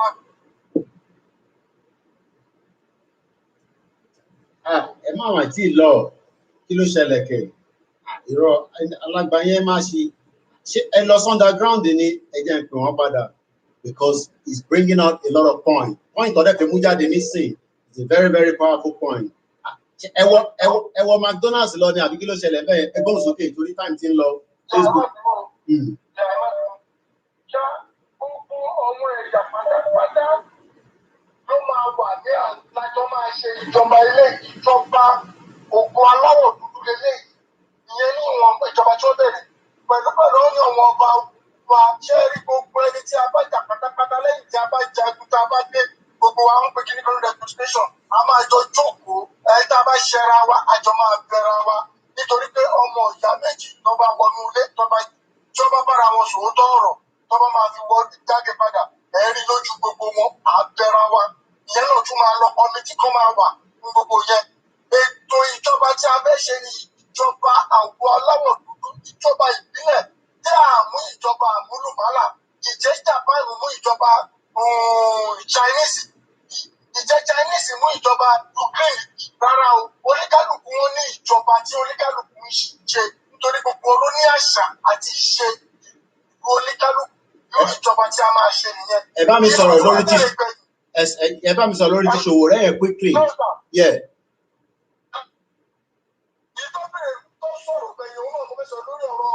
Ọ̀rẹ́ mi dáadáa Sowore is a good friend of mine. Ọmọ ẹgbẹ́ program mi àdẹ̀tíjọ sọ̀rọ̀ nígbà tó wá sí Maryland very long time. Ṣé rí ohun tó kéré jù nínú Sowore sọ ni? Mo ti sọ fún tipẹ́tipẹ́ wípé kó ká oníkálukú wá padà wálé. Ìjọba Gàmbàrí àti ìjọba Yíbò tó ń ṣe lókè òwò àjọṣe papọ̀ Yorùbá gbọ́dọ̀ yẹn lọ. Gbogbo ẹ̀yà tó ti tó rò fún wọn kà wọ́n kú ló máa dà wọ́n. Gbogbo ẹ̀ lájọ máa ṣe ìjọba tá a fẹ́ ṣe yìí. Gbogbo ẹni tó bá tún mọ̀ tó ti jẹ́ kó gbọ́ ètò yìí pé ìjọba kọ́ni àjẹ́ ìlú kò sí bóyá eléyìí ọmọ Abẹ́òkúta nínú ìjọba tá a fẹ́ ṣe, eléyìí ọmọ Ìjẹ̀bú Òde, eléyìí ọmọ Kàbà, eléyìí ọmọ Ìkírun.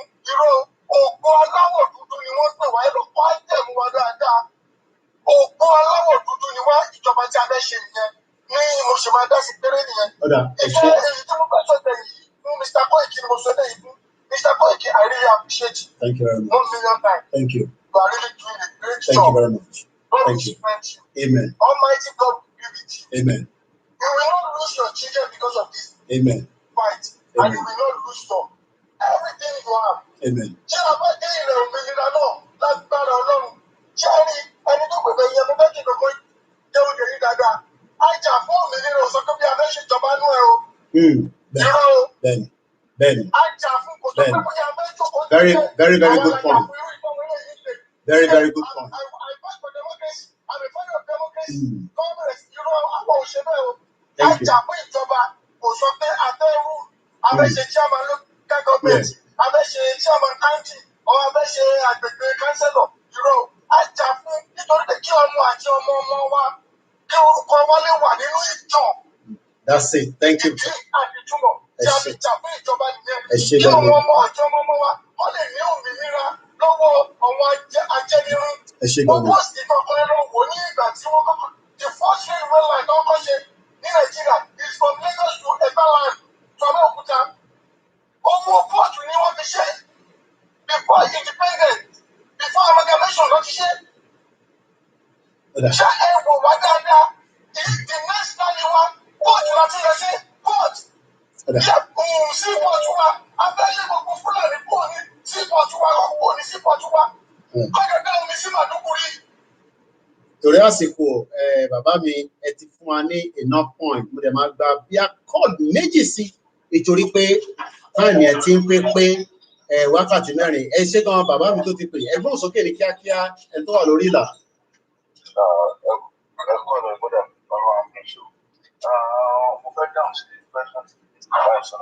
Ẹ bá mi ṣèṣe ní kíákíá bẹ́ẹ̀ ni.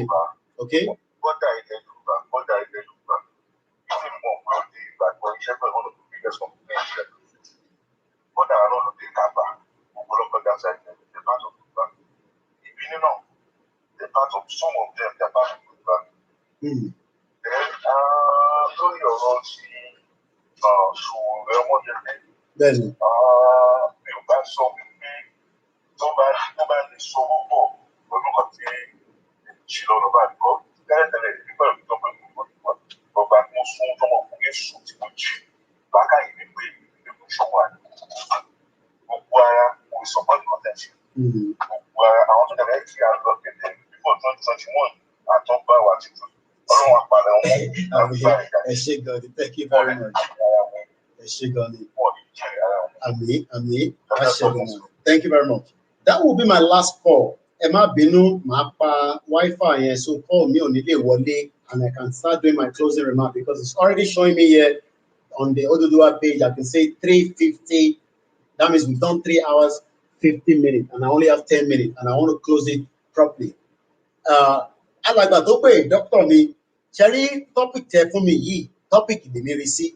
So bí a ti bá máa padà wá, àwa sọ̀rọ̀ lé lórí. A lè jẹ́ kéèmí náà ní ìmọ̀ tó pọ̀ lé lórí. But àwọn nǹkan díẹ̀díẹ̀ tí mo gbọ́ lẹ́nu bàbá wa Professor Banji Akíntóyè lórí pé irú ìjọba wo la máa ṣe, àwa la máa decide irú ìjọba tá máa ṣe. A ní láti follow American system, Britain system, Canadian system. Ìjọba tó máa jẹ́ èyí tó máa tẹ́ wa lọ́rùn gẹ́gẹ́ bí ọmọ adúláwọ̀ òun la máa ṣe. Sowore is my brother, as far as I know. Ó wá sórí show mi ní Star Radio, before the election, and I'm still, a very good friend of him, as far as I know. He might not believe in Yoruba nation. He might say a lot of things, but we must understand that this is a moving train. Dentro deyan, ó máa bá wa lẹ́nu ẹ̀ ni. Nítorí pé Sowore sọ báyìí. Yes, he's a big voice. I'm not disputing that. But his voice cannot be bigger than every one of us. Kò possible. Kò possible. So tó bá ní wọn ò tí ì ṣe ilẹ̀ Yorùbá nísìn, it's fine. Lára àwọn tó sì fẹ́ ṣe Nàìjíríà nìyẹn, Ọlọ́run jẹ́ kó rí ṣe. Tó bá máa ṣe Nàìjíríà yẹn, ló máa tẹ̀lé àwọn Haúsá lọ sílẹ̀ Haúsá ni táwa máa ṣe Yorùbá. But I'm sure he will definitely come back home. Segregation. Kí ló fa segregation? Oh yes, there's been fight between the Yorubas in the past and all that. But presently, moving forward, in tó ń fa segregation, kò mí pé tàbá dá dúró nísìn, kò ní sí unity láàrin wa. Oh yes, we will still have to come onto a round table and have a proper deliberation, a discussion on the way forward. But that is still far better than staying in this contraction called Nigeria. Are we going to say because there will be segregation, we should remain in Nigeria? The answer definitely will be known. How do we treat our obas? Àwa la máa decide. Bí ṣe sọ pé ọba kankan kò lè decide fún wa pé ká lọ dìbò 2023 kó má bàa rí wàhálà. Tó bá wù wọ́n kó gba 50 million baálẹ̀. Tó bá wù wọ́n kó gba 100 million àwọn ọba. Ìtọ́sọ nìyẹn according to information tí wọ́n mú wá fún wa lórí show lálẹ́. But ìtẹ́mi máa sọ fún wọn ni pé a pọ̀ jù wọ́n lọ. Bẹ́ẹ̀ ni mo sọ, tí bá dẹ̀ náà pọ̀ jù wọ́n lọ, àwa gángan ní Oòduà, gbogbo àjọ máa fa wàhálà ìdílé ni, Ọlọ́run adé fún wa ṣe. As I close the broadcast, we also need to understand, àwa nìkan kọ́ là ń agitate, the Middle Belt are tired of this shithole country, the Biafra are tired, even the Hausas are tired, but everybody will work towards their own mission. Mission tiwa làwa gbé dání nísìn. Oh yes, I might be tired, we might all be tired, àwọn tó wà London, ó yẹ káwọn náà ti sùn. Location 9, but at the end of the day, it is not going to be easy. And let's put this on record again, and I'll keep saying it all the time. I am not doing this so that I will become the next governor. Look, my media will be more than enough to work in a Yoruba nation that will make money. So literally, we don't have to be, somebody that wants to contest for a position. That is why we started this. I started this on a mission when a picture, and I'll keep saying it, in Togbe agitation the media, when a picture was sent to me from Kwara State, not Kwara, Akure, and I asked, was this James? I'm going to ask him to come and see me before I leave back to UK. And that was the spirit that ignites the Yoruba nation that I'm talking about. Oh yes, we know that Nigeria is not good. And people think I'm just coming to Nigeria for the first time. I've been coming, I came to cover the election on my own expense. Probably politicians cover election. And I arrived here 2 days before that election that was pulled back on the 16th of February. And I was here till the election was counted. And I've been coming home before this, and I've been talking about the atrocity that Nigeria is not working. But what really ignited me talking about breaking up this country was that one picture. And the rest, they say, is history. So if anybody's now saying, no,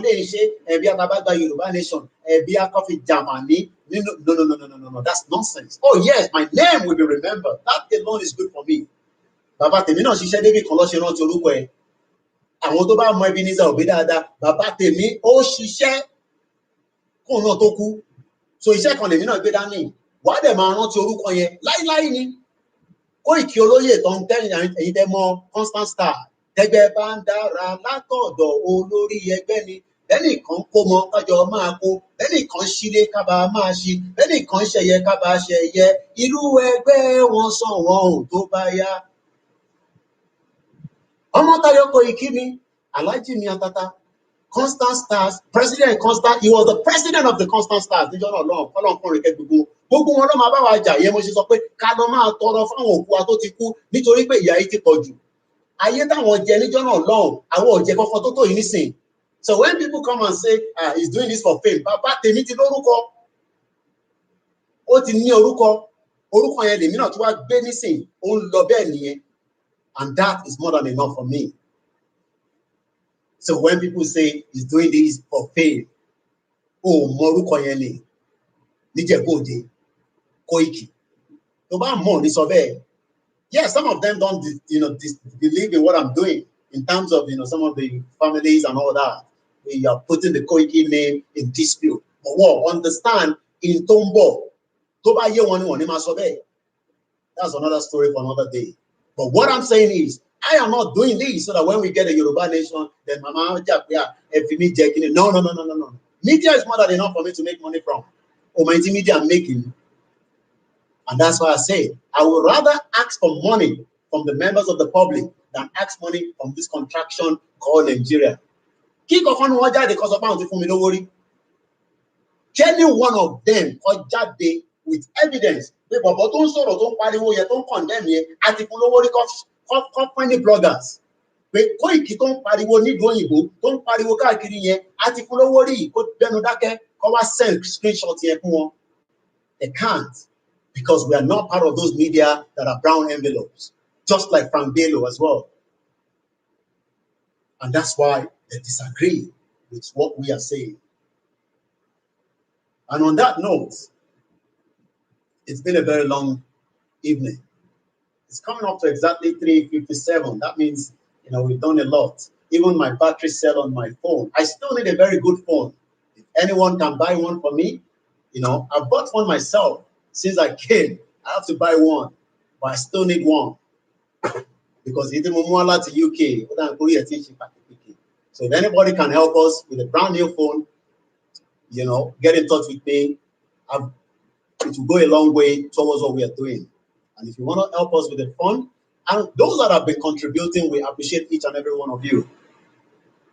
My name has not changed. It's Olayomi Koiki. Am I going to get tired? Mo sọ fún wọn nígbà tá a bẹ̀rẹ̀ last year, àwọn kan níta ló ní kó máa kọrin, àwọn ló ní kó máa jó lẹ́yìn, gbogbo yín náà ní now. And every one of us will go ahead to get a Yoruba nation. If I don't mention anybody, I'll mention Mama Molara Iyabo Ajala. Maybe I should just say quickly, some of you that have been there with me all the way through. Timothy Adepoju, all the Biafras, Fikayo, Ronnie J, Joycey, let's just mention the last few minutes. Those of you that have stayed with us, just to appreciate every one of you. Simon O Adebisi, okay, let's see who is here as well. Solomon Madinat, also my lovely mother as well. Olushina Sholubi, Rashid Balogun, who else is there? Olaide Ademashan, Mofitawato Daruko Bogoinio, Riscard Badmos. If you're still there, you have to say one, put one, because some of you have left already.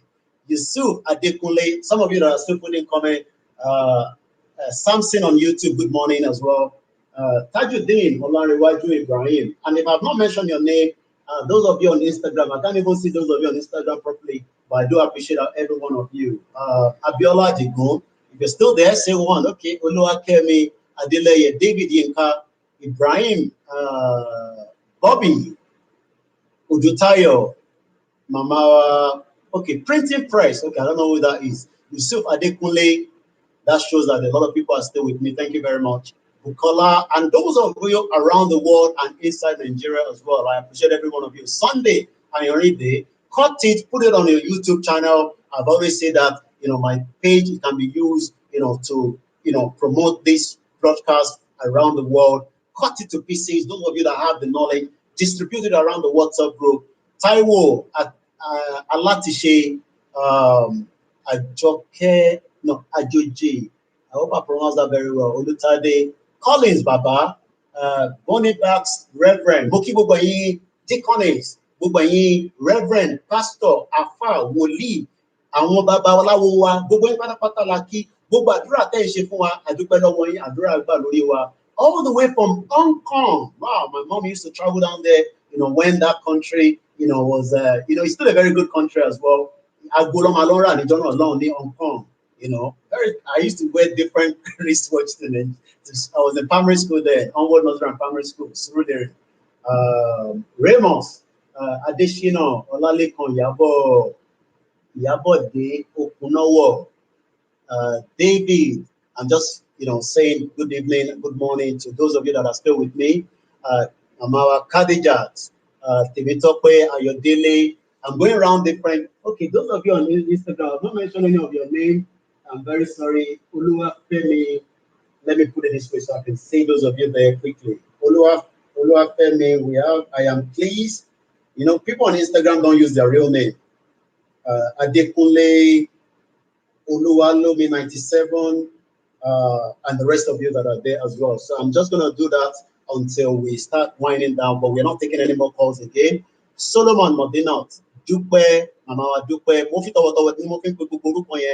and I really appreciate. Yes, I'll even be giving another name, Koikyosha. You know, somebody called me that as well. Yes, Mama me Grace. You know, thank you for the call all the way from Dublin. Moki Bubuwa, let us tell our children, very, very important. Look, don't fight people that say revolution now and all that. No, don't fight anybody. Everybody is fighting a cause, but we will tell them more reason why we believe that the only way, okay, my battery is saying 10% remaining, so I have to close it before it shuts itself down. All the battery on the phones are completely drained, and I need to go to bed as well now. Please do not call again after we have ended the broadcast, because then I will be sleeping, and I don't like putting my phone off for emergency. We have a lot of people that are walking around the world, and when it's emergency, they call us and we respond to them. Aki gbogbo aki shifumam gbogbo le Yoruba, aki gbogbo legbe kakiri. We are all doing what we can do. Let us continue to do the awareness. Yes, I can see my brother there, Pal Ojo, Revolution Now. You know, let's not fight anybody. As long as they are Yorubas, we must not even fight them. As long as they're evil, we must not fight them. But we must fight the Fulani terrorists that are terrorizing us. And we don't like the way even those revolution now have been disrespected. And we are all one. They will come back home, even some of our politicians. But we are not going to beg anybody. It's a moving train. To buy the platform, the Seven Sisters, the Brixton, to buy the train on the road here, to buy the Palekude, own law, we can't wait for anybody. Thank you very much, everyone. Francis, I'm just trying. Kidi Ebere. I was watching one of these Biafra. I do a lot of moving around, and I was watching one Biafra broadcast. The guy is a funny guy. You know, I'm sure the Biafra will know who the person is. He was making a jest about the, you know, the military that came to Olu and all that. They killed so many, you know, Biafrans in Imo State. Their governors are going to suffer for the negligence of what is happening to the Biafrans. They're going to suffer, just like the Yoruba politician governors. Look at the north. The moment anything happened in the south, southwest, the governors in the north will travel down and support their people, but not our own governors. Let's end the broadcast, and I hope you've enjoyed the program this evening. I might not be on for a couple of days again, but definitely I will give a notification before I come live again, because I do take a couple of days away so that I can rest as well. I am keeping fit. I'm doing a lot of exercise. I'm eating, and I'm doing a lot of rest as well. I do appreciate everyone once again. I am not the boldest, but I have the boldness in me, and I'm not scared of anything. I'm only scared of the Creator. And on that note, I say good morning. Bye-bye from this end. Contribute, support is also giving me the notification that I have to wind down now. On that note, keep tab on our page. If you have any vital information, send it to us. All the videos keep coming, even though my phone is getting a little bit heavy, but we are trying to move them on the iCloud, and then I might eventually maybe delete some of the videos as well. But keep going. I'm going to rest very well. Thank you very much. PST, I think that's Pastor, is it? Yeah. I can't see lead on. I can't see lead on from Canada. On that note, I gotta go now. Bye for now.